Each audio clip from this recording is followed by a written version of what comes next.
Punjabi radio USA ਸੁਣ ਰਹੇ ਸਾਰੇ ਸਰੋਤਿਆਂ ਨੂੰ ਪਿਆਰ ਸਤਿਕਾਰ ਸਹਿਤ ਸਤਿ ਸ੍ਰੀ ਅਕਾਲ। ਸਭ ਨੂੰ ਜੀਆਂ ਨੂੰ ਆਖਦੇ ਹਾਂ। ਪ੍ਰੋਗਰਾਮ ਅਪਡੇਟ ਇਮੀਗ੍ਰੇਸ਼ਨ ਲੈ ਕੇ ਹਾਜ਼ਰ ਹਾਂ। ਮੈਂ ਰਾਜਕਨਵੀਰ ਸਿੰਘ ਜੁੜ ਚੁੱਕੇ ਨੇ ਆਪਣੇ ਨਾਲ US ਇਮੀਗ੍ਰੇਸ਼ਨ ਦੇ ਅਟਰਨੀ ਜੇ ਟਿਰਕੇਣਾ ਜੀ। ਅਟਰਨੀ ਟਿਰਕੇਣਾ ਜੀ, ਸਵਾਗਤ ਹੈ। ਸਤਿ ਸ੍ਰੀ ਅਕਾਲ ਜੀ। ਸਤਿ ਸ੍ਰੀ ਅਕਾਲ ਜੀ ਸਾਰਿਆਂ ਨੂੰ।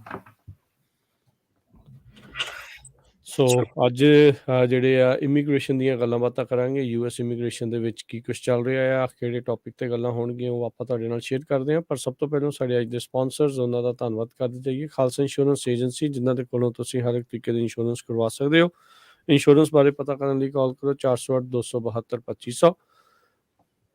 ਟਿਰਕੇਣਾ immigration law firm, US immigration ਦਾ ਹੋਵੇ ਕਿਸੇ ਵੀ ਤਰੀਕੇ ਦਾ ਕੰਮ, ਕਾਲ ਅਟਰਨੀ ਜੇ ਟਿਰਕੇਣਾ 4159090503।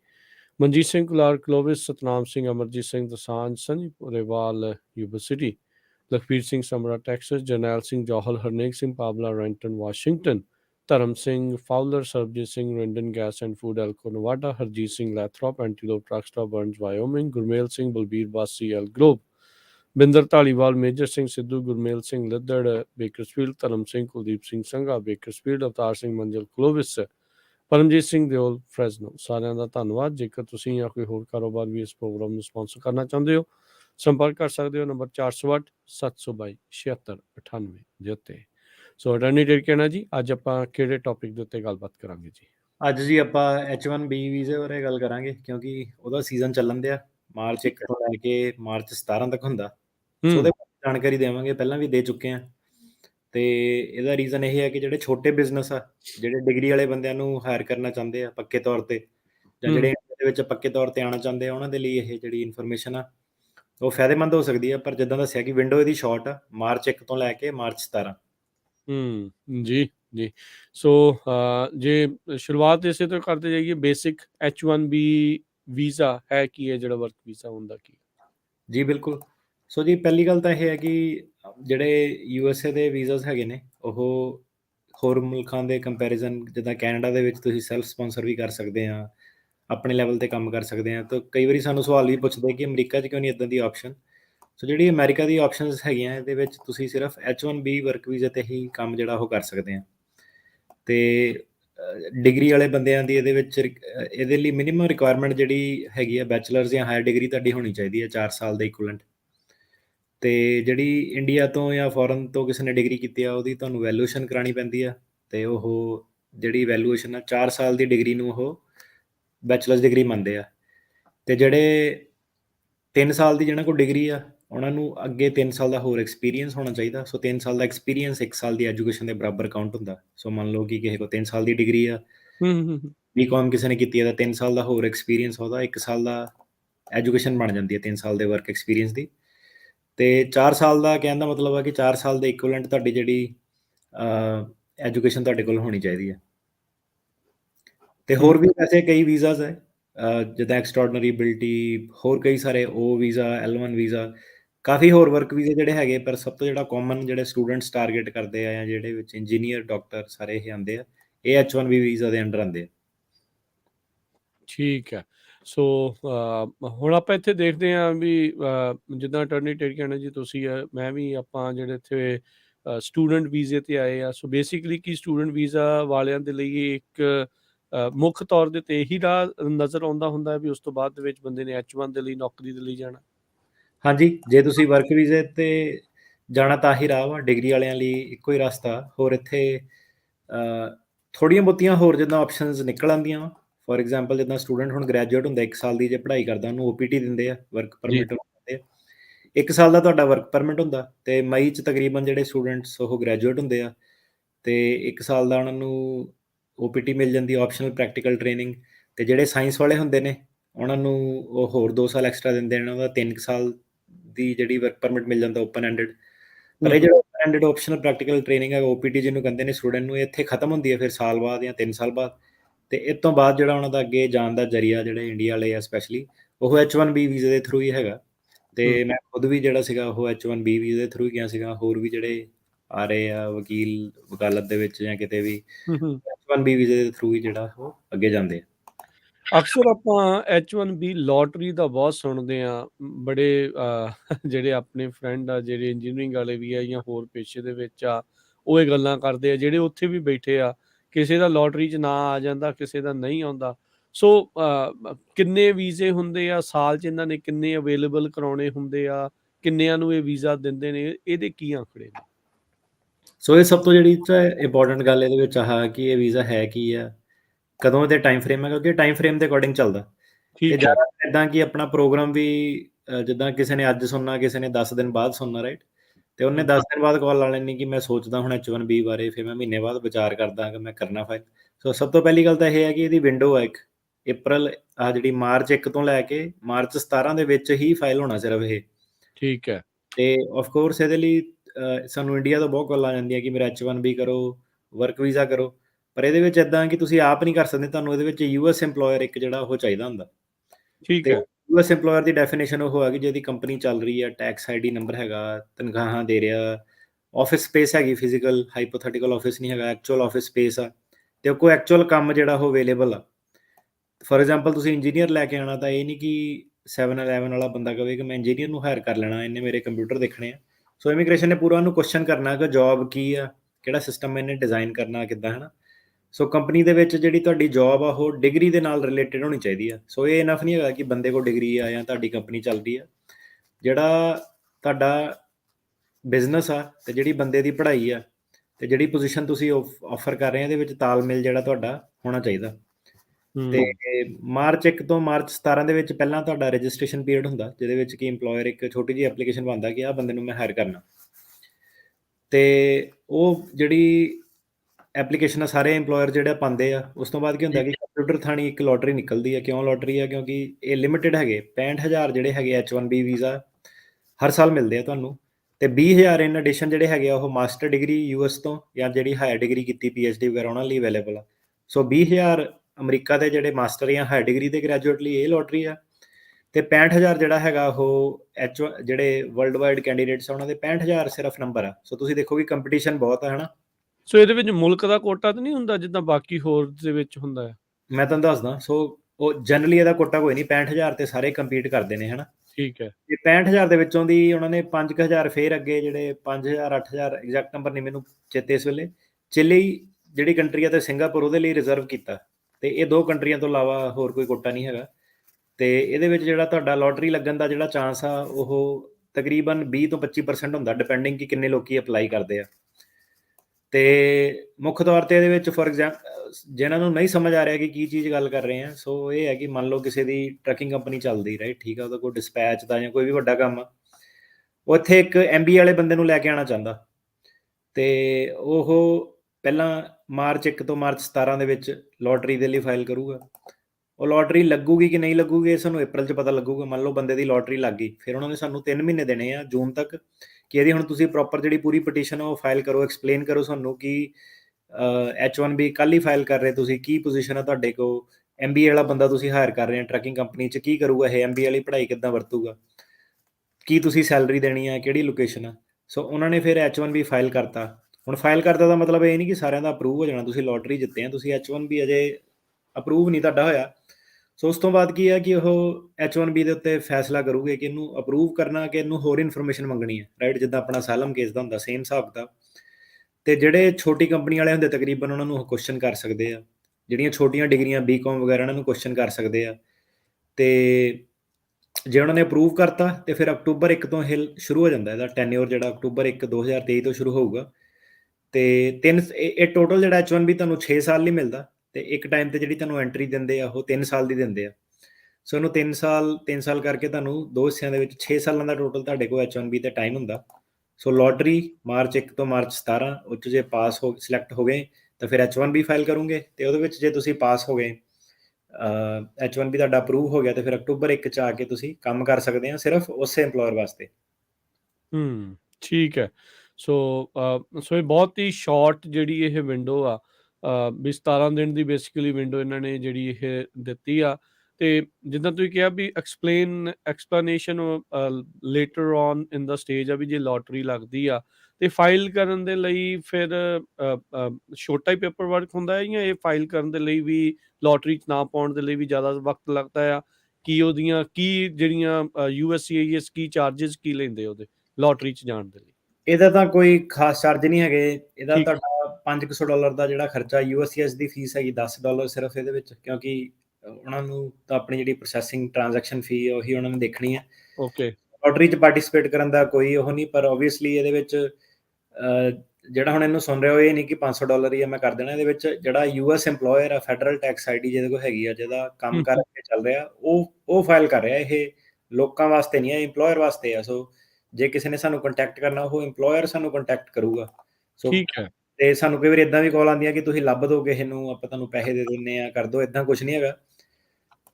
ਆਪਣਾ ਕੰਮ ਹੈਗਾ ਲਾਅ ਵਾਲਾ, ਉਹਦੇ ਵਿੱਚ ਕੀ ਹੈ ਕਿ ਤੁਸੀਂ EMPLOYER ਤੁਹਾਡੇ ਕੋਲ ਹੋਣਾ ਚਾਹੀਦਾ ਤੇ EMPLOYER ਸਾਨੂੰ ਕੰਟੈਕਟ ਕਰੂਗਾ। ਠੀਕ ਹੈ। ਜਿੰਨੇ ਬੇਸਿਕਲੀ ਬੰਦੇ ਨੂੰ ਰੱਖਣਾ ਆ, ਉਹ ਜਿੰਨੇ ਮੰਗਵਾਉਣਾ ਆ, ਜਿੰਨੇ ਕਹਿਣਾ ਵੀ ਆਹ ਬੰਦਾ ਮੇਰੇ ਆ ਕੇ ਇੱਥੇ ਕੰਮ ਕਰੇ, ਉਹਦੇ ਦੁਆਰਾ ਇਹ ਇਨੀਸ਼ੀਏਟਿਵ ਜਿਹੜਾ ਉਹ ਲਿਆ ਜਾਣਾ ਆ। ਤਾਂ ਫਿਰ ਇਹ ਕੌਣ, ਜਿੱਦਾਂ ਤੁਸੀਂ ਕਿਹਾ ਵੀ EMPLOYER ਹੀ ਜਿਹੜਾ ਇਹ ਫਾਈਲ ਕਰ ਸਕਦਾ, ਬੇਸਿਕਲੀ EMPLOYER ਵੱਲੋਂ ਜਿਹੜਾ ਉਹ ਫਾਈਲ ਹੁੰਦਾ ਆ। ਸੋ ਬਹੁਤ ਵਾਰੀ ਜਿਹੜੀਆਂ ਕੰਪਨੀਆਂ ਕਿਤੇ ਵਿੱਚ ਥੋੜ੍ਹੇ ਬੰਦੇ ਹੁੰਦੇ ਆ, ਕੋਈ ਸਟਾਰਟਅਪਸ ਹੁੰਦੀਆਂ ਆ, ਕਿਸੇ ਦੀ ਅਜੇ ਇੰਡੀਵਿਜੂਅਲ ਹੁੰਦੀ ਆ, ਕਿ ਉਹ ਕੰਪਨੀਆਂ ਵਾਲੇ ਵੀ ਛੋਟੀ ਜਾਂ ਕੋਈ ਵੀ ਆ, ਉਹ ਵੀ ਅਪਲਾਈ ਕਰ ਸਕਦੇ ਨੇ H1 ਦੇ ਲਈ ਕਿਸੇ ਨੂੰ? ਜੀ ਬਿਲਕੁਲ, ਸਟਾਰਟਅਪ ਵਾਲੇ ਜਿਹੜੇ ਹੈਗੇ ਉਹ ਅਪਲਾਈ ਕਰ ਸਕਦੇ ਬਿਲਕੁਲ। ਤੇ ਦੋ ਚੀਜ਼ਾਂ ਮੇਨ ਆ ਕਿ ਤੁਹਾਡੇ ਕੋਲ ਬਿਜ਼ਨਸ ਇੱਕ ਹੈਗਾ, ਤੁਸੀਂ ਦੂਜਾ ਇਹ ਹੈਗਾ ਕਿ ਤੁਸੀਂ ਸੈਲਰੀ ਦੇ ਸਕਦੇ ਆ। ਸੋ ਪੋਜੀਸ਼ਨ ਤੁਹਾਡੀ ਲੈਜਿਟ ਹੋਣੀ ਚਾਹੀਦੀ ਹੈ। ਇਹ ਨਹੀਂ ਕਿ ਤੁਸੀਂ ਹਾਈਪੋਥੈਟੀਕਲ ਪੋਜੀਸ਼ਨ ਬਣਾ ਕੇ ਕਰ ਦੇਣਾ। ਤੁਹਾਡੇ ਕੋਲ ਆਫਿਸ ਸਪੇਸ ਹੋਣੀ ਚਾਹੀਦੀ ਆ, ਬਿਜ਼ਨਸ ਹੋਣਾ ਚਾਹੀਦਾ, ਤੁਹਾਡਾ ਪੋਜੀਸ਼ਨ ਹੋਣੀ ਚਾਹੀਦੀ ਹੈ।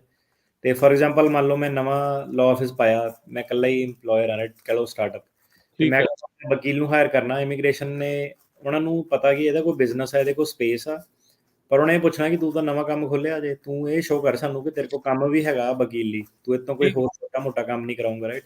ਸੋ ਇਦਾਂ ਦੇ ਵੈਲਿਊ ਜਿਹੜੇ ਹੈਗੇ ਆ ਉਹ ਦੇਖਦੇ ਆ ਕਿ ਇਹ ਕੰਪਨੀ ਦੇ ਵਿੱਚ ਵਾਕਈ ਇਹ ਪੋਜੀਸ਼ਨ ਹੈਗੀ ਆ ਕਿ ਇਹ ਝੂਠ ਬੋਲਦੇ ਆ। ਠੀਕ ਹੈ। ਸੋ ਇਹ ਜਿਹੜੀ ਇਹਨਾਂ ਨੇ ਜਾਂਚ ਪਰਖ ਆ, ਇਹ ਲੋਟਰੀ ਤੋਂ ਬਾਅਦ ਚ ਜਾਂ ਪਹਿਲਾਂ ਹੀ ਹੁੰਦੀ ਆ? ਇਹ ਲੋਟਰੀ ਤੋਂ ਬਾਅਦ ਚ, ਪਰ ਉਹਨਾਂ ਦੀ ਕਿਉਂਕਿ ਫੈਡਰਲ ਲਾਅ ਉਹਨਾਂ ਨੇ ਕਾਨੂੰਨ ਬਣਾਇਆ ਕਿ ਤੁਸੀਂ ਝੂਠੀ ਪੋਜੀਸ਼ਨ ਨਹੀਂ ਫਾਈਲ ਕਰ ਸਕਦੇ ਲੋਟਰੀ 'ਚ ਵੀ। ਓਕੇ, ਸੋ ਤੁਸੀਂ ਬੰਦਾ ਤਾਂ ਹੀ- ਬੈਨ ਵੀ ਹੋ ਸਕਦਾ ਜੇ ਗਲਤ ਕਰਦੇ ਆ ਤਾਂ? ਹਾਂਜੀ, ਕਿਉਂਕਿ ਨਾ ਪਹਿਲਾਂ ਕੀ ਹੋਇਆ ਸੀ, ਵਿੱਚ ਇੱਕ ਕੇਸ ਹੋਇਆ ਸੀਗਾ, ਇਨਫੋਸਿਸ ਕਰਕੇ ਕੰਪਨੀ ਸੀਗੀ। ਹਾਂਜੀ ਹੁਣ ਸੌਰੀ, ਕੰਪਨੀ ਦਾ ਨਾਮ ਮੈਂ ਵਾਪਸ ਲੈਂਦਾ। ਕੰਪਨੀ ਸੀਗੀ ਕੋਈ ਵੱਡੀ ਜਾਇੰਟ ਇੰਡੀਆ ਚੋਂ, ਤੇ ਉਹਨਾਂ ਦੀ ਕਾਫੀ H1B ਉਹ ਫਾਈਲ ਕਰ ਦਿੰਦੇ ਸੀਗੇ ਐਡਵਾਂਸ ਦੇ ਵਿੱਚ ਹੀ, ਕਿ ਆਪਣੇ ਬੰਦੇ ਲੈ ਕੇ ਆਣੇ ਆ ਇੰਡੀਆ ਤੋਂ। ਕਾਫੀ ਜਿਹੜੇ ਆਪਣੇ ਵਰਕ ਵੀਜ਼ੇ ਆਪਾਂ ਟਰਾਈ ਕਰਕੇ ਦੇਖ ਲੈਂਦੇ ਆ।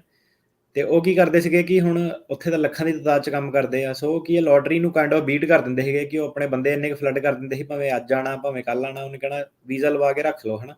ਉਹਨਾਂ ਨੂੰ ਫਿਰ ਇਮੀਗ੍ਰੇਸ਼ਨ ਨੇ ਕ੍ਰੈਕ ਡਾਊਨ ਕੀਤਾ ਸੀਗਾ ਕਿ ਤੁਸੀਂ ਇੱਦਾਂ ਨਹੀਂ ਕਰ ਸਕਦੇ, ਤੁਸੀਂ ਸਿੰਪਲੀ ਫਾਈਲ ਕਰਨ ਲਈ ਨਹੀਂ ਕਰ ਸਕਦੇ, ਭਾਵੇਂ ਤੁਹਾਡੇ ਕੋਲ ਪੋਜੀਸ਼ਨ ਹੈਗੀ ਵੀ ਆ। ਤੁਸੀਂ ਉਸੇ ਬੰਦੇ ਦਾ ਫਾਈਲ ਕਰਨਾ ਜਿਹਨੂੰ ਵਾਕਈ ਤੁਸੀਂ ਪੋਜੀਸ਼ਨ ਦੇਣੀ ਹੈ।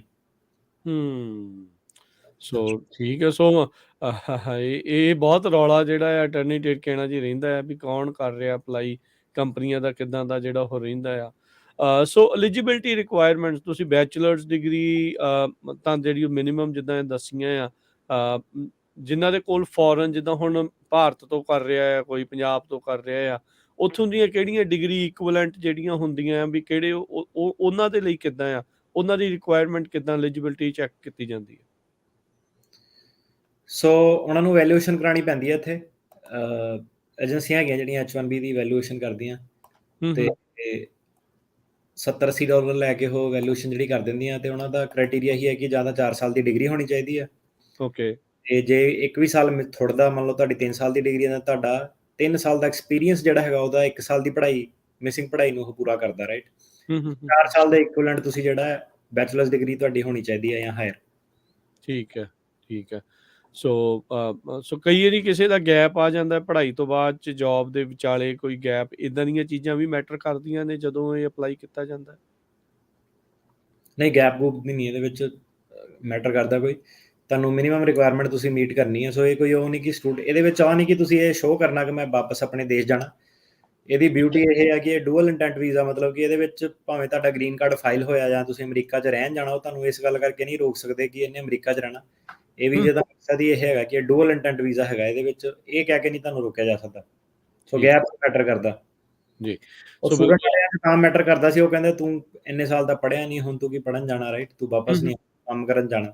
ਸੋ ਇਹ ਹੀ ਕੰਮ ਕਰਨ ਵਾਲਾ ਵਾ, ਇਹਦੇ ਵਿੱਚ ਉਹ ਵਾਲਾ ਇਰਾਦਾ ਨਹੀਂ ਹੈਗਾ ਉਹਨਾਂ ਦਾ। ਮਤਲਬ ਪਤਾ ਹੀ ਹੈ ਇੱਥੇ ਤਾਂ ਕੰਮ ਇਹਨਾਂ ਨੇ ਕਰਨਾ ਹੀ ਕਰਨਾ ਜਿੱਦਾਂ ਹੁਣ ਤੁਸੀਂ ਐਕਸੈਪਸ਼ਨ ਦੱਸੀ ਸੀ ਸਿੰਗਾਪੁਰ ਚਲੀ ਦੀ 65,000 ਆ, ਉਹਦੇ ਵਿੱਚੋਂ ਵੀ 5-7,000 ਜਿਹੜਾ ਹੈ ਉਹਨਾਂ ਦੇ ਲਈ ਆ, ਸੋ 60,000 ਜਿਹੜਾ ਉਹ ਰਹਿ ਗਿਆ। ਮੁਲਕ ਇੰਨੇ ਜ਼ਿਆਦਾ ਨੇ, ਸੋ ਐਪਲੀਕੇਸ਼ਨਾਂ ਕਿੰਨੀਆਂ ਕੁ ਆ ਜਾਂਦੀਆਂ ਇੱਕ ਫਿਜ਼ੀਕਲ ਈਅਰ ਦੇ ਵਿੱਚ H1 ਦੇ ਲਈ 2 ਲੱਖ ਦੇ ਕਰੀਬ ਤਕਰੀਬਨ ਆ ਹੀ ਜਾਂਦੀਆਂ, 2 3 ਲੱਖ ਦੇ ਕਰੀਬ। Every year? ਤੁਸੀਂ ਦੇਖੋ ਸਟੂਡੈਂਟ ਕਿੰਨਾ ਪੜ੍ਹ ਕੇ ਆ ਰਿਹਾ ਇੱਥੋਂ, ਜਿਹੜਾ ਮੈਂ ਤੁਹਾਨੂੰ ਦੱਸਿਆ ਸੀ ਕਿ 20,000 ਇੱਥੇ ਵਾਲੇ ਸਟੂਡੈਂਟ ਨੂੰ ਰੱਖੀਆਂ ਨੇ ਮਾਸਟਰ ਦੀਆਂ ਹਾਇਰ ਲਈ, ਤੇ ਜੇ ਉਹ 20,000 ਦੇ ਵਿੱਚ ਜਦੋਂ ਨਹੀਂ ਸਿਲੈਕਟ ਹੁੰਦੇ ਆ ਹਨਾ, 20,000 ਤੋਂ ਤਾਂ ਕਿਤੇ ਜ਼ਿਆਦਾ ਸਟੂਡੈਂਟ ਹੁੰਦੇ ਆ, ਤਾਂ ਉਹ ਵਾਲੇ ਸਟੂਡੈਂਟ ਜਿਹੜੇ ਹੈਗੇ ਉਹ ਵੀ ਫਿਰ ਜਿਹੜੀ 65,000 ਵਾਲੀ ਲੋਟਰੀ ਉਹਦੇ ਵਿੱਚ ਕੰਪੀਟ ਕਰਦੇ। ਠੀਕ ਹੈ। ਇਦਾਂ ਵੀ ਹੁੰਦਾ ਅਟਾਰਨੀ ਤੇ ਕਹਿਣਾ ਜੀ ਬੰਦਾ ਇੱਕ ਤੋਂ ਵੱਧ ਥਾਂ ਤੋਂ H1 ਦੇ ਲਈ ਅਪਲਾਈ ਕਰ ਸਕਦਾ ਹੈ? ਕਰ ਸਕਦਾ, as long as a genuine position ਹੈਗੀ ਹੈ, ਕਿਉਂਕਿ ਇਹ ਵੀ ਕੰਮ ਬੜਾ ਚੱਲ ਪਿਆ ਸੀਗਾ ਕਿ ਲੋਟਰੀ ਲਗਾਉਣ ਲਈ ਇੱਥੇ ਕੰਪਨੀਆਂ ਖੋਲ ਕੇ ਲੋਕੀ ਪੈਸੇ ਫੜਨ ਲੱਗ ਪਏ ਸੀਗੇ ਕਿ ਲੋਟਰੀ ਨੂੰ ਬੀਟ ਕਰੀਏ, ਰਾਈਟ? ਤੇ ਉਹ ਇਮੀਗ੍ਰੇਸ਼ਨ ਕੀ ਸਮਝਦੀ ਹੈ ਕਿ ਇਹ ਫੇਅਰ ਨਹੀਂ ਹੈਗਾ ਬਾਕੀਆਂ ਦੇ ਲਈ। ਠੀਕ ਹੈ। ਸੋ ਕੀ ਫਿਰ ਉਹਨਾਂ ਨੇ ਹੁਣ ਬੰਦਸ਼ ਲਾਈ ਹੈ ਵੀ ਤੁਹਾਡਾ ਇੱਕ ਕੰਪਨੀ ਦੁਆਰਾ ਹੀ H1 ਲੱਗ ਸਕਦਾ, ਜਾਂ ਅਜੇ ਵੀ ਉਹ ਉਸ ਚੀਜ਼ ਦੇ ਵਿੱਚ ਖੁੱਲ੍ਹ ਹੈਗੀ ਆ, ਜੇ ਜਿੱਦਾਂ ਤੁਸੀਂ ਕਿਹਾ ਵੀ ਪ੍ਰੂਵ ਕਰ ਸਕਣ ਵੀ ਪੋਜੀਸ਼ਨਸ ਹਨ? ਹਾਂਜੀ, ਇੱਕ ਤੋਂ ਵੱਧ ਤੇ ਵੀ ਲਗਾ ਸਕਦਾ ਵਾ ਉਹ, ਪਰ ਜਦੋਂ ਇੱਕ ਵਾਰੀ ਬੰਦਾ ਸਿਲੈਕਟ ਹੋ ਗਿਆ ਲੋਟਰੀ 'ਚੋਂ, ਉਹਦੀ ਇੱਕੋ ਲੋਟਰੀ ਕਾਊਂਟ ਹੋਣੀ ਆ। ਤੇ ਠੀਕ ਹੈ, ਓਕੇ। ਹਾਂਜੀ, ਪਰ ਉਹ ਹਾਂਜੀ ਕਰ ਸਕਦਾ ਉਹ। ਬਾਕੀ ਜਿਹੜੀ ਹਰੇਕ 10 ਕੰਪਨੀਆਂ ਨੂੰ ਜੇ ਪੋਜੀਸ਼ਨ ਆ, ਤੇ ਇਦਾਂ ਹੀ ਹੁੰਦਾ ਹੁਣ ਕਿਸੇ ਨੂੰ ਗੂਗਲ ਤੇ ਫੇਸਬੁੱਕ 'ਚ ਇਕੱਠੇ ਨੌਕਰੀ ਮਿਲ ਗਈ ਤਾਂ ਦੋਨੋਂ ਕੰਪਨੀਆਂ ਕਰੂਗੀਆਂ, ਤੇ ਓਬਵੀਅਸਲੀ ਉਹ ਬਾਅਦ ਚੂਜ਼ ਕਰ ਸਕਦਾ ਕਿਹੜੀ 'ਚ ਮੈਂ ਜਾਣਾ। ਠੀਕ ਹੈ, ਠੀਕ ਹੈ। ਸੋ ਇਹ ਜਿਹੜਾ ਵੀਜ਼ਾ ਆ, ਫਿਰ ਇਹ ਜਿੱਦਾਂ ਨਾਨ ਇਮੀਗ੍ਰੈਂਟ ਵੀਜ਼ਾ ਹੈਗਾ ਆ, ਕੀ ਇਹਦੇ ਉੱਤੇ ਡਿਪੈਂਡੈਂਟ ਵੀ ਜੇ ਕਿਸੇ ਦਾ H1 ਲੱਗ ਜਾਂਦਾ ਆ, ਅਪਰੂਵ ਹੋ ਜਾਂਦਾ, ਉਹ ਆ ਜਾਂਦਾ, ਕੀ ਉਸ ਦੇ ਨਾਲ ਉਹਦੇ ਕੋਈ ਡਿਪੈਂਡੈਂਟ ਵੀ ਆ ਸਕਦੇ ਆ, ਜਾਂ ਜੇ ਹਨ ਤਾਂ ਕਿਹੜੇ-ਕਿਹੜੇ? H4 ਵੀਜ਼ਾ ਹੁੰਦਾ, ਉਹਦੇ ਵਿੱਚ ਸਪਾਊਸ ਤੇ ਬੱਚੇ ਜਿਹੜੇ 21 ਸਾਲ ਤੋਂ ਛੋਟੇ ਆ ਉਹ ਆ ਸਕਦੇ ਆ। ਠੀਕ ਹੈ। ਤੇ ਕੀ ਡਿਊਰੇਸ਼ਨ ਹੁੰਦੀ ਹੈ H1B ਵੀਜ਼ੇ ਦੀ? 6 ਸਾਲ ਦਾ ਹੁੰਦਾ ਜੀ ਇਹ ਨਾਰਮਲੀ। ਹੂੰ 6 ਸਾਲ ਹਰੇਕ ਵੀਜ਼ੇ ਦੀ ਮਨਿਆਦ ਹੈ ਇਹਦੀ 6 ਸਾਲ। ਤੇ ਜਿਹੜੀ ਤੁਹਾਨੂੰ ਐਂਟਰੀ ਦਿੰਦੇ ਆ ਜਦੋਂ ਵੀ ਤੁਸੀਂ ਬਾਹਰ ਜਾ ਕੇ ਆਉਂਦੇ ਆ, ਉਹ ਤੁਹਾਡੇ ਇੱਕ ਜਿਹੜਾ ਅਪਰੂਵਲ ਨੋਟਿਸ, ਉਹਦੇ ਹਿਸਾਬ ਨਾਲ ਤੁਹਾਨੂੰ ਉਹ ਮੈਕਸਿਮਮ 3 ਸਾਲ ਤੱਕ ਉਹ ਐਂਟਰੀ ਦੇ ਸਕਦੇ ਆ ਇੱਕ ਟਾਈਮ ਤੇ ਫਿਰ ਤੋਂ ਬਾਅਦ ਤੁਹਾਡੀ ਜ਼ਿੰਮੇਵਾਰੀ ਆ ਉਹਨੂੰ ਐਕਸਟੈਂਡ ਕਰਾਉਣਾ। ਓਕੇ, ਠੀਕ ਆ। ਓਕੇ, ਤੇ ਆਉਣ ਜਾਣ ਟਰੈਵਲ ਦੇ ਲਈ ਕੋਈ ਬਹੁਤਾ ਤਾਂ ਨਹੀਂ ਇਸ ਦੇ ਵਿੱਚ ਅਸਰ ਪੈਂਦਾ, ਜੇ ਜਿੱਦਾਂ ਕਿਹਾ ਵੀ ਇੱਕ ਜਿਹੜਾ ਅਪਰੂਵਲ ਨੋਟਿਸ ਦੇ ਉੱਤੇ ਬੰਦਾ ਜੇ ਬਾਰ-ਬਾਰ ਟਰੈਵਲ ਵੀ ਕਰ ਰਿਹਾ ਹੈ ਬਾਹਰ, ਕੋਈ ਫਰਕ ਉਹਦੇ ਨਹੀਂ ਜੀ। ਨਾਲ ਕੋਈ ਫਰਕ ਨਹੀਂ ਪੈਂਦਾ? ਨਹੀਂ, ਹਾਂਜੀ, ਏਦਾਂ ਠੀਕ ਕੁਛ ਹੈ। ਤੇ ਜੇ ਹੁਣ ਅੱਛਾ, ਵੀਜ਼ਾ ਦਿੱਤਾ ਉਹਨਾਂ ਨੇ, ਉਹਦੀ ਵੈਲਿਡਿਟੀ ਲਈ ਤੁਸੀਂ ਟਰੈਵਲ ਕਰ ਸਕਦੇ ਆ ਹਨਾ। ਸਾਨੂੰ ਕਈ ਵਾਰੀ ਸਵਾਲ ਆਉਂਦਾ ਕਿ ਮੇਰੇ ਸਿਰਫ 5 ਦਿਨ ਰਹਿ ਗਏ ਵੀਜ਼ੇ ਦੇ, ਮੈਨੂੰ ਆਉਣ ਦਊਗੇ? ਹਾਂ, ਕਿਉਂਕਿ ਉਹਨਾਂ ਨੇ ਐਂਡ ਡੇਟ ਜਿਹੜੀ ਪਾਈ ਹੈ, ਉਹਨਾਂ ਦਾ ਮਕਸਦ ਇਹੀ ਹੈ, ਕਾਨੂੰਨ ਨੇ ਕਿਹਾ ਕਿ ਇੰਨੀ ਤਰੀਕ ਤੱਕ ਬੰਦਾ ਆ ਸਕਦਾ, ਰਾਈਟ? ਠੀਕ ਹੈ। ਉਹਨੂੰ ਤੁਸੀਂ ਯੂਜ਼ ਕਰ ਸਕਦੇ ਆ। ਹੁਣ ਤੁਹਾਨੂੰ ਕਿਸੇ ਹੋਰ ਕਾਰਨ ਕਰਕੇ ਰੋਕਿਆ ਕਿ ਟੂਰਿਸਟ ਵੀਜ਼ੇ ਤੇ, ਕਿ ਤੂੰ ਕੰਮ ਕੀਤਾ ਜਾਂ ਉਹਦੇ ਕਰਕੇ ਰੋਕ ਸਕਦਾ, ਪਰ ਉਹ ਇਸ ਕਰਕੇ ਨਹੀਂ ਤੁਹਾਨੂੰ ਰੋਕ ਸਕਦੇ ਕਿ ਤੇਰਾ ਵੀਜ਼ਾ ਖਤਮ ਹੋਣ ਦਿਆ ਵਾ। ਠੀਕ ਹੈ। ਤੇ ਹੁਣ ਜਿੱਦਾਂ ਕਿਹਾ ਵੀ ਅਪਰੂਵਲ ਨੋਟਿਸ ਦੇ ਉੱਤੇ 3 ਸਾਲ ਆ, ਪਰ ਵੀਜ਼ਾ ਜਿਹੜਾ ਇਹ 6 ਸਾਲ ਦਾ ਆ, ਸੋ ਇਹ ਐਕਸਟੈਂਡ ਜਿਹੜਾ 6 ਸਾਲ ਤੋਂ ਬਾਅਦ ਦੇ ਵਿੱਚ ਵੀ ਫਿਰ ਹੋ ਜਾਂਦਾ? ਜੀ, ਸੋ ਜਿਹੜੇ EMPLOYER ਆ ਉਹਨਾਂ ਕੋਲ ਇਹ ਵੀ ਆਪਸ਼ਨ ਹੁੰਦੀ ਹੈ ਕਿ ਉਹ ਗ੍ਰੀਨ ਕਾਰਡ ਆਪਣਾ ਜਿਹੜਾ ਤੁਹਾਡਾ ਫਾਈਲ ਕਰ ਸਕਦੇ ਆ। ਤੇ ਉਹ ਜਿਹੜੀ ਆਪਸ਼ਨ ਤੁਹਾਡੀ ਹੈਗੀ ਆ, ਜਦੋਂ ਗ੍ਰੀਨ ਕਾਰਡ ਉਹਨਾਂ ਨੇ ਫਾਈਲ ਕਰਤਾ, ਹੁਣ ਜਿਹੜੇ ਇੰਡੀਅਨ ਬੋਰਨ ਉਹਨਾਂ ਨੂੰ ਕਾਫੀ ਲੰਬਾ ਚੌੜਾ ਟਾਈਮ ਲੱਗਦਾ ਗ੍ਰੀਨ ਕਾਰਡ ਲੈਣ ਲਈ। ਬਟ ਉਹਨਾਂ ਨੂੰ ਜਿੱਦਾਂ 15 ਕੁ ਸਾਲ, 12 ਤੋਂ 15 ਸਾਲ ਦਾ ਟਾਈਮ ਉਹਨਾਂ ਦਾ ਲੱਗ ਜਾਂਦਾ ਗ੍ਰੀਨ ਕਾਰਡ ਲੈਂਦੇ। ਤੇ ਮੇਰੀ ਆਪਣੀ ਖੁਦ ਦੀ ਉਦਾਹਰਣ ਆ, ਮੈਂ 7 ਦੇ ਵਿੱਚ ਆਇਆ ਸੀਗਾ ਤੇ 2018 ਚ ਜਾ ਕੇ ਮੈਨੂੰ ਜਿਹੜਾ ਗ੍ਰੀਨ ਕਾਰਡ ਉਹ ਮਿਲਿਆ ਸੀਗਾ ਹਨਾ। ਤੁਸੀਂ ਦੇਖੋ ਕਾਫੀ ਪੇਸ਼ੈਂਸ ਵਾਲਾ ਜਿਹੜਾ ਕੰਮ ਆ। ਪਰ ਇਹ ਆ ਵੀ ਜਿੱਦਾਂ ਆਪਾਂ ਦੇਖਦੇ ਹੀ ਆ ਵੀ ਹੁਣ ਬਹੁਤ ਸਾਰੇ H1 ਵਾਲੇ ਲੱਖਾਂ ਹੀ ਲੋਕ ਇੱਥੇ ਕੰਮ ਕਰਦੇ ਨੇ, ਮਿਲੀਅਨਸ ਦੇ ਵਿੱਚ ਮੈਨੂੰ ਲੱਗਦਾ ਮੇਬੀ ਹੋਣਗੇ ਓਵਰਆਲ ਇੰਤਜ਼ਾਰ ਦੇ ਵਿੱਚ ਆ। ਕਈਆਂ ਦੇ ਨਿਆਣੇ ਵੀ ਵਿਚਾਰੇ ਏਜ ਆਊਟ ਹੋ ਜਾਂਦੇ, 21 ਤੋਂ ਉੱਤੇ ਹੋ ਜਾਂਦੇ ਆ। ਪ੍ਰੋਬਲਮਸ ਤਾਂ ਜਿਹੜੀਆਂ ਉਹ ਬੜੀਆਂ ਆਉਂਦੀਆਂ, ਰੌਲਾ ਰੱਪਾ ਵੀ ਬੜਾ ਪੈਂਦਾ ਰਹਿੰਦਾ ਵੀ ਭਾਈ ਇਹਨਾਂ ਨੂੰ ਗ੍ਰੀਨ ਕਾਰਡ ਜਿਹੜੇ ਉਹ ਜਲਦੀ ਦੇਣੇ ਚਾਹੀਦੇ ਆ, ਬੜੀ ਸਮੱਸਿਆ ਜਿਹੜੀ ਉਹ ਹੈਗੀ ਆ। ਪਰ ਇਹ ਆ ਵੀ ਤੁਹਾਨੂੰ ਕੰਮ ਕਰਨ ਦਾ ਮੌਕਾ ਜਿਹੜਾ ਇੱਥੇ ਮਿਲਦਾ ਜਿਹੜਾ ਉਹ ਰਹਿੰਦਾ ਆ। ਤੇ ਕੀ H1B ਵੀਜ਼ਾ ਇੱਕ EMPLOYER ਦੇ ਨਾਲ ਬੱਝਾ ਹੁੰਦਾ ਆ? ਕਿ ਜੇ ਕੋਈ ਇੱਥੇ ਆ ਜਾਂਦਾ ਹੈ, ਉਸਨੂੰ ਕੋਈ ਹੋਰ ਬਾਅਦ 'ਚ ਓਪਰਚੁਨਿਟੀ ਮਿਲਦੀ ਆ, ਕੋਈ ਹੋਰ ਥਾਂ ਤੇ ਕੰਮ ਕਰਨ ਦਾ ਮੌਕਾ ਮਿਲਦਾ ਹੈ, ਕੀ ਉਹ ਕਰ ਸਕਦੇ ਨੇ? ਜੀ ਬਿਲਕੁਲ। ਸੋ ਮੈਂ ਤੁਹਾਡੇ ਸਵਾਲ ਦਾ ਜਵਾਬ ਪੁਰਾਣੇ ਵਾਲੇ ਦਾ ਦਿੱਤਾ ਨਹੀਂ ਐਕਚੁਅਲੀ ਪੂਰਾ। ਸੋ ਗ੍ਰੀਨ ਕਾਰਡ ਤੇ ਠੀਕ ਆਪਣੀ ਗੱਲ ਰਹਿ ਗਈ ਕਿ 15 ਸਾਲ ਇਹਦੇ ਲੱਗਦੇ ਆ। ਸੋ ਸਵਾਲ ਤੁਹਾਡਾ ਸੀਗਾ ਕਿ 6 ਸਾਲ ਤੋਂ ਬਾਅਦ ਕੀ ਹੁੰਦਾ, ਕਿੱਦਾਂ ਐਕਸਟੈਂਡ ਠੀਕ, ਕਰਦਾ? ਹਾਂਜੀ। ਸੋ ਜਿਹੜਾ ਇੱਕ ਵਾਰੀ ਗ੍ਰੀਨ ਕਾਰਡ ਫਾਈਲ ਹੋ ਜਾਂਦਾ, ਉਹਦੀ ਇੱਕ ਸਟੇਜ ਹੁੰਦੀ ਹੈ, ਉਹਨੂੰ ਕਹਿੰਦੇ I-140। ਜਿੱਦਾਂ ਆਪਣੇ ਫੈਮਿਲੀ ਬੇਸ ਦਾ I-130 ਹੁੰਦਾ, ਇਹਦਾ I-140 ਹੁੰਦਾ ਹਨਾ। ਸੋ I-140 ਜਦੋਂ ਤੁਹਾਡਾ ਅਪਰੂਵ ਹੋ ਜਾਂਦਾ ਇੱਕ ਵਾਰੀ, ਉਸ ਤੋਂ ਬਾਅਦ ਤੁਹਾਡਾ ਜਿਹੜਾ H1B ਆ, ਉਹ ਜਦ ਤੱਕ ਤੁਹਾਡਾ ਗ੍ਰੀਨ ਕਾਰਡ ਨਹੀਂ ਆਉਂਦਾ 3-3 ਸਾਲ ਕਰਕੇ ਐਕਸਟੈਂਡ ਹੁੰਦਾ ਰਹਿੰਦਾ। ਸੋ ਕਹਿਣ ਦਾ ਮਤਲਬ ਆ ਕਿ ਚੌਥੇ ਪੰਜਵੇਂ ਸਾਲ ਜਾ ਕੇ ਤੁਹਾਡਾ ਜਿਹੜਾ EMPLOYER ਆ ਉਹਨੇ ਗ੍ਰੀਨ ਕਾਰਡ ਫਾਈਲ ਕਰਨਾ ਹੁੰਦਾ। ਇੱਕ ਵਾਰੀ ਗ੍ਰੀਨ ਕਾਰਡ ਫਾਈਲ ਕਰਤਾ ਤੇ ਤੁਸੀਂ ਅੱਗੇ ਆਪਣਾ H1B ਐਕਸਟੈਂਡ ਕਰਾਉਂਦੇ ਰਹਿ ਸਕਦੇ ਆ। ਹੂੰ। ਠੀਕ ਹੈ। ਸੋ ਚਲੋ ਠੀਕ ਆ ਵੀ ਅੱਗੇ ਤੋਂ ਅੱਗੇ ਜਿਹੜਾ ਐਕਸਟੈਂਡ ਆ ਉਹ ਹੁੰਦਾ ਰਹਿੰਦਾ ਆ। ਕਈ ਵਾਰੀ ਇਹ ਸੁਣਨ ਨੂੰ ਮਿਲਦਾ ਵੀ ਕੰਟਰੀ ਆਊਟ ਕਰਕੇ ਦੁਬਾਰਾ ਸਟੈਂਪਿੰਗ ਲਵਾਉਣੀ ਪੈਂਦੀ ਹੈ, ਉਹ ਕੀ ਚੱਕਰ ਹੁੰਦਾ ਹੈ? ਕੰਟਰੀ ਆਊਟ ਕਰਕੇ ਦੁਬਾਰਾ ਸਟੈਂਪਿੰਗ ਲਗਵਾਉਣੀ ਪੈਂਦੀ ਤਾਂ ਕਈ ਕਾਰਨ ਹੋ ਸਕਦੇ ਆ। ਇੱਕ ਤਾਂ ਇਦਾਂ ਕਈ ਵਾਰੀ ਨੌਕਰੀ ਛੁੱਟ ਜਾਂਦੀ ਹੈ, ਬੰਦਾ ਇਲੀਗਲ ਹੋ ਜਾਂਦਾ, ਲੇ ਆਫ ਹੋ ਜਾਂਦਾ ਤੇ ਠੀਕ ਹੈ। ਕੰਟਰੀ ਆਊਟ ਉਹਨਾਂ ਨੂੰ ਕਰਨਾ ਪੈਂਦਾ। ਦੂਜਾ ਇਹ ਹੈ ਕਿ ਕਈ ਲੋਕੀ ਜਿਹੜੇ ਉਰੇ ਆ ਸਟੂਡੈਂਟ ਤੋਂ ਸਿੱਧੇ ਉਹ H1B ਤੇ ਚੇਂਜ ਕਰ ਲਿਆ। ਕਈ ਲੋਕੀ ਇਦਾਂ ਇੰਡੀਆ 'ਚ ਹੀ ਵੇਟ ਕਰ ਰਹੇ ਆ, ਰਾਈਟ। ਠੀਕ ਹੈ। ਤੇ ਉਹਨਾਂ ਨੂੰ ਇੰਡੀਆ ਦੇ ਵਿੱਚ ਜਾ ਕੇ ਆਪਣੀ ਵੀਜ਼ਾ ਸਟੈਂਪ ਲਵਾਉਣੀ ਪੈਂਦੀ। ਸੋ ਸਟੈਂਪਿੰਗ ਦਾ ਦੋ ਮਕਸਦ ਹੁੰਦੇ ਆ। ਇੱਕ ਤਾਂ ਇਹ ਹੈਗਾ ਕਿ ਤੁਹਾਡੇ ਕੋਲ ਵੀਜ਼ਾ ਹੈ ਹੀ ਨਹੀਂ ਬਿਲਕੁਲ ਵੀ, ਤਾਂ ਤੁਸੀਂ ਸਟੈਂਪ ਲਵਾ ਕੇ ਆਉਣਾ। ਓਕੇ, ਠੀਕ ਦੂਜਾ ਹੈ। ਮਕਸਦ ਇਹ ਹੈ ਕਿ ਤੁਹਾਡੇ ਕੋਲ ਇੱਥੋਂ ਤੁਹਾਡਾ ਕੰਮ-ਕੁਮ ਛੁੱਟ ਗਿਆ, ਤੁਹਾਡੇ ਕੋਲ ਕੋਈ ਵਾਇਲੇਸ਼ਨ ਹੋ ਗਈ ਜਾਂ ਤੁਹਾਡਾ ਵੀਜ਼ਾ ਮੁੱਕ ਗਿਆ ਤੇ ਉਹਦੇ ਵਾਸਤੇ ਤੁਸੀਂ ਦੁਬਾਰਾ ਲਾਅ ਤੁਹਾਨੂੰ ਰਿਕੁਆਇਰ ਕਰਦਾ ਕਿ ਤੁਸੀਂ ਜਾ ਕੇ ਸਟੈਂਪ ਕਰਾ ਕੇ ਆਓ। ਤੇ ਤੁਸੀਂ ਜਿੱਦਾਂ ਪੁੱਛਿਆ ਕਿ ਇਹਦੇ ਵਿੱਚ ਕੀ ਆਪਾਂ EMPLOYER ਬਦਲ ਸਕਦੇ ਹਾਂ? ਹਾਂਜੀ, Change। ਬਿਲਕੁਲ ਬਦਲ ਸਕਦੇ ਹਾਂ। ਤੁਸੀਂ ਬੱਚੇ ਨਹੀਂ ਹੈਗੇ, ਇੱਕ ਵਾਰੀ ਤੁਹਾਡਾ ਅਪਰੂਵ ਹੋ ਗਿਆ, ਤੁਸੀਂ EMPLOYER ਚੇਂਜ ਕਰ ਸਕਦੇ ਆ, ਪਰ ਉਹਨੂੰ ਤੁਹਾਡਾ ਜਿਹੜਾ ਵੀਜ਼ਾ ਉਹ ਦੁਬਾਰਾ ਫਾਈਲ ਕਰਨਾ ਪਊਗਾ। ਓਕੇ, ਠੀਕ ਆ। ਤੇ H1B ਇਸ ਨੂੰ ਟ੍ਰਾਂਸਫਰ ਕਹਿੰਦੇ ਆ ਜਾਂ ਨਵੇਂ ਸਿਰ ਤੋਂ ਹੁੰਦਾ ਹੈ? ਹਾਂਜੀ, ਇਹ ਜਿਹੜਾ H1B ਹੈਗਾ ਇਹਨੂੰ ਚੇਂਜ ਆਫ EMPLOYER ਕਹਿੰਦੇ ਉੱਦਾਂ, ਪਰ ਸ਼ਾਰਟ ਟਰਮ ਦੇ ਵਿੱਚ ਆਪਾਂ ਇਹਨੂੰ ਟ੍ਰਾਂਸਫਰ ਕਹਿ ਕੇ ਐਡਰੈਸ ਕਰੀਦਾ ਆਪਣੇ ਇੰਟਰਨਲੀ। ਠੀਕ ਹੈ। ਓਕੇ, ਸੋ ਉਹੀ ਚੀਜ਼ ਜਿਹੜੀ ਉਹ ਹੈਗੀ ਆ। ਹੁਣ ਜਿੱਦਾਂ ਆਪਾਂ ਦੇਖ ਰਹੇ ਹਾਂ ਦੌਰ ਚੱਲ ਰਿਹਾ ਲੇ ਆਫਸ ਦਾ ਜਿਹੜਾ ਉਹ ਚੱਲ ਰਿਹਾ, H1B ਤੇ ਕੋਈ ਆਇਆ ਆ, ਕਿੰਨੀਆਂ ਲਾਇਬਿਲਟੀਆਂ ਹੁੰਦੀਆਂ, ਘਰ ਗੱਡੀ ਹੋਰ ਬੜਾ ਕੁਝ ਬੰਦਾ ਲੈ ਬਹਿੰਦਾ ਆ, ਵੀ ਅਚਨਚੇ ਤੇ ਲੇ ਆਫ ਵਗੈਰਾ ਹੋ ਜਾਵੇ ਤੇ ਫਿਰ ਉਹਨਾਂ ਦੇ ਲਈ ਅੱਗੇ ਕੀ ਰਾਹ ਹੈਗੇ ਆ? ਕੀ ਕੁਝ ਮੌਲਤ ਮਿਲਦੀ ਆ ਨਵੀਂ ਜੌਬ ਲੱਭਣ ਦੇ ਲਈ, ਉਹ ਜਾਂ ਕੋਈ ਹੋਰ ਵੀ ਰਸਤਾ ਵਰਕ ਅਰਾਊਂਡ ਕੋਈ ਵੀ ਹੁੰਦਾ ਹੈ? ਉਦੋਂ ਜੀ ਤੁਹਾਨੂੰ ਨਾ, ਜਦੋਂ ਤਾਂ ਮੈਂ ਸੀਗਾ ਉਦੋਂ ਕੋਈ ਮੌਲਤ ਨਹੀਂ ਸੀ। ਤੁਹਾਨੂੰ ਉਹਨਾਂ ਨੇ ਕਿਸੇ ਵੀ ਟਾਈਮ ਕਹਿ ਦਿੱਤਾ ਕਿ ਬੈਗ ਪੈਕ ਕਰੋ ਆਪਣਾ ਜਾਓ ਘਰ ਨੂੰ, ਹਨਾ। ਅੱਛਾ। ਸੋ ਤੁਸੀਂ ਉਹ ਤੋਂ ਲਾ ਸਕਦੇ ਆ ਕਿ ਇੱਕ ਬਾਰਗੇਨਿੰਗ ਪੋਜੀਸ਼ਨ ਨਹੀਂ ਸੀਗੀ EMPLOYER ਦੇ ਨਾਲ। ਉਹਨੇ ਕਦੋਂ ਵੀ ਕਹਿ ਦੇਣਾ, ਫਰਾਈਡੇ ਨੂੰ ਆ ਕੇ ਭਾਵੇਂ ਕਹਿ ਦਿਓ ਤੁਸੀਂ ਚੱਲ ਜਾਓ, ਹਨਾ।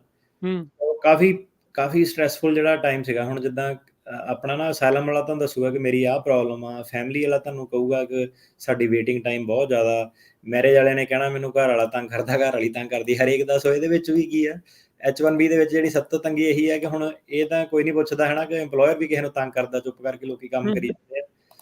ਪਰ ਇਦਾਂ ਕਿ ਜਿਹੜਾ ਹੁਣ ਕੱਚਾ ਬੰਦਾ ਕੰਮ ਕਰਦਾ, ਉਹ ਐਂਡ ਆਫ ਦਾ ਡੇ ਉਹ ਫੇਰ ਵੀ ਛੱਡ ਕੇ ਜਾ ਸਕਦਾ, ਕਰ ਸਕਦਾ। ਸੋ ਜਿਹੜੇ ਵੀਜ਼ੇ ਵਾਲੇ ਕਈ ਵਾਰੀ ਕੀ ਆ ਕਿ ਫਸ ਜਾਂਦੇ ਸੀਗੇ ਉਦੋਂ ਇਸ ਹਿਸਾਬ ਨਾਲ ਕਿ ਹੁਣ ਤੁਹਾਡਾ ਵੀਜ਼ਾ ਉਹਦੇ ਕੋਲ ਅੱਜ ਤੁਹਾਨੂੰ ਲੇ ਆਫ ਕੀਤਾ, ਖੜੇ ਪੈਰ ਦਾ ਤੁਹਾਨੂੰ ਸਟ੍ਰੈਸ ਪੈ ਜਾਣਾ। ਸੋ ਇਹ ਤਾਂ ਕਰਕੇ ਕਿ EMPLOYER ਦਾ ਕੰਟਰੋਲ ਜ਼ਿਆਦਾ ਹੁੰਦਾ ਸੀਗਾ। ਹੁਣ ਇਹਨਾਂ ਨੇ ਜਿਹੜਾ ਚੇਂਜ ਆ ਉਹ ਕੀ ਕੀਤਾ ਕਿ ਉਹਨਾਂ ਨੇ ਕਿਹਾ ਕਿ 60 ਦਿਨ ਦਾ ਤੁਹਾਨੂੰ ਗ੍ਰੇਸ ਪੀਰੀਅਡ ਦੇ ਦਿੱਤਾ ਕਿ ਜੇ ਤੁਹਾਡਾ EMPLOYER ਤੁਹਾਨੂੰ ਲੇ ਆਫ ਕਰਦਾ, 60 ਦਿਨਾਂ ਦੇ ਵਿੱਚ ਤੁਸੀਂ ਨਵੀਂ ਜੌਬ ਲੱਭ ਕੇ H1B ਫਾਈਲ ਕਰਾ ਲਓ ਤੇ ਕੋਈ ਪ੍ਰੋਬਲਮ ਨਹੀਂ ਉਹਦੇ ਵਿੱਚ। ਹੁਣ ਅੱਜ ਦੇ ਮੌਕੇ ਦੇ ਵਿੱਚ ਜਿੱਥੇ ਲੇ ਆਫਸ ਆ, ਰਿਸੈਸ਼ਨ ਦਾ ਦੌਰ ਆ ਰਿਹਾ ਹੋਵੇ, ਇੱਕ ਨੇ ਤਾਂ ਕੱਢ ਤਾਂ ਹੁਣ ਜ਼ਰੂਰੀ ਨਹੀਂ ਆ ਵੀ ਜੌਬ ਮਿਲੇ ਨਾ ਮਿਲੇ, ਜੇ ਨਾ ਮਿਲੇ ਤਾਂ ਫਿਰ ਉਹ ਬੰਦੇ ਦਾ ਬੜਾ ਫਸਦਾ ਆ। ਉਹਨਾਂ ਲਈ ਕੀ ਰਾਹ ਹੈਗਾ? ਉਹ ਦੁਬਾਰਾ ਸਟੂਡੈਂਟ ਵੀਜ਼ੇ ਤੇ ਜਾ ਸਕਦਾ ਜਾਂ ਉਹ ਜਿਹੜਾ ਟੂਰਿਸਟ ਵੀਜ਼ਾ 6 ਮਹੀਨੇ ਲਈ ਚੇਂਜ ਆਫ ਸਟੇਟਸ ਕਰ ਸਕਦਾ ਟੂਰਿਸਟ ਵੀਜ਼ੇ ਤੇ। ਠੀਕ ਹੈ। ਤੇ ਉਹਦੇ ਨਾਲ ਜਿਹੜੇ ਉਹਦੇ ਡਿਪੈਂਡੈਂਟ ਹੁੰਦੇ ਆ ਉਹਨਾਂ ਦਾ ਵੀ ਵੀਜ਼ਾ ਜਿਹੜਾ ਉਹ ਚੇਂਜ ਹੋ ਜਾਂਦਾ ਹੈ ਜਾਂ ਸਿਰਫ ਮੇਨ ਦਾ ਹੀ ਹੁੰਦਾ ਹੈ? ਜਿਹੜੇ ਡਿਪੈਂਡੈਂਟ ਆ ਉਹ ਮੇਨ ਬੰਦੇ ਤੇ ਡਿਪੈਂਡ ਕਰਦੇ ਆ। ਜੇ ਮੇਨ ਬੰਦੇ ਦਾ ਲੇ ਆਫ ਹੋ ਗਿਆ, ਆਊਟ ਆਫ ਸਟੇਟਸ ਹੋ ਜਾਂਦਾ, ਤੇ ਡਿਪੈਂਡੈਂਟ ਵੀ ਨਾਲ ਜਿਹੜਾ ਆਊਟ ਆਫ ਸਟੇਟਸ ਹੋ ਜਾਂਦੇ ਆ। ਤੇ ਹਰੇਕ ਬੰਦੇ ਦੀ ਅਮਰੀਕਾ ਦੇ ਵਿੱਚ ਆਪਣੀ ਆਪਣੀ ਜ਼ਿੰਮੇਵਾਰੀ ਹੈ ਕਿ ਉਹਨਾਂ ਨੇ ਆਪਣਾ ਸਟੇਟਸ ਮੇਨਟੇਨ ਕਰਨਾ। ਮੇਨਟੇਨ ਕਰਨਾ। ਹੁਣ ਕੋਈ ਡਿਪੈਂਡੈਂਟ ਆ ਗਿਆ ਆ, ਕਿਸੇ ਦਾ ਘਰ ਵਾਲਾ ਆ, ਕਿਸੇ ਦੀ ਘਰ ਵਾਲੀ ਆਈ ਆ, ਕੀ ਉਹਨਾਂ ਨੂੰ ਵੀ ਕੰਮ ਕਰਨ ਦੀ ਛੋਟ ਆ ਅਮਰੀਕਾ ਦੇ ਵਿੱਚ ਜਾਂ ਕੋਈ ਉਹਦੇ ਲਈ ਸਪੈਸ਼ਲ ਡਿਫਰੈਂਟ ਥਿੰਗ ਹੁੰਦੀ ਆ? ਸੋ ਇਹਦਾ ਵੀ ਹੁਣ ਸੀਗਾ ਕਿ ਜਦੋਂ ਜਿਹੜੇ ਟਾਈਮ 'ਚੋਂ ਮੈਂ ਨਿਕਲਿਆ, ਉਹ ਟਾਈਮ ਦੇ ਵਿੱਚ ਕੋਈ ਆਪਸ਼ਨ ਨਹੀਂ ਹੁੰਦੀ ਸੀ। ਆਪਾਂ ਉਦੋਂ ਦੇਖੀਦਾ ਸੀ ਕਿ ਇੰਜੀਨੀਅਰ ਰੌਲਾ ਪਾਉਂਦੇ ਸੀ ਕਿ ਯਾਰ ਆਪਾਂ ਇੰਜੀਨੀਅਰ ਹੈਗੇ ਆ, ਘਰ ਵਾਲੀ ਕੰਮ ਨਹੀਂ ਕਰ ਸਕਦੀ, ਲੋਟਰੀ ਨਿਕਲਦੀ ਨਹੀਂ ਪਈ। ਹੂੰ, ਤੇ ਹੂੰ, ਹਿਸਾਬ ਕਿਤਾਬ ਲਾਓ ਕਿ ਪੜ੍ਹੀ ਲਿਖੀ ਵਰਕ ਫੋਰਸ ਨੂੰ, ਸਪਾਊਸ ਨੂੰ ਘਰੇ ਬਹਿਣਾ ਪੈਂਦਾ ਸੀ, ਰਾਈਟ। ਹੂੰ। ਤੇ ਲੋਕੀ ਕੰਪਰੋਮਾਈਜ਼ ਕਰ ਲੈਂਦੇ ਸੀਗੇ ਅਮਰੀਕਾ ਦੇ ਚੱਕਰ ਦੇ ਵਿੱਚ। ਤੇ ਠੀਕ। ਹੁਣ ਇਹਨਾਂ ਨੇ ਫਿਰ ਕੁਝ ਸਾਲ ਪਹਿਲਾਂ ਇਹਨਾਂ ਨੇ ਜਿਹੜਾ ਲਾਅ ਪਾਸ ਕੀਤਾ ਉਹਨੂੰ ਕਹਿੰਦੇ H4 EAD, ਕਿ H4 ਵਾਲੇ ਜਿਹੜੇ ਡਿਪੈਂਡੈਂਟ ਆ ਉਹਨਾਂ ਨੂੰ ਵਰਕ ਪਰਮਿਟ ਦੇਣਾ। ਸੋ ਕਾਫੀ ਵੱਡੀ ਚੇਂਜ ਸੀਗੀ, ਪਰ ਅਜੇ ਵੀ ਉਹਨਾਂ ਨੇ ਹੱਥ ਬੰਨੇ ਆ ਉਹਨਾਂ ਨੇ ਪੂਰੇ ਨਹੀਂ ਖੁੱਲ੍ਹ ਦਿੱਤੀ ਉਹਨਾਂ ਨੂੰ। ਸੋ ਉਹਨਾਂ ਨੇ ਕੀ ਕਿਹਾ ਕਿ ਹੁਣ ਦੇਖੋ H1B ਡਿਗਰੀ ਇੰਜੀਨੀਅਰ, ਡਾਕਟਰ, ਵਕੀਲਾਂ ਦੀ ਗੱਲ ਕਰ ਰਹੇ ਹਾਂ ਨਾ, ਅਕਾਊਂਟੈਂਟਾਂ ਦੀ। ਇਹਨਾਂ ਨੇ ਹੁਣ ਜਿੱਦਾਂ ਵਿਆਹ ਕਰਾਇਆ ਤਾਂ ਸਪਾਊਸ ਵੀ ਜਿਹੜਾ ਹੈਗਾ ਉਹ ਡਿਗਰੀ ਹੋਲਡਰ ਜਾਂ ਹਾਇਰ ਹੀ ਹੋਊਗਾ, ਹਨਾ। ਸੋ ਹੁਣ ਜਿਹੜੀ ਅੱਜ ਦੀ ਡੇਟ 'ਚ ਆ, ਇਹਨਾਂ ਨੇ ਵਰਕ ਪਰਮਿਟ ਤਾਂ ਦਿੱਤਾ, ਪਰ ਉਹ ਵਰਕ ਪਰਮਿਟ ਇੱਦਾਂ ਹੈ ਕਿ ਉਹ ਉਦੋਂ ਹੀ ਮਿਲ ਸਕਦਾ ਸਪਾਊਸ ਨੂੰ ਜਦੋਂ ਤੁਹਾਡਾ ਗ੍ਰੀਨ ਕਾਰਡ ਦੀ ਜਿਹੜੀ ਸਟੇਜ ਆ I-140 ਅਪਰੂਵ ਹੋ ਗਈ। ਤੇ ਹੁਣ ਉਹ ਮੋਟੇ-ਮੋਟੇ ਤੌਰ ਤੇ ਏਦਾਂ ਕਿ ਗ੍ਰੀਨ ਕਾਰਡ ਨੂੰ ਪਹੁੰਚਣ ਨੂੰ, EMPLOYER ਨੂੰ ਕਨਵਿੰਸ ਕਰਨ ਨੂੰ, ਸਾਰੀਆਂ ਚੀਜ਼ਾਂ ਨੂੰ ਟਾਈਮ ਲੱਗ ਜਾਂਦਾ ਤੇ ਜਿਹੜੇ ਇਹ ਸਪਾਊਸ ਆ ਇਹਨਾਂ ਨੂੰ ਵੇਟ ਕਰਨੀ ਪੈਂਦੀ ਫਿਰ 3-4 ਸਾਲ 5 ਸਾਲ ਏਦਾਂ, ਹਨਾ। ਸੋ ਅਜੇ ਵੀ ਇੰਨਾ ਫੇਅਰ ਨਹੀਂ ਹੈਗਾ, ਆਟੋਮੈਟਿਕ ਨਹੀਂ ਹੈਗਾ ਕਿ ਬੰਦਾ ਆ ਕੇ ਜਿੱਦਾਂ ਹੋਰ ਮੁਲਕਾਂ ਦੇ ਵਿੱਚ ਤੁਸੀਂ ਕੰਮ-ਕੁਮ ਕਰ ਸਕਦੇ ਹੋ, ਉਹ ਚੀਜ਼ ਨਹੀਂ, ਅਜੇ ਵੀ ਹੱਥ ਜਿਹੜੇ ਉਹਨਾਂ ਦੇ ਵੱਜੇ ਹੋਏ ਆ ਤੇ ਕੰਪਨੀਆਂ ਵਾਲੇ ਇਹਨੂੰ ਜਿਹੜਾ ਹੈਗਾ ਕੰਟਰੋਲ ਕਰਕੇ ਰੱਖਣਾ ਚਾਹੁੰਦੇ ਆ। ਠੀਕ ਹੈ। ਤੇ ਇਹਦੇ ਵਿੱਚ ਫਿਰ ਮੰਨ ਲਓ ਜਿੱਦਾਂ EMPLOYER ਜੇ ਕਿਸੇ EMPLOYEE ਦੇ ਨਾਲ ਧੱਕਾ ਕਰਦਾ ਆ ਤੇ ਜਿੱਦਾਂ ਤੁਸੀਂ ਕਿਹਾ ਵੀ ਤੁਹਾਡੇ ਸਮੇਂ ਦੇ ਉੱਤੇ ਇਦਾਂ ਦਾ ਸੀਗਾ ਵੀ ਤੁਹਾਡੇ ਕੋਲ ਨਹੀਂ ਆ, ਵੀ ਇੱਕ ਅਜਿਹੀ ਪੋਜੀਸ਼ਨ ਸੀਗੀ ਵੀ ਬੰਦੇ ਦੀ ਮੁਸ਼ਕਿਲ ਆ, ਤੇ ਫਿਰ ਉਹਦੇ ਕੋਲ ਕੋਈ ਹੋਰ ਆਪਸ਼ਨ ਵੀ ਬਣ ਜਾਂਦੀ ਆ ਵੀ ਮੇਰੇ ਨਾਲ ਧੱਕਾ ਜਿਹੜਾ ਉਹ ਕੀਤਾ ਜਾ ਰਿਹਾ, ਇੱਕ ਹਿਸਾਬ ਦੇ ਨਾਲ ਬੰਧੂਆ ਮਜ਼ਦੂਰੀ ਵਾਲਾ ਕੰਮ ਜਿਹੜਾ ਜਿੱਦਾਂ ਕਿ ਪੁਰਾਣੇ ਟਾਈਮਾਂ 'ਚ ਕਹਿੰਦੇ ਸੀ ਸਲੇਵਰੀ। ਹੂੰ। ਉਹਨਾਂ ਨੇ ਕੰਮ ਕੀਤਾ, ਉਹਨਾਂ ਨੇ ਦੇਸ਼ ਨੂੰ ਬਣਾਇਆ। ਕਦੀ ਆਇਰਿਸ਼ ਆਏ, ਉਹਨਾਂ ਦੀ ਵੇਵ ਆਈ, ਇਟਾਲੀਅਨ ਆਏ, ਹਨਾ। ਹਰੇਕ ਬੰਦੇ ਨੇ, ਹਰੇਕ ਜਿਹੜੇ ਮੁਲਕ ਤੋਂ ਲੋਕ ਆ, ਉਹਨਾਂ ਨੇ ਆ ਕੇ ਆਪਣੇ ਡਿਊ ਦਿੱਤੇ, ਹਨਾ। ਜੀ। ਤੇ ਕਿਤੇ ਵੀ ਤੁਸੀਂ ਪੂਰੀ ਹਿਸਟਰੀ ਪੜ੍ਹ ਕੇ ਦੇਖੋ ਕਿ ਜਿਹੜੀ ਐਕਸਪੈਂਸ਼ਨ ਇਹਨਾਂ ਦੀ ਹੋਈ ਸੀ, ਇੱਕ ਤਾਂ ਲੜਾਈਆਂ ਤੋਂ ਬਾਅਦ ਹੋਈ ਸੀ, ਵਰਲਡ ਵਾਰ 1 ਵਰਲਡ ਵਾਰ 2, ਹਨਾ। ਕਿ ਸਭ ਤੋਂ ਜ਼ਿਆਦਾ ਅਮਰੀਕਾ ਐਕਸਪੈਂਡ ਕਿੱਦਾਂ ਕੀਤਾ। ਇੱਥੇ ਵੀ ਡਿਪਰੈਸ਼ਨ, ਭੁੱਖਮਾਰੀ, ਸੋਕੇ ਹਰੇਕ 100 ਸਾਲ ਦੇ ਅੰਦਰ ਹੀ ਤੁਹਾਨੂੰ ਮਿਲ ਜਾਣਾ ਕਿ ਇੰਨਾ ਅੱਜ ਗਿਆ ਰਿਹਾ ਖਾਣ ਪੀਣ ਦੇ ਵਾਂਦੇ ਸੀਗੇ, ਹਨਾ। ਤੇ ਮੋਸਟਲੀ ਜਿਹੜੀ ਕੰਟਰੀ ਦੀ ਐਕਸਪੈਂਸ਼ਨ ਹੋਈ ਮਿਲਟਰੀ ਇੰਡਸਟਰੀਅਲ ਕੰਪਲੈਕਸ ਕਰਕੇ, ਉਹਦੇ ਕਰਕੇ ਲੋੜ ਪਈ ਕਿ ਲੇਡੀਜ਼ ਨੂੰ ਵੀ ਆ ਕੇ ਅੱਗੇ ਕੰਮ ਕਰਨਾ ਪੈਣਾ, ਫੈਕਟਰੀਆਂ 'ਚ ਗੋਲੀਆਂ ਬਣਾਉਣੀਆਂ ਪੈਣੀਆਂ, ਬੰਦੂਕਾਂ ਬਣਾਉਣੀਆਂ ਪੈਣੀਆਂ। ਤੇ ਜੇ ਤੁਸੀਂ ਇਹਦੀ ਹਿਸਟਰੀ ਦੇਖੋ ਤਾਂ ਜਿਹੜੀ ਸਭ ਤੋਂ ਵੱਡੀ ਜਿਹੜੀ ਐਕਸਪੈਂਸ਼ਨ ਸੀਗੀ ਉਦੋਂ ਸੀਗੀ, ਤੇ ਕਿਸੇ ਨੇ ਆਬਜੈਕਟ ਨਹੀਂ ਕੀਤਾ ਕਿਉਂਕਿ ਮੇਲ ਜਿਹੜੇ ਸਾਰੇ ਸੀਗੇ ਲੜਾਈਆਂ 'ਚ ਬਿਜ਼ੀ ਸੀ, ਜਾਣਾ ਪੈਂਦਾ ਸੀਗਾ। ਤੇ ਉਹਦੇ ਨਾਲ ਕੀ ਸੀਗਾ ਕਿ ਦੇਸ਼ ਇਹ ਜਿਹੜੀ ਵਰਕ ਫੋਰਸ ਸੀਗੀ ਉਹਦੇ ਕਰਕੇ ਅੱਗੇ ਨਿਕਲਿਆ। ਤੇ ਉਸ ਤੋਂ ਬਾਅਦ ਦੂਜਾ ਜਿਹੜਾ ਕਾਰਨ ਇਹਨਾਂ ਦਾ ਸੀਗਾ ਅੱਗੇ ਨਿਕਲਣ ਦਾ, ਹਰੇਕ ਦੀ ਆਪਣੀ ਸਮਝ ਆ, ਹਰੇਕ ਬੰਦਾ ਹਿਸਟਰੀ ਨੂੰ ਆਪਣੇ ਹਿਸਾਬ ਨਾਲ ਐਨਾਲਾਈਜ਼ ਕਰਦਾ। ਇਮੀਗ੍ਰੇਸ਼ਨ ਦਾ ਬਹੁਤ ਵੱਡਾ ਇੰਪੈਕਟ ਸੀਗਾ ਕਿ ਲੋਕੀ ਜਿਹੜੇ ਡਿਸਪਲੇਸ ਹੋਏ ਉਹ ਵੱਖ-ਵੱਖ ਕੰਟਰੀਆਂ ਤੋਂ, ਈਵਨ ਜਿਹੜੇ ਜਰਮਨੀ ਨਾਲ ਜਦੋਂ ਦੀ ਲੜਾਈ ਹੋਈ, ਜਿਹੜੇ ਮਾੜੇ ਬੰਦੇ ਵੀ ਸੀਗੇ, ਇਹਨਾਂ ਨੇ ਹਰੇਕ ਨਾਜ਼ੀ ਨੂੰ ਥੋੜੇ ਨਾ ਡੈਥ ਸੈਂਟੈਂਸ ਦਿੱਤਾ ਜਾਂ ਉਹ ਦਿੱਤਾ। ਜਿਹੜੇ ਟੌਪ ਦੇ ਸਾਇੰਟਿਸਟ ਸੀਗੇ ਇਹਨਾਂ ਨੇ ਆਪਣੇ ਭਰਤੀ ਕੀਤੇ, ਤੁਸੀਂ ਆ ਜਾਓ ਸਾਡੇ ਨਾਲ ਕੰਮ ਕਰੋ, ਉਹਨਾਂ ਨੂੰ ਐਕਸੈਪਸ਼ਨਾਂ ਦਿੱਤੀਆਂ, ਹਨਾ। ਕਿਉਂਕਿ ਉਹ ਕੋਈ ਨਾ ਕੋਈ ਉਹਨਾਂ ਦਾ ਰੀਜ਼ਨ ਜਿਹੜਾ ਸੀਗਾ। ਤੇ ਫਿਰ ਜਿਹੜਾ ਸੀਗਾ ਲੜਾਈ ਦੇ ਵਿੱਚ ਸੈਕੰਡ ਵਰਲਡ ਵਾਰ ਸੀਗੀ, ਪਾਰਟੀਸਪੇਸ਼ਨ ਬੜੀ ਲੇਟ ਸੀਗੀ ਕਿ ਲੜ ਮਰ ਕੇ ਰਸ਼ੀਆ ਮਰ ਗਿਆ, ਹਨਾ। ਜਿਹੜਾ ਵਿਜੇਤਾ ਸੀਗਾ, ਜੇ ਕਿਹੜੇ ਐਂਗਲ ਨਾਲ ਦੇਖਦੇ ਆ, ਹਨਾ, ਕਿ 2 ਜਣਿਆਂ ਦੀ ਲੜਾਈ ਹੋਈ, ਰਸ਼ੀਆ ਨੇ ਸਭ ਤੋਂ ਜ਼ਿਆਦਾ ਫੱਟ ਖਾਦੇ, ਪਰ ਉਹ ਲੜਾਈ ਜਿੱਤਿਆ ਔਨ ਦਾ ਗਰਾਊਂਡ, ਹਨਾ। ਉਹਨੇ ਡਿਫੀਟ ਕੀਤਾ ਜਰਮਨੀ ਨੂੰ ਸਾਰਾ, ਪਰ ਸਭ ਤੋਂ ਵੱਡਾ ਲਾਸ ਵੀ ਉਹਨੂੰ ਹੋਇਆ, ਹਨਾ। ਤੇ ਜਿਹੜਾ ਵਿਨਰ ਸੀਗਾ ਉਹ ਰਸ਼ੀਆ ਸੀਗਾ, ਪਰ ਅਮਰੀਕਾ ਦੂਰ ਸੀਗਾ। ਸਿਰਫ ਇੱਥੇ ਪਰਲ ਹਾਰਬਰ ਇਹਦੀ ਬੜੀ ਬਾਅਦ 'ਚ ਇਨਵੋਲਵਮੈਂਟ ਹੋਈ, ਜਦੋਂ ਜਾਪਾਨ ਨੂੰ ਲੱਭਿਆ ਨਹੀਂ ਕੋਈ ਹੋਰ ਰਸਤਾ, ਕਿ ਉਹਨਾਂ ਨੂੰ ਲੱਗਿਆ ਕਿ ਹੁਣ ਇਹਨੂੰ ਵੀ ਇਨਵੋਲਵ ਜਿਹੜਾ ਕਰਨਾ ਪੈਣਾ। ਤੇ ਜਿਹੜਾ ਅਮਰੀਕਾ ਸੀਗਾ ਉਹ ਕਾਫੀ ਜਿਹੜਾ ਸੀਗਾ ਐਂਡ ਦੇ ਵਿੱਚ ਗਿਆ, ਤੇ ਉਹ ਵੀ ਸਾਨੂੰ ਪਤਾ ਸਾਰਿਆਂ ਨੂੰ ਕਿ ਜਾ ਕੇ ਉਹਨਾਂ ਨੇ ਜਿਹੜੀ ਵਾਰਫੇਅਰ ਸੀਗੀ ਬਿਲਕੁਲ ਸਰਪ੍ਰਾਈਜ਼ ਪੇਸ਼ ਕੀਤਾ ਕਿ ਸਾਡੇ ਕੋਲ ਆ ਵੀ ਵੈਪਨ ਹਥਿਆਰ ਨੇ, ਆ ਵੀ ਨੇ। ਤੇ ਉਹਨੂੰ ਫਾਸਟ ਫਾਰਵਰਡ ਜੇ ਥੋੜਾ ਜਿਹਾ ਕਰੀਏ ਆਪਣੇ ਟੌਪਿਕ ਵੱਲ ਵਾਪਸ ਆਉਂਦੇ ਕਿ ਉਹਨਾਂ ਦਾ ਜਿਹੜਾ ਜਨਰਲ ਸੀਗਾ ਉਹ ਕਹਿੰਦਾ ਸਾਨੂੰ ਲੜਨਾ ਚਾਹੀਦਾ। ਉਹ 2 ਸ਼ਹਿਰ ਉਹਨਾਂ ਦੇ ਖਤਮ ਹੋ ਗਏ, ਤੇ ਜਿਹੜਾ ਉਹ ਸੀਗਾ ਉਹਨਾਂ ਨੇ ਕਿਹਾ ਕਿ ਨਹੀਂ, ਆਪਾਂ ਇਹ ਦੇਸ਼ ਨਾਲ ਲੜ ਨਹੀਂ ਸਕਦੇ, ਇਹਨਾਂ ਦੇ ਕੋਲ ਨਿਊਕਲੀਅਰ ਵੈਪਨ ਹੈਗਾ। ਉਹ ਬਣਾਇਆ ਕਿੰਨੇ ਸੀਗਾ? ਉਹ ਇੱਕ ਸਾਇੰਟਿਸਟ ਸੀਗਾ, ਰਾਈਟ, ਆਇਨਸਟਾਈਨ। ਜਿਹੜਾ ਇਹਨਾਂ ਨੇ ਸਾਰੀਆਂ ਕਾਢਾਂ ਕੱਢੀਆਂ, ਸਾਰੇ ਜਿਹੜੇ ਸਾਇੰਟਿਸਟ ਜਿਹੜੇ ਸੀਗੇ ਦੂਜੇ ਮੁਲਕਾਂ ਤੋਂ ਆ ਕੇ ਉਹ ਕੀਤੇ। ਤੇ ਹੁਣ ਇਹਨਾਂ ਦੀ ਬੜੀ ਇੱਕ ਫੇਮਸ ਜਿਹੜੀ ਕਹਾਵਤ ਆ, ਮਿਚੀਓ ਕਾਕੂ ਜਿਹੜਾ ਟੌਪ ਦਾ ਸਾਇੰਟਿਸਟ ਆ, ਉਹ ਕਹਿੰਦਾ ਅਮਰੀਕਾ ਦੇ ਕੋਲ ਕਹਿੰਦਾ ਇੱਕ ਸੀਕ੍ਰੇਟ ਵੈਪਨ ਆ ਜਿਹਦੇ ਕਰਕੇ ਅਮਰੀਕਾ ਅੱਗੇ ਆ, ਨੰਬਰ 1 ਤੇ ਰਹੂਗਾ। ਉਹ ਸੀਕ੍ਰੇਟ ਵੈਪਨ ਦਾ ਨਾਮ ਹੈਗਾ H1B। ਉਹ ਸੀਕ੍ਰੇਟ ਵੈਪਨ ਸਿਲੀਕਨ ਵੈਲੀ ਨੂੰ ਚਲਾਉਂਦਾ। ਉਹ ਸੀਕ੍ਰੇਟ ਵੈਪਨ ਜਿਹੜਾ ਦੇਸ਼ ਵਿਦੇਸ਼ ਤੋਂ ਆਰਟਿਸਟ, ਐਂਟਰਟੇਨਰ, ਹਰੇਕ ਚੀਜ਼ ਜਿਹੜਾ ਕਲਚਰ ਇੱਥੇ ਲੈ ਕੇ ਆਉਂਦਾ। ਤੇ ਇਹ ਜਿਹੜੀ ਫਾਈਟ ਆ, ਹੁਣ ਬੰਦਾ ਜਿਹੜਾ ਬਾਰਡਰ ਟੱਪ ਕੇ ਆਉਂਦਾ, ਉਹ ਕਹਿੰਦਾ ਉਹਨੂੰ ਪਤਾ ਕਿ ਜਿਹੜੇ ਖੇਤਾਂ ਦੇ ਵਿੱਚ ਕੰਮ ਆ, ਸਟੋਰਾਂ ਦੇ ਵਿੱਚ ਕੰਮ ਆ, ਇਹ ਖਾਲੀ ਪਈਆਂ ਪੋਜੀਸ਼ਨਾਂ, ਇਹ ਕਰਦੇ ਨਹੀਂ ਅਮਰੀਕੀ, ਹਨਾ। ਇਹਨਾਂ ਨੂੰ ਇਹ ਆਉਂਦੇ ਆ, ਮਿਹਨਤਾਂ ਕਰਦੇ ਆ, ਇਹ ਪੋਜੀਸ਼ਨਾਂ ਭਰਦੇ ਆ ਉਹਨਾਂ ਦੀਆਂ, ਹਨਾ। ਸੋ ਜਿੱਦਾਂ ਤੁਸੀਂ ਕਹਿੰਦੇ ਆ ਨਾ ਕਿ ਥੱਲੜੇ ਲੈਵਲ ਤੇ ਪੋਜੀਸ਼ਨਾਂ ਖਾਲੀ ਪਈਆਂ, ਕੰਮ ਨਹੀਂ ਕਰਦੇ, ਜਿਹੜੇ ਉੱਤੇ ਟੈਕਨੀਕਲ ਇਹ ਲੈਵਲ ਤੇ ਵੀ ਪੋਜੀਸ਼ਨਾਂ ਜਿਹੜੀਆਂ ਤੁਹਾਡੀਆਂ ਖਾਲੀ ਪਈਆਂ, ਇੱਥੇ ਵੀ ਇਹਨਾਂ ਨੂੰ ਵਰਕਰ ਜਿਹੜੇ ਹੈਗੇ ਲੱਭਦੇ ਨਹੀਂ। ਉੱਤੇ ਵੀ ਕ੍ਰੀਏਟਿਵ ਵੀ ਬੜੇ ਆ, ਪਰ ਉਹਦੇ ਵਿੱਚ ਵੀ ਜਿਹੜੀ ਇਹਨਾਂ ਦੀ ਹੈਗੀ ਆ ਕੰਟਰੀਬਿਊਸ਼ਨ, ਜਿਹੜਾ ਉਹ ਇਮੀਗ੍ਰੈਂਟ ਜਿਹੜਾ ਉਹ ਪਾ ਰਿਹਾ। ਹੁਣ ਚੱਕਰ ਇਹ ਹੈ ਕਿ ਜਿਹੜਾ ਕੱਚਾ ਬੰਦਾ ਆਇਆ ਉਹਨੂੰ ਤਾਂ end of the day control ਨਹੀਂ ਕਰ ਸਕਦੇ। ਇੱਕ ਵਾਰੀ ਅਸਾਈਲਮ ਮਿਲ ਗਿਆ, ਉਹਦਾ ਵਰਕ ਪਰਮਿਟ ਆ ਗਿਆ, ਉਹਨੇ ਕਹਿਣਾ ਮੈਂ ਆਪਣੇ ਰਾਸਤੇ, ਹਨਾ, ਮੇਰਾ ਆਪਣਾ ਸਟੋਰ, ਮੇਰਾ ਆਪਣਾ ਉਹ। ਪਰ ਹੁਣ ਕੰਪਨੀਆਂ ਵਾ, ਉਹਨਾਂ ਨੇ ਕੀ ਕੀਤਾ ਵਾ, ਉਹਨਾਂ ਨੇ ਜਿਹੜੇ ਯੂ ਵੀਜ਼ੇ ਵਗੈਰਾ ਬਣਾਏ ਆ ਸਾਰੇ, ਇਹ ਕੱਚੇ ਬੰਦਿਆਂ ਨੂੰ ਫਾਇਦਾ ਦੇ ਦਿੰਦਾ। ਇਹ ਨਾਮ ਦੇ ਹੈਗੇ ਆ ਕਿ ਜੇ ਤੁਹਾਡੇ ਨਾਲ ਧੱਕਾ ਕੋਈ ਕਰਦਾ ਤੁਸੀਂ ਕਰ ਲਓ, ਜਿਹੜੇ ਪੱਕੀਆਂ ਕੰਪਨੀਆਂ ਨਾ, ਕੰਪਨੀਆਂ ਨੇ ਹੁਣ ਕੀ ਆ ਕਿ ਬੋਲਣ ਨੂੰ ਉਹ ਹੋਰ ਆ, ਪਰ ਉਹਨਾਂ ਨੇ ਆਪਣੇ ਜਿਹੜੇ ਕਾਨੂੰਨ ਆ ਸਾਰੇ ਉਹ ਬਣਾਏ ਆ ਆਪਣੀ ਵਰਕਫੋਰਸ ਦੇ। ਜੇ ਉਹ ਇੰਨੇ ਹੱਕ ਦੇਣ ਲੱਗ ਪਏ H1B ਵਾਲਿਆਂ ਨੂੰ ਜਾਂ ਸਾਰਿਆਂ ਨੂੰ, ਤਾਂ ਉਹਨਾਂ ਦਾ ਕੰਮ ਕੌਣ ਕਰੂਗਾ? ਵੱਜੂਗਾ ਕੌਣ ਇੱਥੇ ਆ ਕੇ? 8 ਸਾਲ 10 ਸਾਲ 15 ਸਾਲ ਕੌਣ ਵੱਜੂਗਾ ਇੱਥੇ ਆ ਕੇ, ਰਾਈਟ? ਤੇ ਉਹ ਹੁਣ ਜੇ ਉਹਨਾਂ ਨੇ ਲਾਅ ਹੀ ਇਦਾਂ ਦਾ ਬਣਾਇਆ ਕਿ ਉਹਨੂੰ ਤੁਸੀਂ, ਜੇ ਉਹ ਲਾਅ ਹੀ ਉਹ ਚੀਜ਼ਾਂ ਨੂੰ ਧੱਕਾ ਨਹੀਂ ਮੰਨਦਾ, ਤਾਂ ਤੁਸੀਂ ਕੇਸ ਕਿੱਦਾਂ ਕਰ ਸਕਦੇ ਆ ਕਿ ਮੇਰੇ ਨਾਲ ਧੱਕਾ ਹੁੰਦਾ ਵਾ?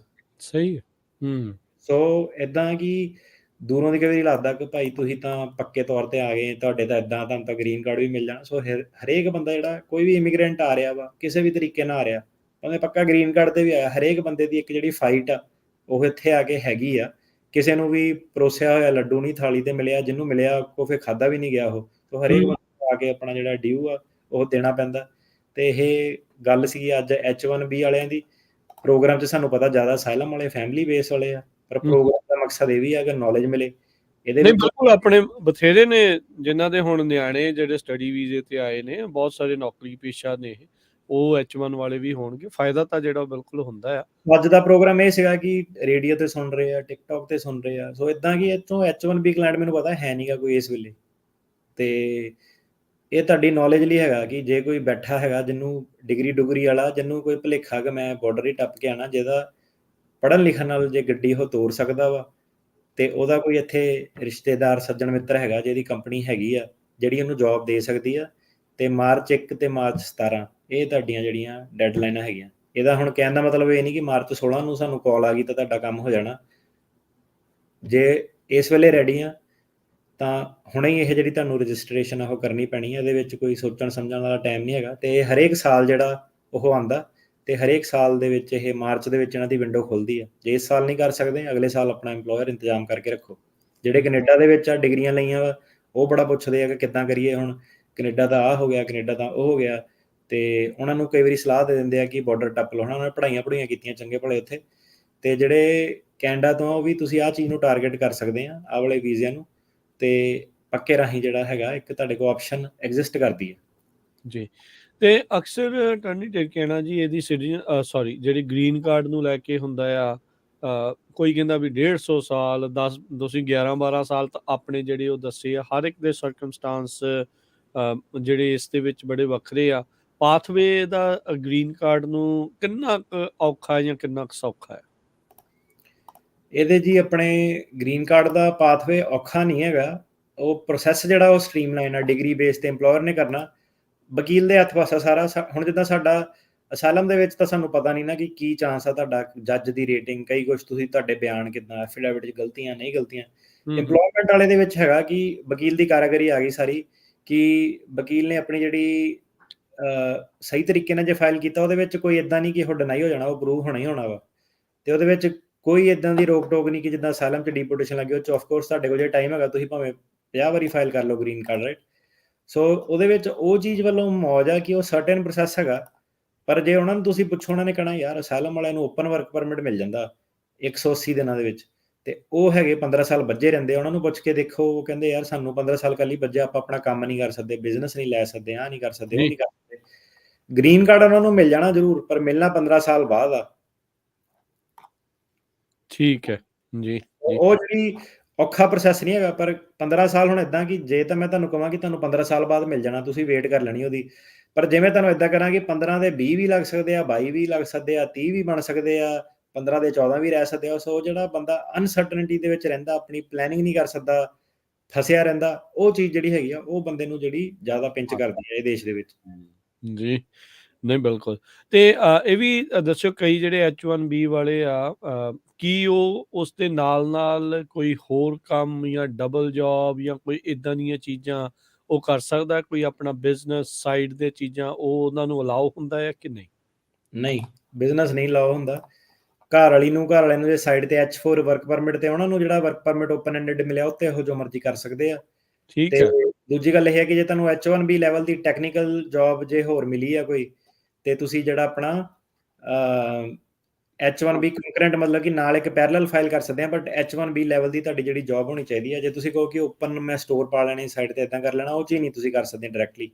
ਠੀਕ ਹੈ। ਇੱਕ ਜਿਹੜੇ ਤੇ ਜਾਂਦੇ ਹੋਰ ਅਨਾਉਂਸਮੈਂਟ ਆ, ਜੇ ਕਿਸੇ ਨੇ H1B ਦੇ ਲਈ ਕੰਟੈਕਟ ਕਰਨਾ ਵਾ, ਸਾਡਾ ਆਫਿਸ ਬਿਜ਼ੀ ਚੱਲ ਰਿਹਾ, ਕਮੈਂਟ ਆ ਰਹੇ ਕਿ ਸਟਾਫ ਤੁਹਾਡਾ ਫੋਨ ਨਹੀਂ ਚੱਕਦਾ। ਸਟਾਫ ਇਦਾਂ ਕਿ ਹਫ਼ਤੇ ਤਾਂ ਘੰਟੇ ਤਾਂ 40 ਆ ਨਾ ਆਪਣੇ ਵੀਕ ਦੇ ਵਿੱਚ, ਜਾਂ 80 ਲਾ ਲਓ ਤੁਸੀਂ।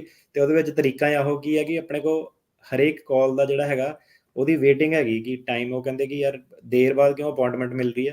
ਸੋ ਜੋ ਬੈਸਟ ਆ ਉਹ ਕਰ ਰਹੇ ਆ। ਸੋ ਜੇ ਕਿਸੇ ਦਾ H1B ਦਾ ਹੈਗਾ, ਇਹਦੀ ਮਾਰਚ 1 ਮਾਰਚ 17 ਵਾ, ਅਨਲੈਸ ਤੁਸੀਂ ਸਟਾਫ ਨੂੰ ਸਪੈਸ਼ਲੀ ਨਹੀਂ ਕਹਿੰਦੇ ਹੈਗੇ ਕਿ ਮੇਰਾ H1B ਦਾ ਕੇਸ ਆ, ਉਹਨਾਂ ਨੇ ਇਹੀ ਸਮਝਣਾ ਕਿ ਇਹਦਾ ਰੈਗੂਲਰ ਅਸਾਈਲਮ ਦਾ ਕੇਸ ਆ ਜਾਂ ਉਹ। ਜੇ ਤੁਹਾਡਾ H1B ਦਾ ਕੇਸ ਹੈਗਾ ਤੇ ਤੁਹਾਨੂੰ ਉਹ ਕਹੋ, ਤੁਸੀਂ ਉਹਨਾਂ ਨੂੰ ਕਹੋ ਕਿ ਮੇਰਾ H1B ਦਾ ਮਸਲਾ ਹੈਗਾ, ਤੇ ਜਿਹੜੀ ਮੇਰੇ ਆਫਿਸ ਦੇ ਵਿੱਚ ਇੰਸਟਰਕਸ਼ਨ ਆ ਕਿ H1B ਜਿਹੜੇ ਹੈਗੇ ਆ, ਕਿਉਂਕਿ ਮਾਰਚ 1 ਤੇ ਇਹ ਦਿਨ ਹੁਣ 5-10 ਹੀ ਆ ਕੰਮ ਕਰਨ ਵਾਲੇ, ਤੇ ਇਹ ਤੁਹਾਨੂੰ ਆਪਣੇ ਮੂੰਹ ਉਹਨਾਂ ਨੂੰ ਕਹਿਣਾ ਪੈਣਾ ਕਿ ਇਹ H1B ਹੈ। ਇਹਨਾਂ ਨੇ ਰੇਡੀਓ ਤੇ ਕਿਹਾ ਸੀਗਾ ਕਿ H1B ਵਾਲਿਆਂ ਨੂੰ ਜਿਹੜਾ ਹੈਗਾ ਹੁਣ ਉਹਦਾ ਸੀਜ਼ਨ ਚੱਲ ਰਿਹਾ। ਜੀ, ਸੋ ਬਿਲਕੁਲ 17 ਤਰੀਕ ਤੱਕ ਹੈਗਾ। ਸੋ ਟਿਰਕੀਅਨ ਇਮੀਗ੍ਰੇਸ਼ਨ ਲਾ ਫਰਮ ਦਾ ਇਹਨਾਂ ਦਾ ਫੋਨ ਨੰਬਰ 4159090503 415-909-0503 ਦੇ ਉੱਤੇ ਜਿਹੜਾ ਕਾਲ ਕਰਕੇ ਤੁਸੀਂ ਕੰਟੈਕਟ ਇਹਨਾਂ ਨਾਲ ਕਰ ਸਕਦੇ ਆ। ਬਾਕੀ ਵੀ ਜਿਹੜੇ ਉਹ ਕਰ ਲਓ, ਤੇ ਜੇ H1 ਵਾਲੇ ਆ ਤੇ ਉਹ ਦੱਸ ਦੇਣ, ਤਾਂ ਜੋ ਫਿਰ ਤੁਹਾਡਾ ਸਮੇਂ ਰਹਿੰਦੇ ਹੋਏ ਇਸ ਵੀਕ ਦੇ ਵਿੱਚ ਅਗਲੇ ਵੀਕ ਦੇ ਵਿੱਚ ਫਿਰ ਤੁਹਾਡੀ ਕਾਰਵਾਈ ਜਿਹੜੀ ਉਹ ਹੋ ਸਕੇ, ਕਿਉਂਕਿ ਇਨਫੋਰਮੇਸ਼ਨ ਗੈਦਰ ਕਰਨ ਨੂੰ ਤੇ ਹੋਰ ਕੁਝ ਕਰਨ ਨੂੰ ਕਾਫੀ ਵਕਤ ਜਿਹੜਾ ਉਹ ਲੱਗ ਜਾਂਦਾ ਆ। ਉੱਦਾਂ ਇਸ ਦੇ ਲਈ ਜੇ ਕਿਸੇ ਇੰਪਲੋਇਰ ਨੇ ਅਪਲਾਈ ਕਰਨਾ ਹੈ ਆਪਣੇ ਬੰਦੇ ਦੇ ਲਈ, ਉਹਨੂੰ ਪੇਪਰ ਵਰਕ ਕਿਹੜਾ ਕਿੱਦਾਂ ਦਾ ਜਿਹੜਾ ਉਹ ਤਿਆਰ ਹੋਣਾ ਚਾਹੀਦਾ? ਪਹਿਲਾਂ ਸ਼ੁਰੂ ਦੇ ਵਿੱਚ ਕੋਈ ਨਹੀਂ, ਡਿਗਰੀ, ਆਪਣਾ ਬੇਸਿਕ ਪਾਸਪੋਰਟ ਜਿਹੜਾ ਬੰਦੇ ਦਾ ਹੋਣਾ ਚਾਹੀਦਾ ਜਿਹਦਾ ਤੁਸੀਂ ਅਪਲਾਈ ਕਰਨਾ, ਤੇ ਟੈਕਸ ਆਈਡੀ ਨੰਬਰ ਵਗੈਰਾ ਤੁਹਾਡਾ ਚਾਹੀਦਾ, ਐਡਰੈਸ ਚਾਹੀਦਾ। ਲੋਟਰੀ ਦੇ ਲਈ ਸਿਰਫ ਇੰਨੀਆਂ ਛੋਟੀਆਂ ਥੋੜੀਆਂ ਚੀਜ਼ਾਂ ਹੀ ਘੱਟ ਫਾਰਮੈਲਿਟੀਜ਼ ਆ। ਠੀਕ ਹੈ, ਤੇ ਵਾਂਸ ਜੇ ਉਹ ਲੋਟਰੀ ਹੋ ਜਾਂਦੀ, ਫਿਰ ਉਸ ਤੋਂ ਬਾਅਦ ਮੇਨ ਟੈਕਨੀਕਲ ਕੰਮ ਫਿਰ ਉਹ ਫਿਰ ਕਾਫੀ ਜ਼ਿਆਦਾ ਪੇਪਰ ਵਰਕ ਚਾਹੀਦਾ ਹੁੰਦਾ, ਜਿਹੜਾ ਉਹ ਚਾਹੀਦਾ ਹੁੰਦਾ। ਬਹੁਤ ਵਾਰੀ ਆਪਾਂ ਨੂੰ ਆਉਂਦੀਆਂ ਜਿੱਦਾਂ ਤੁਸੀਂ ਦੱਸਿਆ ਵੀ ਸਟੋਰ ਆ ਕਿਸੇ ਦੇ, 7-Eleven ਆ, ਟਰੱਕਿੰਗ ਕੰਪਨੀ ਆ, ਉਹਨਾਂ ਦਾ ਕੋਈ ਰਿਸ਼ਤੇਦਾਰ, ਭਤੀਜਾ ਭਤੀਜੀ ਜਾਂ ਕਈ ਉੱਥੇ ਹੁੰਦੇ ਆ, ਉਹ ਕਹਿੰਦੇ ਵੀ ਅਸੀਂ ਵੀ H1B ਦੇ ਲਈ ਜੇ ਉਹਨਾਂ ਦਾ ਕਰ ਸਕਦੇ ਆ। ਜੇ ਕਰਨਾ ਹੋਵੇ, ਕਿੱਦਾਂ ਦੀ ਜੌਬ ਜਿਹੜੀ ਉਹ ਇੱਥੇ ਕਿਸ ਹਿਸਾਬ ਦੀ ਜਿਹੜੀ ਉਹ ਹੁੰਦੀ ਆ, ਕਿੱਦਾਂ ਦੀ ਡਿਗਰੀ ਇਕੁਇਵਲੈਂਟ ਜਿਹੜੀ ਜੌਬ ਆ ਇੱਥੇ ਤੁਹਾਨੂੰ ਕ੍ਰੀਏਟ ਕਰਨੀ ਪਊਗੀ? ਸੋ ਪਹਿਲੀ ਗੱਲ ਤਾਂ ਇਹ ਹੈ ਕਿ ਡਿਗਰੀ ਵਾਲੀ ਪ੍ਰੋਫੈਸ਼ਨਲ ਪੋਜੀਸ਼ਨ ਹੋਣੀ ਚਾਹੀਦੀ ਹੈ, ਲੇਬਰ ਪੋਜੀਸ਼ਨ ਨਹੀਂ ਹੋਣੀ ਚਾਹੀਦੀ। ਜੇ ਹੁਣ ਕਿਸੇ ਦਾ ਇੱਕ ਸਟੋਰ ਆ ਸਬਵੇ ਦਾ, ਉਹ H1B ਨਹੀਂ ਕਰ ਸਕਦਾ, ਉਹਦੇ ਵਿੱਚ ਹੈ ਹੀ ਨਹੀਂ ਜੌਬ ਕੋਈ ਉੱਪਰੋਂ ਲੈ ਕੇ ਟਾਪ। ਹੁਣ ਇਦਾਂ ਕਿ ਮੰਨ ਲਓ ਕਿਸੇ ਦੇ 5 ਸਟੋਰ ਹੈਗੇ ਆ, ਉਹ ਆਪਣਾ ਕੇਸ ਬਣਾ ਸਕਦਾ ਕਿ ਮੈਨੂੰ MBA ਵਾਲਾ ਬੰਦਾ ਚਾਹੀਦਾ ਮੈਨੇਜ ਕਰਨ ਲਈ। ਉਹਦੇ ਵਿੱਚ ਤੁਸੀਂ ਕਹਿ ਸਕਦੇ ਹੋ, ਉਹ 'ਚ ਵੀ ਉਹਨੇ ਕਿੰਤੂ ਪਰੰਤੂ ਕਰਨੀ ਕਿ ਕਿਉਂ ਚਾਹੀਦਾ ਭਾਈ ਡਿਗਰੀ ਵਾਲਾ। ਉਹ ਤੁਹਾਡੇ ਅਦਾਰੇ ਪਦਾਰੇ ਦੇ ਸਾਈਜ਼ ਤੇ ਡਿਪੈਂਡ ਕਰਦਾ, ਤੁਸੀਂ ਆਪਣਾ ਕੇਸ ਕਿੱਦਾਂ ਬਣਾ ਕੇ ਲਾਉਂਦੇ ਆ, ਹਨਾ। ਸੋ ਸੇਮ ਚੀਜ਼ ਸਾਲਮ ਵਰਗੀ, ਕਿਸੇ ਦਾ ਸਟਰੋਂਗ ਆ, ਕਿਸੇ ਦਾ ਵੀਕ ਆ, ਰਾਈਟ। ਤੇ ਜ਼ਿਆਦਾਤਰ ਜਿਹੜੇ MBA ਵਾਲੇ ਇਹਨੂੰ ਹਾਇਰ ਕਰ ਸਕਦੇ ਆ। ਡਿਸਪੈਚ ਕੰਪਨੀ ਵਾਲੇ ਆਪਣੇ ਥੋੜਾ ਜਿਹਾ ਟੈਕਨੀਕਲ ਕੰਮ ਆ ਗਿਆ, ਹਨਾ, ਕਿ ਕੰਟਰੈਕਟ, ਬਿਡਿੰਗ ਬੁਡਿੰਗ, ਇਹ ਉਹ ਕਰਨਾ ਸਾਰਾ, ਉਹ ਥੋੜਾ ਜਿਹਾ ਹੋਰ ਟੈਕਨੀਕਲ ਵਾਲੇ ਜਿਹੜੇ ਬੰਦੇ ਉਹ ਹਾਇਰ ਕਰ ਸਕਦੇ ਆ, ਹਨਾ। ਸੋ ਡਿਪੈਂਡ ਕਰਦਾ ਕਿ ਕਿੱਦਾਂ ਦਾ ਬਿਜ਼ਨਸ ਆ, ਕਿੰਨਾ ਸਾਈਜ਼ ਆ, ਕਿੰਨੇ ਆਪਰੇਸ਼ਨਸ ਕਿੰਨੇ ਫੈਲੇ ਹੋਏ ਆ, ਉਹਦੇ ਬੇਸ ਤੇ। ਤੇ ਇਸ ਦੀ ਮਿਨੀਮਮ ਜਿਹੜੀ ਵੇਜ ਆ ਉਹ ਵੀ ਹੁੰਦੀ ਹੈ ਜਿਹਨੂੰ ਵੀ H1 ਦੇ ਲਈ? ਕਾਉਂਟੀ ਦੇ ਹਿਸਾਬ ਨਾਲ ਸੈੱਟ ਹੁੰਦੀ ਆ। ਠੀਕ ਹੈ, ਜਿਹੜੀ ਕਾਉਂਟੀ ਦੀ ਵੇਜ ਆ ਉਹ ਐਵਰੇਜ ਵੇਜ ਹੁੰਦੀ ਆ, ਮਤਲਬ ਕਿ ਉਹਨਾਂ ਨੇ ਉੱਥੋਂ ਸਟੱਡੀ ਕੀਤੀ ਹੁੰਦੀ ਕਿ ਇਹਦੇ ਵਿੱਚ ਕਿੰਨੇ ਸੇਮ ਟਾਈਟਲ ਦੇ ਪ੍ਰੋਫੈਸ਼ਨਲ ਆ, ਉਹਦੀ ਐਵਰੇਜ ਕਰਕੇ ਸੈਲਰੀ ਡਿਸਾਈਡ ਹੁੰਦੀ ਆ। ਤੇ ਜੇ ਤੁਸੀਂ ਹੁਣ ਕਹੋ ਕਿ ਬੇ ਏਰੀਆ ਦੇ ਵਿੱਚ ਤੁਸੀਂ ਇੰਜੀਨੀਅਰ ਕੱਢਣਾ, ਉਹਦੀ ਸੈਲਰੀ $1,00,000 ਹੋਣੀ, ਮੇ ਵੀ ਐਵਰੇਜ ਐਗਜ਼ਾਮਪਲ ਦੇ ਰਿਹਾ, ਕਿ ਅਸਲੀ ਨਹੀਂ ਕਿ $1,00,000 ਆ, ਜ਼ਿਆਦਾ ਘੱਟ ਵੀ ਹੋ ਸਕਦੀ ਆ। ਉਹੀ ਤੁਸੀਂ ਕਹੋ ਹੁਣ ਕਿ ਫਰੈਜ਼ਨੋ 'ਚ ਚੱਲ ਜਾਣਾ, ਉੱਥੇ ਇੰਜੀਨੀਅਰਾਂ ਦੀ ਸੈਲਰੀ ਲੋ ਨਹੀਂ ਹੋਗੀ, ਪ੍ਰੋਫੈਸ਼ਨਲ ਘੱਟ ਆ, ਸੈਲਰੀ ਘੱਟ ਹੋਣਾ, ਉਹਦੀ ਐਵਰੇਜ ਜਿਹੜੀ ਆ ਮੇ ਵੀ ਹੋ ਸਕਦਾ 75,000 ਹੋਵੇ, ਹਨਾ। ਸੋ ਇਦਾਂ ਡਿਪੈਂਡ ਕਰਦਾ ਕਿ ਕਿਹੜੇ ਏਰੀਆ 'ਚ ਤੁਸੀਂ ਬੈਠੇ ਆ ਤੇ ਕਿਹੜੀ ਪੋਜੀਸ਼ਨ ਅਪਲਾਈ ਕਰ ਰਹੇ ਆ। ਓਕੇ, ਠੀਕ ਹੈ। ਹੁਣ ਬੇ ਏਰੀਆ 'ਚ ਅਟਰਨੀ ਦੀ ਸੈਲਰੀ $1,00,000 ਹੋ ਸਕਦੀ, ਉਹੀ ਤੁਸੀਂ ਵਾਇਓਮਿੰਗ 'ਚ ਕਰੋ, ਉੱਥੇ ਹੈ ਨਹੀਂ ਘੱਟ ਆ, ਉੱਥੇ ਤੁਹਾਡੀ 50,000 ਹੋ ਸਕਦੀ। ਤੇ ਡਿਪੈਂਡ ਕਰਦਾ ਵੀ ਕਿਹੜੇ ਇਲਾਕੇ 'ਚ, ਬੇਸਿਕਲੀ ਕਿਹੜੀ ਕਾਉਂਟੀ ਦੇ ਵਿੱਚ ਉਹਨਾਂ ਨੂੰ ਤੁਸੀਂ ਲੈ ਕੇ ਜਿਹੜਾ ਉਹ ਆਉਣਾ ਹੈਗਾ ਜੀ। ਸੋ ਜੇ ਸਮ ਅਪ ਕਰਨਾ ਹੋਵੇ H1B ਨੂੰ ਜਿਹੜਾ ਆ ਉਹ ਜੇ ਤੁਸੀਂ ਕਰ ਦਿਓ, ਫਿਰ ਆਪਾਂ ਕਾਲਾਂ ਵੱਲ ਨੂੰ ਜਿਹੜਾ ਉਹ ਵਧਣਾ ਆ ਤੇ ਬ੍ਰੇਕ ਲੈ ਕੇ। ਸੋ ਜੇ ਤੁਸੀਂ ਇੱਕ ਸਮ ਅਪ ਕਰ ਦਿਓ। ਸਮਰੀ ਇਹ ਹੈ ਕਿ ਮਾਰਚ 1 ਤੋਂ ਮਾਰਚ 17 ਦੇ ਵਿੱਚ ਲੋਟਰੀ ਫਾਈਲ ਹੋਣੀ ਆ। ਸਿਰਫ ਇੰਪਲੋਇਰ ਕੰਟੈਕਟ ਕਰ ਸਕਦਾ ਵਕੀਲ ਨੂੰ। ਡਿਗਰੀ ਲੈਵਲ ਦੀ ਪੋਜੀਸ਼ਨ ਜਿਹੜੀ ਉਹ ਹੋਣੀ ਚਾਹੀਦੀ ਹੈ। ਪਹਿਲਾਂ ਲੋਟਰੀ 'ਚ ਪਾਰਟੀਸਪੇਟ ਕਰੋ, ਉਸ ਤੋਂ ਜ਼ਿਆਦਾ ਤੁਹਾਨੂੰ ਇਸ ਵੇਲੇ ਸੋਚਣ ਦੀ ਲੋੜ ਨਹੀਂ ਹੈਗੀ, ਕਿਉਂਕਿ ਨਾ ਰਹੀ ਲੋਟਰੀ ਤਾਂ H1B ਵੀ ਨਹੀਂ ਆਉਣਾ, ਹੈ ਨਾ। ਤੇ ਆਲਰੇਡੀ ਇਹ ਜਿਹੜਾ ਸੀਜ਼ਨ ਆ ਫਿਨਿਸ਼ਿੰਗ ਐਂਡ ਤੇ ਆ, ਹੈ ਨਾ। ਤੇ ਇਹਨੂੰ ਜੇ ਨਹੀਂ ਤੁਸੀਂ ਪਰਸਿਊ ਕਰ ਸਕਦੇ ਆ, ਹੋਪਫੁਲੀ ਇਹ ਨੌਲੇਜ ਬਿਜ਼ਨਸ ਵਾਲਿਆਂ ਨੂੰ ਪਹੁੰਚ ਗਈ ਆ, ਤੇ ਉਹ ਇਸ ਸਾਲ ਨਹੀਂ ਟਾਰਗੇਟ ਕਰ ਸਕਦੇ ਤਾਂ ਉਹ ਅਗਲੇ ਸਾਲ ਪਲਾਨ ਜਿਹੜਾ ਬਣਾ ਸਕਦੇ ਆ। ਤੇ ਕਈ ਬਿਜ਼ਨਸ ਓਨਰ ਜਿਹੜੇ ਉਹ $ਲੱਖਾਂ ਖਰਚ ਦਿੰਦੇ ਆ ਕਿ ਰਿਸ਼ਤੇਦਾਰਾਂ ਨੂੰ ਲੈ ਕੇ ਆਉਣਾ, ਬਾਰਡਰ ਟੱਪਣ ਦੇ ਵੀ ਸਵਾਲ ਪੁੱਛਦੇ ਆ। ਸੋ ਇਦਾਂ ਕਿ ਸਾਰਿਆਂ ਦਾ ਤਾਂ ਨਹੀਂ ਇਹਦੇ ਵਿੱਚ ਫਾਇਦਾ ਹੋਣਾ, ਪਰ ਜੇ 1-2% ਲੋਕ ਵੀ ਇਦਾਂ ਦੇ ਆ ਜਿਹੜੇ ਆਹ ਵਾਲੇ ਰਾਸਤੇ ਆ ਸਕਦੇ ਆ ਤੇ ਉਹਨਾਂ ਦੇ ਲਈ ਇਹ ਇਨਫੋਰਮੇਸ਼ਨ ਜਿਹੜੀ ਆ ਉਹ ਮੀਨਿੰਗਫੁਲ ਹੋ ਸਕਦੀ ਆ। ਸੋ ਬਿਲਕੁਲ। ਸੋ ਦੇਖੋ ਮਨੀ ਤਾਂ ਸਪੈਂਡ ਕਰਨੀ ਚਾਹੇ ਉੱਧਰ ਕਰ ਲਓ ਤੇ ਇੱਧਰ ਜੇ ਤੁਸੀਂ ਕਰਦੇ ਆ ਤਾਂ ਮੇ ਵੀ ਤੁਸੀਂ ਆਪਣਾ ਬਿਜ਼ਨਸ ਐਕਸਪੈਂਡ ਜਿਹੜਾ ਉਹ ਜ਼ਿਆਦਾ ਕਰ ਸਕਦੇ ਹੋ। ਉਹਦੇ ਵਿੱਚ ਇੱਥੇ ਤੁਹਾਨੂੰ ਤੁਹਾਡੇ $500 ਲੱਗਣੇ ਪਹਿਲਾਂ ਲੋਟਰੀ ਤੇ, ਸੋ Yeah, ਵਿੱਚ ਹੈਨਾ। ਪਰ ਇਹ ਹੈ ਕਿ ਹਰੇਕ ਬੰਦੇ ਦਾ ਯੂਐਸ EMPLOYER ਨਾਲ ਕੰਟੈਕਟ ਨਹੀਂ ਹੁੰਦਾ। ਸੋ ਗੱਲ ਮੁੱਕਦੀ ਗੱਲ ਜਿਹੜੀ ਉਹੀ ਆ ਜਾਂਦੀ ਆ ਕਿ ਯੂਐਸ EMPLOYER ਕਿਹਨੂੰ ਹਾਇਰ ਕਰਨਾ ਚਾਹੁੰਦਾ। ਜੀ, ਜੀ। ਰੀਸੈਂਟਲੀ ਮੇਰਾ ਇੱਕ ਫਰੈਂਡ ਵਾਪਸ ਗਿਆ ਸੀ, ਉਹ H1B ਦੀ ਵੀਜ਼ਾ ਸਟੈਂਪਿੰਗ ਦੇ ਲਈ ਸੀਗਾ। ਉਹਨੇ ਜਿਹੜੀ ਉਹ ਗੱਲ ਦੱਸੀ ਆ, ਹੁਣ ਜਿਹੜਾ ਉਹਨੇ ਉੱਥੇ ਦੇਖਿਆ, ਕਹਿੰਦਾ ਵੀ ਜਿਹੜੇ ਕੰਸਲਟੈਂਟ ਵਾਲਿਆਂ ਨੂੰ ਕਾਫੀ ਰਿਜੈਕਸ਼ਨਸ ਜਿਹੜੀਆਂ ਉੱਥੇ ਮਿਲ ਰਹੀਆਂ ਆ। ਕੰਸਲਟੈਂਟਸ ਦੇ ਦੁਆਰਾ H1B ਸਕੈਮ ਜਿਹੜੇ ਉਹ ਬਹੁਤ ਹੋਏ ਆ। ਹੁਣ H1B ਰੱਖਣ ਦੇ ਲਈ ਲੋਕ, ਜਿੱਦਾਂ ਤੁਸੀਂ ਕਿਹਾ ਵੀ ਹੁਣ ਜਿਹੜਾ ਬੰਦਾ ਫਸਿਆ ਉਹ ਕੀ ਨਹੀਂ ਕਰਦਾ। ਕਈ ਥਾਵਾਂ ਦੇ ਉੱਤੇ ਕੰਸਲਟੈਂਟਸ ਦੇ ਕੋਲ ਵੀ ਜਿਹੜੇ ਉਹਨਾਂ ਨੂੰ ਉਹ ਜਾਣਾ ਪੈਂਦਾ ਆ। ਇਸ ਚੀਜ਼ ਨੂੰ ਲੈ ਕੇ ਇਹ ਜਿਹੜੀਆਂ ਕੰਟਰੋਵਰਸੀਜ਼ ਜਿਹੜੀਆਂ ਨਾਲ-ਨਾਲ ਚੱਲਦੀਆਂ ਰਹਿੰਦੀਆਂ ਆ, ਇਹ H1B ਧਾਰਕਾਂ ਨੂੰ ਤੁਸੀਂ ਉਹਨਾਂ ਨੂੰ ਕੀ ਕਹਿਣਾ ਚਾਹੁੰਦੇ ਹੋ ਉਸ ਚੀਜ਼ ਦੇ ਵਿੱਚ? ਜਿਹੜੀਆਂ ਕੰਸਲਟਿੰਗ ਕੰਪਨੀਆਂ ਹੁੰਦੀਆਂ, ਪਹਿਲਾਂ ਤਾਂ ਜਿਹਨਾਂ ਨੂੰ ਦੱਸ ਦਈਏ ਕਿ ਜਿਹਨਾਂ ਨੂੰ ਪਤਾ ਨਹੀਂ ਹੈ ਨਾ ਆਪਣੀ ਆਡੀਅנס ਨੂੰ, ਕਿ ਕੰਸਲਟਿੰਗ ਕੰਪਨੀ ਕੀ ਹੁੰਦੀ ਹੈ। ਕੰਸਲਟੈਂਟ ਦਾ ਮਤਲਬ ਹੁੰਦਾ ਵਿਚੋਲਾ ਬੇਸਿਕਲੀ।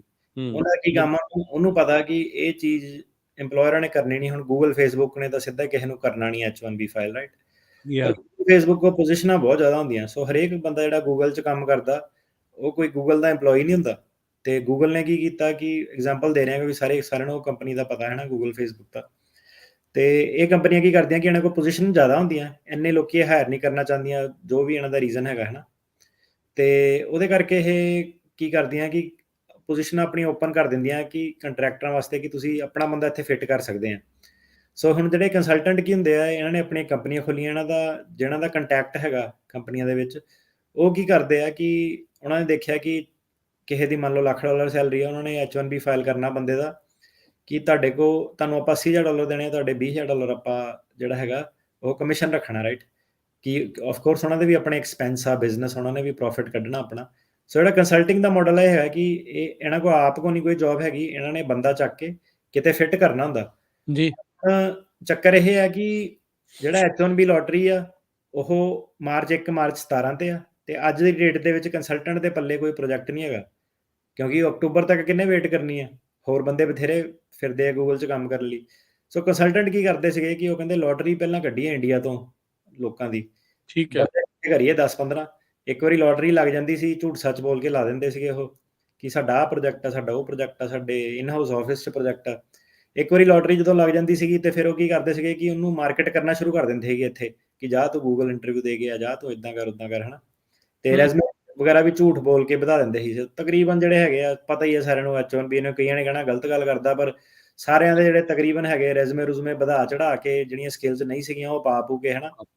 ਜਦੋਂ ਕੋਈ ਆਂਦਾ ਉਹ ਕਹਿੰਦਾ ਯਾਰ ਅਸਾਈਲਮ ਵਾਲੇ ਇਦਾਂ ਕਰਦੇ ਆ, ਮੈਂ ਕਿਹਾ ਤੂੰ ਪਹਿਲਾਂ ਆਪਣਾ ਲੈ ਕੇ ਆ ਰੈਜ਼ਮੇ, ਫਿਰ ਮੈਂ ਕਿਹਾ ਤੈਨੂੰ ਮੈਂ ਦੱਸੂਗਾ ਕਿ ਤੂੰ ਕੀ ਕੀਤਾ, ਤੂੰ ਕੀ ਨਹੀਂ ਕੀਤਾ, ਹਨਾ। ਸਾਰਿਆਂ ਦਾ ਇਦਾਂ ਕਿ ਕਿਸੇ ਨੇ ਇਲੈਕਟ੍ਰੀਕਲ ਇੰਜੀਨੀਅਰ ਬਣਨਾ, ਕਿਸੇ ਨੇ ਸੌਫਟਵੇਅਰ ਇੰਜੀਨੀਅਰ ਬਣਨਾ, ਆਪਣੀਆਂ 1-2 ਸਾਲ ਦਾ ਐਕਸਪੀਰੀਅੰਸ ਜਿਹੜਾ ਵਧਾ ਕੇ ਦੱਸਣਾਗਾ ਮੈਨੂੰ ਆਂਦਾ ਵਾ। ਜਿਹੜਾ ਕੰਸਲਟੈਂਟ ਸੀਗਾ ਉਹ ਕੀ ਕਰਦੇ ਆ, ਕੰਸਲਟਿੰਗ ਕੰਪਨੀਆਂ ਦਾ ਜਿਹੜਾ ਮਾਡਲ ਸੀਗਾ ਉਹ 2-3 ਮਹੀਨੇ 'ਚ ਟ੍ਰੇਨਿੰਗ, ਜਿਹੜੀ ਪ੍ਰੈਕਟੀਕਲ ਕਿ ਜੌਬ 'ਚ ਜਿਹੜੀ ਟ੍ਰੇਨਿੰਗ ਤੁਹਾਨੂੰ ਚਾਹੀਦੀ ਆ, ਉਹ ਤੁਹਾਨੂੰ 2-3 ਮਹੀਨੇ ਦੀ ਟ੍ਰੇਨਿੰਗ ਦੇ ਕੇ ਨਾ ਉਹਨੂੰ ਬੰਦੇ ਨੂੰ ਉਸ ਤਰ੍ਹਾਂ ਦਾ ਤਿਆਰ ਕਰ ਦਿੰਦੇ ਸੀਗੇ ਕਿ ਇਹ ਜਾ ਕੇ ਇੰਟਰਵਿਊ ਸਾਂਭ ਲਊਗਾ, ਇਹ ਫਿੱਟ ਹੋ ਜਾਊਗਾ। ਤੇ ਹੁਣ ਚੱਕਰ ਕੀ ਪੈਂਦਾ ਸੀਗਾ ਕਿ ਜਿਹੜੀ ਇਮੀਗ੍ਰੇਸ਼ਨ ਸੀਗੀ ਉਹਨੇ ਪੁਸ਼ਬੈਕ ਕੀਤਾ, ਉਹ ਕਹਿੰਦੇ ਕਿ ਤੁਸੀਂ ਸਾਰਾ ਸਿਸਟਮ ਖਰਾਬ ਕਰਦੇ ਆ, ਤੁਹਾਡੇ ਕੋਲ ਜੌਬ ਹੈ ਨਹੀਂ ਗੀਆਂ, ਤੁਸੀਂ ਸ਼ਾਰਟਕਟ ਇੱਕ ਲੱਭਿਆ, ਤੁਸੀਂ ਬੰਦੇ ਨੂੰ ਪਹਿਲਾਂ ਕਰਦੇ ਆ, ਬੰਦੇ ਵੀ ਡੈਸਪਰੇਟ, ਉਹ ਵੀ ਆਉਣਾ ਚਾਹੁੰਦੇ ਆ। ਸੋ ਇਦਾਂ ਕਿ ਜਿੱਦਾਂ ਆਪਾਂ ਕਹਿੰਦੇ ਬਾਰਡਰ ਟੱਪਿਆ, ਉਹਨਾਂ ਨੇ ਵੀ ਕਾਈਂਡ ਆਫ ਇੱਕ ਬਾਰਡਰ ਹੀ ਟੱਪਿਆ ਲੀਗਲੀ, ਕਾਨੂੰਨ ਦੇ ਹਿਸਾਬ ਨਾਲ ਉਹ ਵੀ ਨਹੀਂ ਆਏ ਆ, ਰਾਈਟ। ਸੋ ਉਹ ਜਿਹੜਾ ਹੈਗਾ ਕੰਸਲਟਿੰਗ ਕੰਪਨੀਆਂ ਹੁਣ ਜਦੋਂ ਜਾਂਦੀਆਂ, ਤੇ ਤਾਂ ਕਰਕੇ ਨਾ ਕੰਸਲਟਿੰਗ ਕੰਪਨੀਆਂ ਜਿਹੜੇ ਬੰਦੇ ਉਹਨਾਂ ਨੂੰ ਡਿਨਾਈ ਬਹੁਤ ਕਰਦੇ ਆ, ਉਹ ਕਹਿੰਦੇ ਪਹਿਲਾਂ ਲੈਟਰ ਦਿਖਾਓ ਫੇਸਬੁੱਕ ਦੀ ਕਿ ਉਹਨੇ ਕਨਫਰਮ ਕੀਤਾ ਤੁਹਾਡਾ ਨਾਂ ਲੈ ਕੇ ਕਿ ਤੁਹਾਡੇ ਕੋਲ ਪੋਜੀਸ਼ਨ ਹੈਗੀ ਆ। ਤੇ ਉਹ ਆਹ ਚੀਜ਼ ਨੂੰ ਰੋਕਣਾ ਚਾਹੁੰਦੇ ਆ ਕਿ ਹੁਣ ਜਿੱਦਾਂ ਮਾਰਚ 1 ਤੋਂ ਲੈ ਕੇ 17 ਤੱਕ ਇਹ ਨਾ ਹੋਵੇ ਕਿ ਇੱਥੇ ਮੈਂ ਕੰਪਨੀ ਖੋਲ ਕੇ ਉਦਾਂ ਹੀ ਮੈਂ ਫਾਈਲ ਕਰੀ ਜਾਵਾਂ ਲੋਕਾਂ ਦਾ, ਉਹਨਾਂ ਕੋਲ ਪੈਸੇ ਇਕੱਠੇ ਕਰੀ ਜਾਵਾਂ, ਤੇ ਐਂਡ ਆਫ ਦਾ ਡੇ ਉਹਨਾਂ ਨੂੰ ਬਾਅਦ 'ਚ ਉਹਨਾਂ ਨੂੰ ਜੌਬ ਦਿਵਾਵਾਂ, ਹਨਾ। ਸੋ ਉਹ ਤਾਂ ਕਰਕੇ ਜਿਹੜੇ ਕੰਸਲਟਿੰਗ ਕੰਪਨੀ ਵਾਲੇ ਆ, ਥਰਡ ਪਾਰਟੀ ਪਲੇਸਮੈਂਟ ਵਾਲੇ ਆ, ਉਹਨਾਂ ਨੂੰ ਇਮੀਗ੍ਰੇਸ਼ਨ ਬਾਹਲਾ ਪਸੰਦ ਨਹੀਂ ਕਰਦੀ। ਜੀ, ਜੀ, ਬਿਲਕੁਲ। ਸੋ ਇਹ ਸੋ H1 ਦੇ ਬਾਰੇ ਜਿਹੜਾ ਆਪਾਂ ਦੱਸ ਰਹੇ ਸੀ, ਤੇ ਹੁਣ ਆਪਾਂ ਇੱਕ ਬ੍ਰੇਕ ਲੈ ਲੈਂਦੇ ਹਾਂ। ਬ੍ਰੇਕ ਤੋਂ ਬਾਅਦ ਦੇ ਵਿੱਚ ਆਪਾਂ ਤੁਹਾਡੇ ਨਾਲ ਗੱਲਾਂ ਕਰਾਂਗੇ, ਤੁਹਾਡੇ ਜਿਹੜੇ ਕਾਲਸ ਉਹ ਲੈਣਗੇ ਅਟਰਨੀ ਟੇਰਕਿਆਣਾ ਜੀ, ਤੁਹਾਡੇ ਸਵਾਲਾਂ ਦੇ ਜਵਾਬ ਦੇਣਗੇ। ਤੁਸੀਂ ਕਾਲ ਕਰ ਸਕਦੇ ਹੋ, ਨੰਬਰ ਹੈ 408 272 5200। 4082725200। ਮਿਲਦੇ ਆ ਇੱਕ ਬ੍ਰੇਕ ਤੋਂ ਬਾਅਦ 'ਚ। ਜੀ।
ਪੰਜਾਬੀ ਰੇਡੀਓ ਯੂਐਸਏ ਸੁਣ ਰਹੇ ਮਾਨਯੋਗ ਆਪਣੇ ਸਤਿਕਾਰ ਕਰਦੇ ਨੇ ਪਿਆਰ ਸਤਿਕਾਰ ਨਿੱਘੀ ਜਿਹੀ ਸਤਿ ਸ੍ਰੀ ਅਕਾਲ ਤੁਹਾਨੂੰ ਜੀਣ ਵਾਸਤੇ ਆ ਤੇ ਪ੍ਰੋਗਰਾਮ ਚ ਆਪ ਸਭ ਦਾ ਇੱਕ ਵਾਰੀ ਫਿਰ ਸਵਾਗਤ ਹੈ ਪ੍ਰੋਗਰਾਮ ਲੈ ਕੇ ਹਾਜ਼ਰ ਹੋ ਚੁੱਕੇ ਆ ਜੀ ਚੱਲ ਰਿਹਾ ਜੀ ਅਪਡੇਟ ਇਮੀਗ੍ਰੇਸ਼ਨ ਮੈਂ ਰਾਜਕਿੰਦਰ ਸਿੰਘ ਮੇਰੇ ਨਾਲ ਜੁੜ ਚੁੱਕੇ ਨੇ ਯੂਐਸ ਇਮੀਗ੍ਰੇਸ਼ਨ ਦੇ ਅਟਾਰਨੀ ਜੇ ਟਿਰਕੀਆਣਾ ਜੀ ਅਟਾਰਨੀ ਟਿਰਕੀਆਣਾ ਜੀ ਸਵਾਗਤ ਹੈ ਇੱਕ ਵਾਰੀ ਫਿਰ ਸਤਿ ਸ੍ਰੀ ਅਕਾਲ ਜੀ।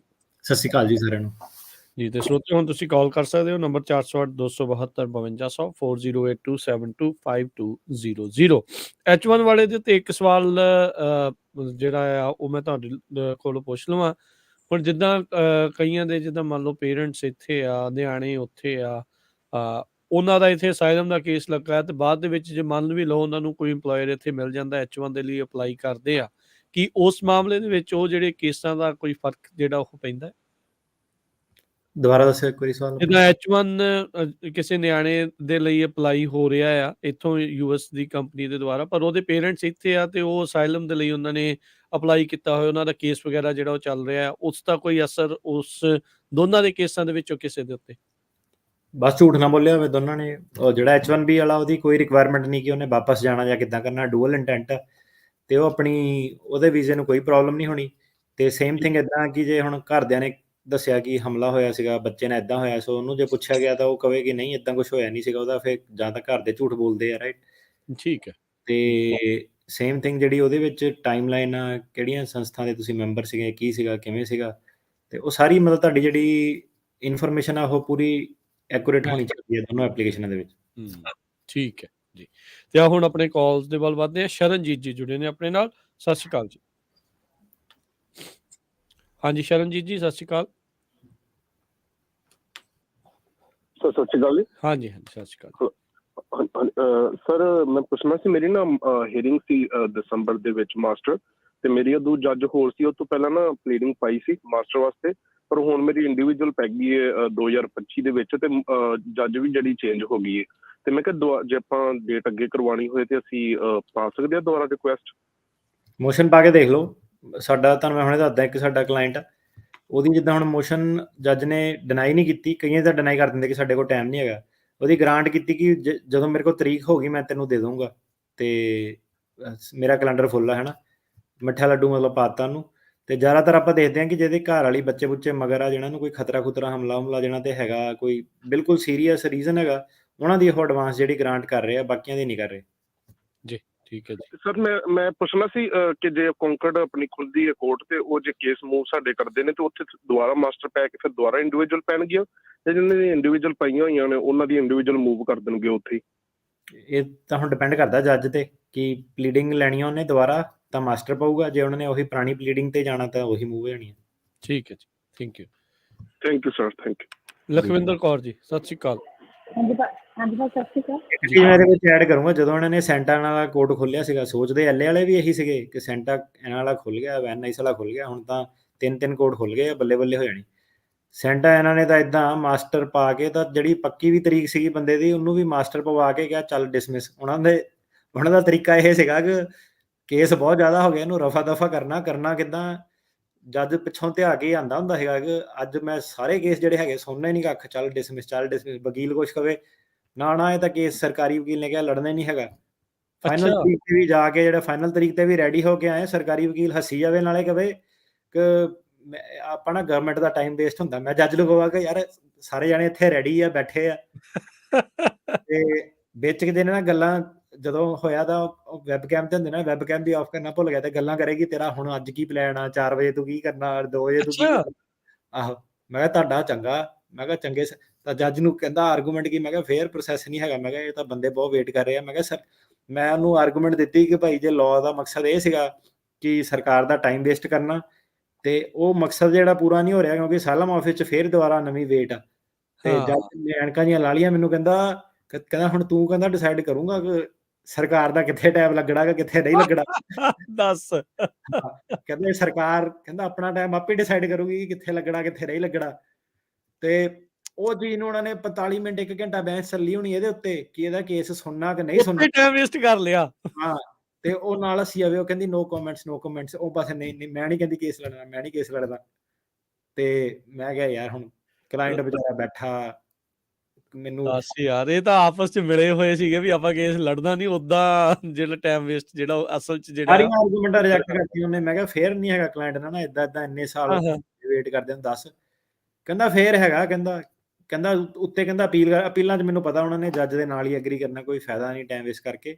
ਅੱਛਾ। ਕਹਿੰਦਾ ਤੁਹਾਨੂੰ ਆਪਾਂ ਇਹ ਨਹੀਂ ਕਹਿ ਰਹੇ ਕਿ ਤੁਹਾਨੂੰ ਅਸਾਈਲਮ ਆਪਾਂ ਡਿਨਾਈ ਕਰਤਾ, ਕਹਿੰਦਾ ਫੇਰ ਆਪਾਂ ਤੁਹਾਨੂੰ ਇਹ ਕਹਿ ਰਹੇ ਤੁਹਾਨੂੰ ਇੱਥੇ ਰਹਿਣ ਦੀ ਪਰਮਿਸ਼ਨ ਦੇ ਦਿੱਤੀ ਆ, ਤੁਸੀਂ ਕੰਮ ਕਰੋ ਇੱਥੇ ਤੇ ਤੁਸੀਂ ਕਿਸੇ ਹੋਰ ਦਿਨ ਜਾ ਕੇ ਅਸਾਈਲਮ ਆਫਿਸ ਮੋਰੇ ਆਪਣੀ ਤਰੀਕ ਪਾਓ। ਮੈਂ ਕਿਹਾ ਉੱਥੇ ਤਾਂ 10 ਸਾਲ ਲੱਗ ਜਾਣੇ।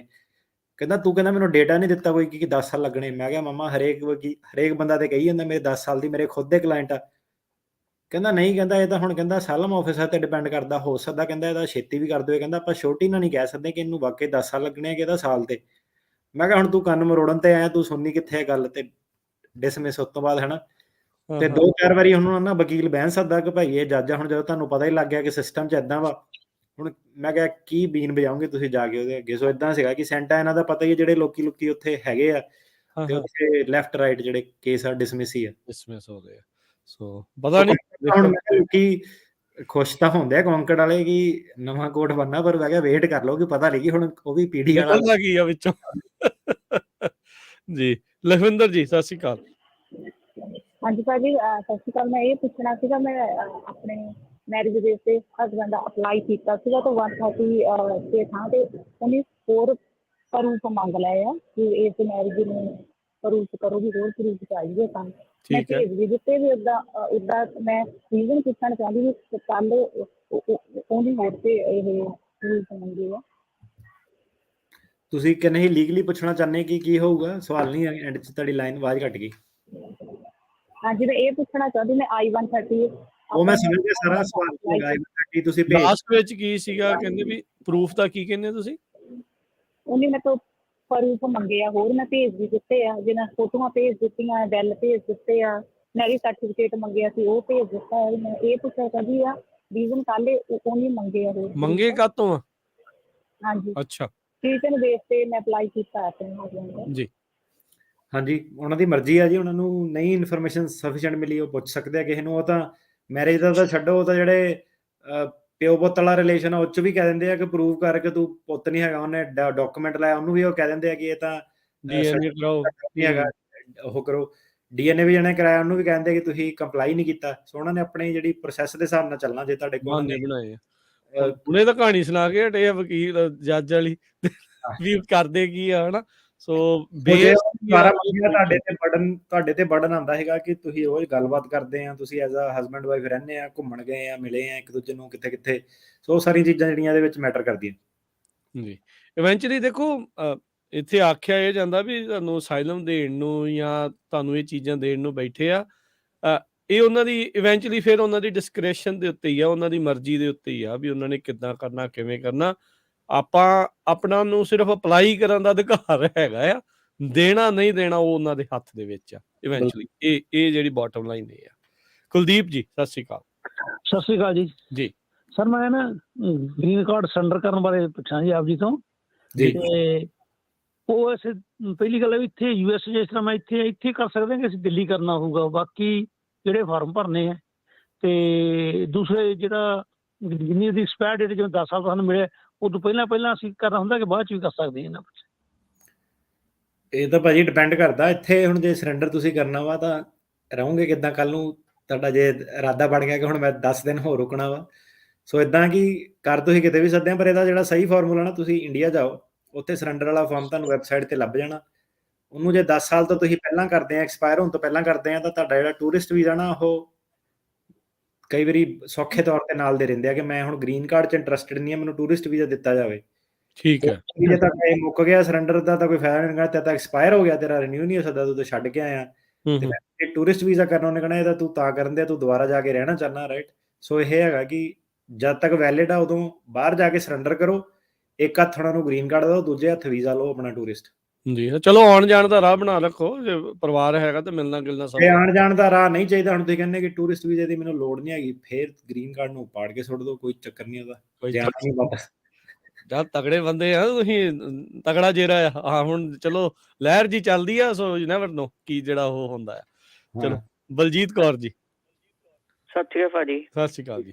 ਭਾਜੀ ਮੇਰਾ ਨਾ ਗ੍ਰੀਨ ਕਾਰਡ ਸਪੈਰ ਹੋਣ ਨੰਬਰ ਪਹਿਲੇ ਹਫ਼ਤੇ 'ਚ ਮੈਂ ਕਿੰਨੇ ਚਿਰਾਂ ਵੀ ਪਹਿਲਾਂ ਅਪਲਾਈ ਕਰ ਸਕਦੀ ਜਾਂ ਹੁਣੇ ਕਰ ਸਕਦੀ ਹਾਂ ਜਾਂ ਲੇਟ ਕਰਾਂ ਕਿੱਦਾਂ ਕਰ ਸਕਦੀ ਹਾਂ? ਕਦੋਂ ਮੈਂ ਐਕਸਪਾਇਰ ਚਾਹੁੰਦਾ ਹੋਣਾ ਆ? ਨਾ ਨੰਬਰ ਸਪੈਰ ਨੰਬਰ ਪਹਿਲੇ ਹਫ਼ਤੇ ਨਵੰਬਰ ਦੇ ਵਿੱਚ ਇਹ ਤੁਹਾਡਾ ਗ੍ਰੀਨ ਕਾਰਡ ਪਹਿਲੇ ਹਾਂਜੀ ਪਹਿਲੇ 6 ਹਫ਼ਤੇ ਮਹੀਨੇ ਪਹਿਲਾਂ ਕਰ ਸਕਦੇ ਆ ਜਾਂ 3 ਇਹ ਮਹੀਨੇ? ਮਹੀਨੇ 90 ਦਿਨ ਆ, ਮੈਨੂੰ ਯਾਦ ਨਹੀਂ, ਦੇਖ ਕੇ ਦੱਸਣਾ ਪੈਣਾ I-90 ਕਿੰਨੀ ਦੇਰ ਕਰ ਸਕਦੇ ਆ ਠੀਕ ਹੈ। ਸੋ ਇੰਟਰਨੈਟ ਤੋਂ। ਪਰ ਇਦਾਂ ਕਿ ਤੁਸੀਂ ਸਿਟੀਜ਼ਨ ਅਪਲਾਈ ਕਰੋ ਨਾਲ, ਇੰਨੀ ਦੇਰ ਤੁਸੀਂ ਕਾਹਦੀ ਵੇਟ ਕਰਦੇ ਆ? ਜੇ ਟੈਸਟ ਪਾਸ ਕਰ ਸਕਦੇ ਆ ਤਾਂ ਉਹ ਕਰੋ ਸਿਟੀਜ਼ਨ ਅਪਲਾਈ ਆਪਣੀ, ਤੇ ਗ੍ਰੀਨ ਕਾਰਡ ਅਪਲਾਈ ਕਰੋ ਆਪਣਾ 6 ਮਹੀਨੇ ਜਾਂ 90 ਦਿਨ, ਮੈਂ ਤੁਹਾਨੂੰ ਦੇਖ ਕੇ ਦੱਸ ਦਿੰਦਾ ਕਿੰਨਾ। ਠੀਕ ਹੈ, ਓਕੇ ਜੀ, ਸੁਣਦੇ ਰਹਿਣ, ਤੁਹਾਨੂੰ ਪਤਾ ਲੱਗ ਜੂਗਾ। ਅਜਵਿੰਦਰ ਸਿੰਘ ਜੀ। ਹਾਂਜੀ, ਸਤਿ ਸ਼੍ਰੀ ਅਕਾਲ ਜੀ। ਸਤਿ ਸ਼੍ਰੀ ਅਕਾਲ ਜੀ। ਹਾਂਜੀ ਭਾਜੀ, ਮੈਂ ਪੁੱਛਣਾ ਸੀਗਾ ਆਪਣੇ ਬ੍ਰਦਰ ਬਾਰੇ। ਉਹਦਾ ਨਵੰਬਰ ਦੇ ਵਿੱਚ ਕੇਸ ਪਾਸ ਹੋਇਆ ਸੀਗਾ ਜੀ, ਤੇ ਦਸੰਬਰ ਦੇ ਵਿੱਚ ਉਹਨੇ ਆਪਣੀ ਫੈਮਿਲੀ ਦਾ ਅਪਲਾਈ ਕਰ ਦਿੱਤਾ ਸੀਗਾ ਜੀ, ਤੇ ਹੁਣ ਉਹਨੂੰ ਪਿਛਲੇ ਵੀਕ ਬ੍ਰੇਨ ਸਟ੍ਰੋਕ ਆ ਗਿਆ ਤੇ ਉਹਦੀ ਹਾਲਤ ਕਾਫੀ ਕ੍ਰਿਟੀਕਲ ਹੋਇਆ ਜੀ। ਤੇ ਉਹਦੀ ਵਾਈਫ ਤੇ ਬੱਚੇ ਦਾ ਕੁਛ ਛੇਤੀ ਬਣ ਸਕਦਾ? ਉਹਨੂੰ ਤੁਸੀਂ ਨਾ ਕਾਂਗਰਸਮੈਨ ਨੂੰ ਕਹਿ ਕੇ ਰਿਕੁਐਸਟ ਪਾ ਸਕਦੇ ਆ ਐਕਸਪੀਡਾਈਟ ਪ੍ਰੋਸੈਸ ਦੀ, ਹਾਂਜੀ ਬਣ ਸਕਦਾ ਵਾ। ਤੇ USCIS ਨੂੰ ਵੀ ਆਪਣੇ ਲੈਵਲ ਤੇ ਐਕਸਪੀਡੀਸ਼ਨ ਦੀ ਉਹ ਰਿਕੁਐਸਟ ਜਿਹੜੇ ਉਹ ਪਾ ਸਕਦੇ ਆ। ਤੇ ਉਸ ਤੋਂ ਇਲਾਵਾ ਜੇ ਉਹਦੀ ਵਾਕਈ ਕ੍ਰਿਟੀਕਲ ਹਾਲਤ ਆ ਤਾਂ ਜਿਹੜਾ ਹਿਊਮੈਨਿਟੇਰੀਅਨ ਬੇਸਿਸ ਤੇ ਜਿਹੜੀ ਉਹਦੀ ਫੈਮਿਲੀ ਆ ਉਹ ਪੇਰੋਲ ਵੀ ਅਪਲਾਈ ਜਿਹੜਾ ਕਰ ਸਕਦੀ ਹੈ। ਠੀਕ ਹੈ ਜੀ। ਉਹ ਕਿੱਥੇ ਕਰ ਸਕਦੇ ਆਪਾਂ ਹਿਊਮੈਨਿਟੇਰੀਅਨ? ਜਿਨ੍ਹਾਂ ਦੇ ਥਰੂ, ਵਕੀਲ ਦੇ ਥਰੂ ਤੁਸੀਂ ਕੇਸ ਲਾਇਆ ਹੋਊਗਾ ਨਾ, ਉਹਨਾਂ ਦੇ ਨਾਲ ਪਲੀਜ਼ ਤੁਸੀਂ ਕੰਟੈਕਟ ਜਿਹੜਾ ਉਹ ਕਰ ਲਓ। ਜੇ ਨਹੀਂ ਤਾਂ ਜੇ ਤੁਹਾਨੂੰ ਟਿਕੇਣਾ ਇਮੀਗ੍ਰੇਸ਼ਨ ਲਾ ਆਫਿਸ ਦੀ ਮਦਦ ਚਾਹੀਦੀ, ਤੁਸੀਂ ਇਹਨਾਂ ਦੇ ਆਫਿਸ ਕੰਟੈਕਟ ਜਿਹੜਾ ਉਹ ਕਰ ਲਿਓ ਜੀ। ਜੀ ਠੀਕ ਹੈ ਜੀ, ਠੀਕ ਹੈ ਜੀ। ਇਹਨਾਂ ਦਾ ਫੋਨ ਨੰਬਰ ਆ 4159090503 ਦੇ ਉੱਤੇ। ਸੁਖੀ ਕੌਰ ਜੀ। ਹਾਂਜੀ, ਸਤਿ ਸ਼੍ਰੀ ਅਕਾਲ। ਮੈਂ ਪੁੱਛਣਾ ਸੀਗਾ, ਜਿੱਦਾਂ ਮੈਂ 2013 ਦੇ ਵਿੱਚ ਆਪਣੀ ਫੈਮਿਲੀ ਦਾ ਕੀਤਾ ਸੀਗਾ ਸਿਬਲਿੰਗ ਦਾ, ਜੀ। ਤੇ ਹੁਣ ਕਿਹੜਾ ਸਨ ਚੱਲਦਾ ਪਿਆ ਆ? 2005। 2005। ਤੇ ਇਹ ਜਿੱਦਾਂ ਫਿਰ ਮਤਲਬ ਕੋਈ ਲੈਟਰ ਲੂਟਰ ਵੀ ਆਉਂਦਾ ਆ 10 ਸਾਲਾਂ ਦੇ ਵਿੱਚ ਜਾਂ ਕਿ ਜਦੋਂ ਨਿਕਲਦਾ ਹੀ ਆ ਟਾਈਮ ਉਦੋਂ ਹੀ ਆਉਂਦੇ ਆ? I-30 ਅਪਰੂਵ ਹੋ ਗਿਆ ਉਹਨਾਂ ਦਾ 130? ਨਹੀਂ, ਕੋਈ ਲੈਟਰ ਨਹੀਂ ਆਇਆ 10 ਚਲੋ ਕੋਈ ਸਾਲਾਂ ਨਹੀਂ, ਦੇ ਉਹ ਤੁਹਾਡੇ ਲਈ ਫਾਇਦਾ ਹੀ ਹੈ ਇਵੈਂਚੁਅਲੀ। ਹਾਂਜੀ, ਇਹਦਾ ਤੁਹਾਨੂੰ ਈਮੇਲ ਆਊਗੀ ਜਦੋਂ ਅਪਰੂਵ ਹੋ ਗਿਆ, ਬਾਅਦ ਚ ਨੰਬਰ ਆ ਗਏ, ਫੀਸਾਂ ਪੇ ਕਰਨ ਨੂੰ ਕਰੋਗੇ। ਹਾਂਜੀ, ਉਹਨਾਂ ਦਾ ਸਿਸਟਮ ਹੈਗਾ, ਈਮੇਲ ਰਿਮਾਈਂਡਰ ਆਊਗਾ ਤੁਹਾਨੂੰ। ਹਾਂ, ਈਮੇਲ ਮੇਕ ਸ਼ੋਰ ਕਰੋ ਵੀ ਤੁਹਾਡੀ ਚੱਲਦੀ ਹੋਣੀ ਚਾਹੀਦੀ, ਜਿਹੜੀ ਫਾਰਮ ਭਰਨ ਲੱਗੇ 2013 ਚ ਜਿਹੜੀ ਤੁਸੀਂ ਕੀਤੀ ਸੀਗੀ। ਹਾਂਜੀ। ਤੇ ਆਪਣੇ ਅਗਲੇ ਜਿਹੜੇ ਕਾਲਰ ਆ, ਨਰਿੰਦਰ ਜੀ, ਸਤਿ ਸ਼੍ਰੀ ਅਕਾਲ। ਹਾਂਜੀ, ਸਤਿ ਸ਼੍ਰੀ ਅਕਾਲ ਦੋਨੋਂ ਵੀਰਾਂ ਨੂੰ। ਸਤਿ ਸ਼੍ਰੀ ਅਕਾਲ ਭਾਜੀ, ਮੇਰਾ ਸਵਾਲ ਹੈਗਾ, ਮੈਂ ਨਾ ਸਿਟੀਜ਼ਨਸ਼ਿਪ ਅਪਲਾਈ ਕੀਤੀ ਸੀ, ਉਦੋਂ ਕੋਵਿਡ ਸੀ ਤੇ ਵਕੀਲ ਕੋਲ ਜਾ ਨਹੀਂ ਹੋਇਆ ਸੀ, ਫੋਨ ਤੇ ਕੀਤੀ ਸੀ ਤੇ ਮੇਰੇ ਕੁਝ ਸਪੈਲਿੰਗ ਮਿਸਟੇਕ ਕਰਤੇ ਸੀ ਉਹਨੇ, ਤੇ ਉਹ ਕਹਿੰਦੀ ਸੀ ਕੋਈ ਪ੍ਰੋਬਲਮ ਨਹੀਂ ਹੈਗੀ। ਬਟ ਹੁਣ ਉਹਦਾ ਐਕਸੀਡੈਂਟ ਹੋ ਗਿਆ, ਹਸਪੀਟਲ ਆ। ਤੇ ਮੈਂ ਇੱਕ ਸਵਾਲ ਮੇਰਾ ਹੋਰ ਸੀਗਾ ਤੁਹਾਨੂੰ ਕਿ ਮੇਰੀ ਇੰਟਰਵਿਊ ਹੈ ਮੇਰੀ। ਹਾਂਜੀ ਅਟਾਰਨੀ, ਥੋੜਾ ਜਿਹਾ ਤੇਜ਼ ਹੋਇਆ, ਮੈਨੂੰ ਸਵਾਲ ਸਮਝ ਨਹੀਂ ਆਇਆ ਭਾਜੀ, ਦੁਬਾਰਾ ਬੋਲਿਓ। ਦੁਬਾਰਾ ਤਾਂ ਪੁੱਛਿਓ ਜੀ, ਸਹਿਜ ਦੇ ਵਿੱਚ ਥੋੜਾ ਜਿਹਾ। ਹਾਂਜੀ ਹਾਂਜੀ ਭਾਜੀ, ਮੇਰਾ ਨਾ ਮੈਂ ਕੋਵਿਡ ਸੀਗਾ ਤੇ ਮੈਂ ਸਿਟੀਜ਼ਨਸ਼ਿਪ ਅਪਲਾਈ ਕੀਤੀ ਸੀ ਫੋਨ ਤੇ ਹੀ ਨਾ, ਤੇ ਮੇਰੇ ਵਕੀਲ ਨੇ ਮੇਰੇ ਸਪੈਲਿੰਗ ਮਿਸਟੇਕ ਕਰਤੇ ਦੋ ਜਗ੍ਹਾ ਮੇਰੇ ਨਾ। ਤੇ ਉਹ ਕਹਿੰਦੀ ਕੋਈ ਪ੍ਰੋਬਲਮ ਨਹੀਂ, ਜਦੋਂ ਉੱਥੇ ਜਾਏਗਾ ਤੂੰ ਤੇ ਉੱਥੇ ਜਾ ਕੇ ਕਰਵਾ ਲਈ, ਠੀਕ ਹੋ ਜਾਏਗਾ। ਤੇ ਹੁਣ ਮੇਰਾ ਇੱਕ ਨਾਲ ਹੋਰ ਸਵਾਲ ਜੁੜਦਾ ਆ ਕਿ ਮੇਰੀ 16 ਮਾਰਚ ਨੂੰ ਇੰਟਰਵਿਊ ਆ ਮੇਰੀ, ਪਰ ਮੇਰਾ ਲਾਸਟ ਈਅਰ ਥੋੜਾ ਮੇਰਾ ਬਿਜ਼ਨਸ ਥੋੜਾ ਜਮਾ ਹੋ ਗਿਆ ਸੀ ਤੇ ਮੈਂ ਟੈਕਸ ਦੀਆਂ ਇੰਸਟਾਲਮੈਂਟ ਕੀਤੀਆਂ ਸੀ ਤੇ ਵਿੱਚੋਂ ਮਿਸ ਹੋ ਗਈਆਂ, ਮੈਂ ਭਰ ਨਹੀਂ ਪਾਇਆ ਮੈਂ। ਤੇ ਮੈਨੂੰ ਇਹ ਕੋਈ ਪ੍ਰੋਬਲਮ ਤਾਂ ਨਹੀਂ ਆਏਗੀ? ਨਾਲੇ ਕਿਹੜੇ ਡਾਕੂਮੈਂਟ ਲੈ ਕੇ ਜਾਵਾਂਗਾ ਉੱਥੇ ਮੈਂ? ਬਿਲਕੁਲ ਪ੍ਰੋਬਲਮ ਆਊਗੀ। IRS ਨਾਲ ਹਿਸਾਬ ਕਿਤਾਬ ਸਿੱਧਾ ਚਾਹੀਦਾ। ਫੈਡਰਲ ਉਹਨਾਂ ਦੀ ਤਿਜੋਰੀ 'ਚ ਤੁਸੀਂ ਪੈਸੇ ਰੱਖੇ ਆਪਣੇ ਕੋਲ ਸਾਂਭ ਕੇ, ਜਦ ਤੱਕ ਤੁਸੀਂ ਪੂਰੇ ਨਹੀਂ ਕਰਦੇ ਉਹਨਾਂ ਨੇ ਤੁਹਾਨੂੰ ਜਿਹੜਾ ਸਿਟੀਜ਼ਨ ਦੇਣੀ ਨਹੀਂ ਆ, ਅਨਲੈਸ ਉਹਨਾਂ ਨੂੰ ਭੁਲੇਖਾ ਪੈ ਜਾਵੇ ਜਾਂ ਕੁਛ। ਤੇ IRS ਦਾ ਜਿਹੜੇ ਬਿੱਲ ਬੁੱਲ ਹੈਗੇ ਉਹ ਕਲੀਅਰ ਕਰਕੇ ਜਾਓ। ਹੁਣ ਪਤਾ ਜਾਣਗਾ ਹੁਣ ਨਹੀਂ ਇਹਨੇ ਕੀਤੇ, ਇਹਨੇ ਬਾਅਦ 'ਚ ਕਿਉਂ ਕਰਨੇ ਆ? ਭਾਜੀ ਮੈਂ ਹੁਣ ਜੇ ਪੂਰੇ ਕਲੀਅਰ ਕਰ ਦਵਾਂ, ਕੋਈ ਪ੍ਰੋਬਲਮ ਨਹੀਂ। 16 ਤਰੀਕ ਨੂੰ ਟਾਈਮ ਹੈ ਮੇਰੇ। ਹਾਂਜੀ, ਕਰ ਦੋ, ਪਹਿਲਾਂ ਹੀ ਕਰੋ ਜੀ। ਬਿਲਕੁਲ, ਬਿੱਲ ਤੇ ਭਾਜੀ ਕਰਨੇ ਪੈਣੇ ਆ, ਭਾਵੇਂ ਬਾਅਦ 'ਚ ਕਰੋ ਭਾਵੇਂ ਪਹਿਲਾਂ ਕਰੋ। ਪਹਿਲਾਂ ਕੀਤੇ ਦਾ ਹੀ ਫਾਇਦਾ ਹੈ। ਇਹ ਕੋਈ ਸੱਜਣ ਮਿੱਤਰ ਦੇ ਥੋੜਾ ਪੈਸੇ ਮਾਰਨੇ ਆ ਕਿ IRS ਦੇ ਆ ਉਹਨਾਂ ਨੇ ਛੱਡਣਾ ਥੋੜਾ, ਇਹ ਤਾਂ ਦੇਰ ਸਵੇਰ ਵੀ ਦੇਣੇ ਪੈਣੇ ਆ। ਸੋ ਜਿਹੜੇ ਕਰੋ ਸਿਟੀਜ਼ਨਸ਼ਿਪ ਨਾਲ ਇਹੋ ਕਰੋ, ਪੰਗੇ ਸੋਲਵ ਹੋ ਗਏ ਤੁਹਾਡੇ। ਮੈਂ ਵੀ ਦੱਸਦਾ, ਜਦੋਂ ਮੈਂ ਸਿਟੀਜ਼ਨਸ਼ਿਪ ਦੇ ਲਈ ਟੈਸਟ ਦੇਣ ਦੇ ਲਈ ਇੰਟਰਵਿਊ ਦੇ ਲਈ ਗਿਆ ਸੀਗਾ ਤੇ IRS ਦੀ ਜੇ ਤਰੀਕ ਪਈ ਸੀਗੀ ਟੈਕਸ ਭਰਨ ਦੇ ਲਈ, ਉਹਨਾਂ ਨੇ ਉਹ ਵੀ ਪੁੱਛਿਆ ਸੀਗਾ ਵੀ ਹਾਂ ਭਾਈ ਟੈਕਸ ਭਰਤਾ ਸੀਗਾ, ਨਹੀਂ ਭਰਿਆ ਸੀ ਉਸ ਸਾਲ ਦਾ, ਸ਼ੁਰੂਆਤ ਦੇ ਵਿੱਚ ਸੀਗਾ। ਮੈਂ ਕਿਹਾ ਭਾਈ ਅੱਜ ਤਰੀਕ ਹੈਗੀ ਆ ਤਾਂ ਭਰ ਦੂਗੇ, ਅਜੇ ਸਮਾਂ ਪਿਆ ਹੈਗਾ ਆ। ਪਰ ਉਹ ਹੈ ਵੀ ਬਿਲਕੁਲ ਇਹ ਸਾਰੀਆਂ ਬਰੀਕੀਆਂ ਦੇ ਵਿੱਚ ਜਿਹੜਾ ਉਹ ਜਾਂਦੇ ਹੁੰਦੇ ਆ। ਤੇ ਆਪਣੇ ਅਗਲੇ ਕਾਲਰ ਨੇ ਮਨਪ੍ਰੀਤ ਜੀ, ਸਤਿ ਸ਼੍ਰੀ ਅਕਾਲ। ਹਾਂਜੀ ਸਤਿ ਸ਼੍ਰੀ ਅਕਾਲ ਜੀ। ਭਾਜੀ ਮੇਰਾ ਕੁਐਸਚਨ ਹੈਗਾ, ਸਾਡਾ ਨਾ ਕੇਸ ਟ੍ਰਾਂਸਫਰ ਹੋਇਆ ਸੀ ਵੈਲਮ ਆਫਿਸ ਤੋਂ ਆਪਣਾ ਕੋਰਟ ਵਿੱਚ, ਤੇ ਆਪਾਂ ਦੂਜਾ ਫੋਇਆ ਲਗਾਇਆ 2 ਵਾਰੀ ਕਿ ਵੀ ਆਪਣੇ ਕੀ ਕੁਐਸਚਨ ਆਨਸਰ ਸੀ, ਔਰ ਉਹ ਦੋਨੋਂ ਟਾਈਮ ਸਿਰਫ ਉਹ ਹੀ ਕਰ ਰਹੇ ਨੇ, ਮਤਲਬ ਹੈਫ ਇਨਫੋਰਮੇਸ਼ਨ ਕਰ ਰਹੇ ਨੇ, ਪੂਰੀ ਨਹੀਂ ਕੁਐਸਚਨ ਆਨਸਰ ਨਹੀਂ ਕਰ ਰਹੇ ਇੰਟਰਵਿਊ ਦੇ। ਹਾਂਜੀ, ਉਹ ਜੋ ਫੋਇਆ 'ਚ ਤੁਹਾਨੂੰ ਦਿਖੀ ਆ ਸਰਕਾਰੀ ਵਕੀਲ ਨੂੰ ਵੀ ਮੋਸਟ ਲਾਈਕਲੀ ਉਹੀ ਵਿਖਣੀ ਆ। ਤੇ ਇਹ ਇਦਾਂ ਕਿ ਜਿਹੜਾ ਫੋਇਆ ਵਾਲੇ ਭੇਜ ਰਹੇ ਆ ਉਹ ਜੋ ਉਹਨਾਂ ਕੋਲ ਸਕੈਨ ਉਹਨਾਂ ਨੇ ਉਹੀ ਭੇਜਣਾ। ਸੋ ਜਾਂ ਤਾਂ ਸਕੈਨ ਨਹੀਂ ਹੋਇਆ ਜਾਂ ਉਹ ਹੈ ਨਹੀਂ ਗੇ, ਤੇ ਜਾਂ ਫਿਰ ਜੇ ਉਹਨਾਂ ਨੇ ਬਲੈਕ ਆਊਟ ਕੀਤਾ ਤੇ ਉਹ ਤੁਹਾਨੂੰ ਦੱਸਣਾ ਨਹੀਂ ਚਾਹੁੰਦੇ। ਤੇ ਇਹਦਾ ਜੀ। ਕੋਈ ਆਪਣਾ ਹੱਲ ਨਿਕਲ ਸਕਦਾ ਕਿ ਆਪਾਂ ਅਗਰ USCIS ਉਹਨਾਂ ਨੂੰ ਲੱਗਦਾ ਕਿ ਫਰਾਡ ਕੇਸ ਆ ਜਾਂ ਕੁਛ ਹੈਗਾ ਵਾ, USCIS ਤਾਂ ਨਹੀਂ, ਇਹ ਕਿਹੜਾ ਕੋਈ ਉਹ ਆ ਕਿ ਦਰਵਾਜ਼ਾ ਖੜਕਾਇਆ ਤੇ ਉਹਨਾਂ ਨੇ ਫੋਇਆ ਦਾ ਹੀ ਪ੍ਰੋਸੈਸ ਆ। ਤੇ ਜਿਹੜੇ ਤੁਹਾਡੇ ਕੁਐਸਚਨ ਆ ਤੁਹਾਨੂੰ ਉਹਨਾਂ ਨੇ ਕਈ ਵਾਰੀ ਬਲੈਕ ਆਊਟ ਕਰ ਦਿੰਦੇ ਜਿਹਨਾਂ ਨੂੰ ਲੱਗੇ ਕਿ ਇਹ ਫਰਾਡ ਸੀਗਾ, ਤੇ ਉਹ ਇਨਫੋਰਮੇਸ਼ਨ ਡਿਸਕਲੋਜ਼ ਨਹੀਂ ਕਰਦੇ ਕਈ ਵਾਰੀ, ਤੇ ਉਹ ਸਰਕਾਰੀ ਵਕੀਲ ਨੂੰ ਦਿੰਦੇ ਆ। ਸੋ ਹੁਣ ਤੁਹਾਡੀ ਕਿਸਮਤ ਆ, ਮੈਨੂੰ ਪਤਾ ਨਹੀਂ ਹੁਣ ਕਿਉਂ ਵਿਥਹੋਲਡ ਕੀਤੀ ਆ। ਜੀ ਠੀਕ ਹੈ ਜੀ।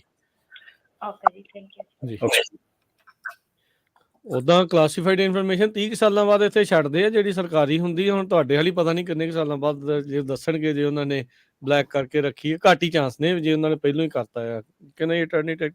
ਇਹ ਫੋਇਆ ਦੇ ਥਰੂ ਨਾ ਫਾਈਲਾਂ ਰਿਲੀਜ਼ ਕਰ ਦਿੰਦੇ ਆ, ਕੋਈ ਚੱਕਰ ਨਹੀਂ, ਪਰ ਕਈ ਵਾਰੀ ਉਹ ਕਈ ਨਾ ਇਨਫੋਰਮੇਸ਼ਨ ਵਿਥਹੋਲਡ ਕਰ ਦਿੰਦੇ ਆ। ਉਹਨਾਂ ਕੋਲ ਧਾਰਾ ਹੈਗੀ ਜਿਹਨਾਂ ਨੂੰ ਅੱਗੇ ਫਰਾਡ ਫੂਡ ਕੁਝ ਹੋਇਆ ਤੇ ਓਕੇ। ਹਾਂਜੀ, ਸੋ ਮੈਨੂੰ ਪਤਾ ਨਹੀਂ ਹੁਣ ਕਿਉਂ ਰੈਫਰਲ ਕੀਤਾ ਉਹਨਾਂ ਨੇ, ਕਿੱਦਾਂ ਕੀਤਾ, ਤੇ ਕਈ ਵਾਰੀ ਇਦਾਂ ਵੀ ਹੁੰਦਾ। ਜਿਹੜੇ ਸਿੱਖੋਂ ਵਾਲੇ ਸੀਗੇ ਕੇਸ ਜਿਹੜੇ ਆਪਣੇ, ਤੇ ਉਹਨੇ ਵਕੀਲ ਨੇ ਫਰਾਡ ਐਡਮਿਟ ਕੀਤਾ ਸੀਗਾ, ਤੇ ਜਿਹੜੇ ਕੇਸ ਸੀਗੇ ਉਹ ਹੁਣ ਦੁਬਾਰਾ ਉਹਨਾਂ ਨੇ ਰੀਓਪਨ ਕਰਤੇ ਆ, ਤੇ 15 ਸਾਲ ਪੁਰਾਣੇ ਕੇਸ ਆ। ਬੰਦੇ ਨੂੰ ਪੁੱਛੋਗੇ ਤੂੰ ਕੀ ਦੱਸਿਆ ਸੀਗਾ, ਉਹ ਕਹਿੰਦਾ ਬੰਦੇ ਨੂੰ ਸਟੋਰੀ ਨਹੀਂ ਯਾਦ ਆਪਣੀ ਕੀ ਆ। ਤੇ ਫੋਇਆ 'ਚ ਜਦੋਂ ਕੀਤਾ, ਫੋਇਆ ਉਹਨਾਂ ਨੇ ਸਾਰੀ ਖਾਲੀ ਬਲੈਕ ਆਊਟ ਕਰਕੇ ਭੇਜੀ ਕਿ ਅੱਛਾ ਕੋਰਟ 'ਚ ਟੱਕਰਾ ਕਰਾਂਗੇ, ਉੱਥੇ ਦੱਸਾਂਗੇ ਕਿ ਤੇਰਾ ਫਰਾਡ ਕੇਸ ਸੀਗਾ। ਹਾਂ, ਜਾਣ ਬੁੱਝ ਕੇ ਫਿਰ ਉਹ ਇਨਫੋਰਮੇਸ਼ਨ ਵੀ ਤਿਆਰੀ, ਜੇ ਉਹ ਇਨਫੋਰਮੇਸ਼ਨ ਦੇ ਦੋਗੇ ਤਾਂ ਬੰਦਾ ਫੇਰ ਪੜ ਲੂਗਾ, ਕਹੂਗਾ ਯਾਦ ਆ। ਤੇ ਬੰਦਿਆਂ ਨੂੰ ਹੁਣ ਕਈਆਂ ਨੂੰ ਇਹ ਨਹੀਂ ਪਤਾ ਕਿ ਹਮਲਾਵਰ ਕਿਹੜੀ ਪਾਰਟੀ ਦੇ ਸੀਗੇ। ਹੁਣ ਜੇ ਇਹ ਨਹੀਂ ਪਤਾ ਤਾਂ ਸਰਕਾਰ ਵੀ, ਉਹਨਾਂ ਨੂੰ ਜੇ ਪਤਾ ਕਿ ਵਕੀਲ ਨੇ ਫਰਾਡ ਐਡਮਿਟ ਕੀਤਾ ਤਾਂ ਉਹ ਫਿਰ ਲੋਕਾਂ ਨੂੰ ਟੰਗਣਾ ਚਾਹੁੰਦੀ ਹੈ, ਹਨਾ, ਜਿਹੜੇ ਫਰਾਡ ਫਾਈਲ ਕਰਦੇ ਆ। ਜੀ ਹਰਦੀਪ ਜੀ।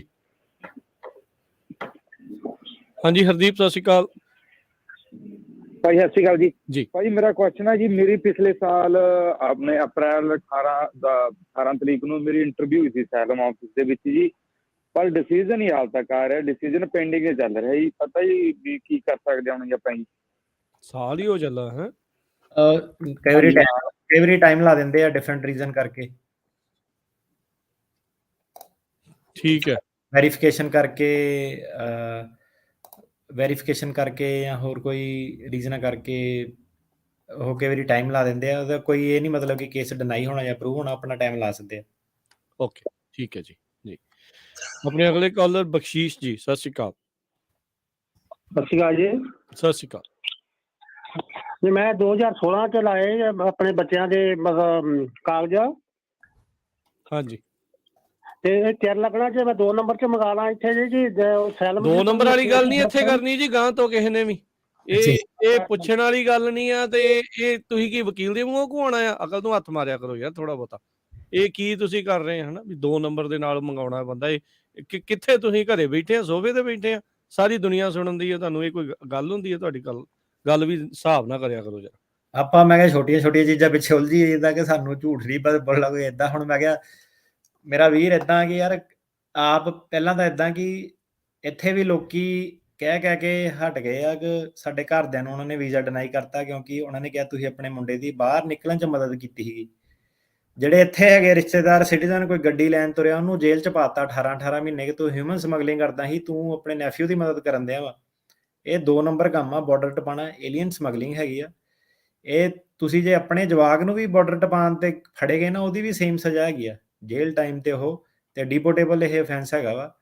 ਸੋ ਮੇਰੇ ਵੀਰੋ ਨਾ ਕਰੋ ਯਾਰ ਇਦਾਂ। ਸ਼ੋਅ ਸੁਣਦੇ ਆ, ਸ਼ੋਅ ਦਾ ਵੀ ਖਰਾਬ ਹੁੰਦੀ ਹੈ ਇੱਜ਼ਤ, ਕਮਿਊਨਿਟੀ ਦੀ ਵੀ ਸਾਡੀ ਖਰਾਬ ਹੁੰਦੀ ਆ ਕਿ ਆਲਰੇਡੀ ਜੇ ਬਾਕੀਆਂ ਨੂੰ ਪੁੱਛਣ ਕਹਿਣਾ ਇਹ ਇਦਾਂ ਪੰਜਾਬ ਤੋਂ ਆਉਂਦੇ ਫਰਾਡ ਕੇਸ ਕਰਦੇ ਇਦਾਂ ਉਦਾਂ, ਹਨਾ।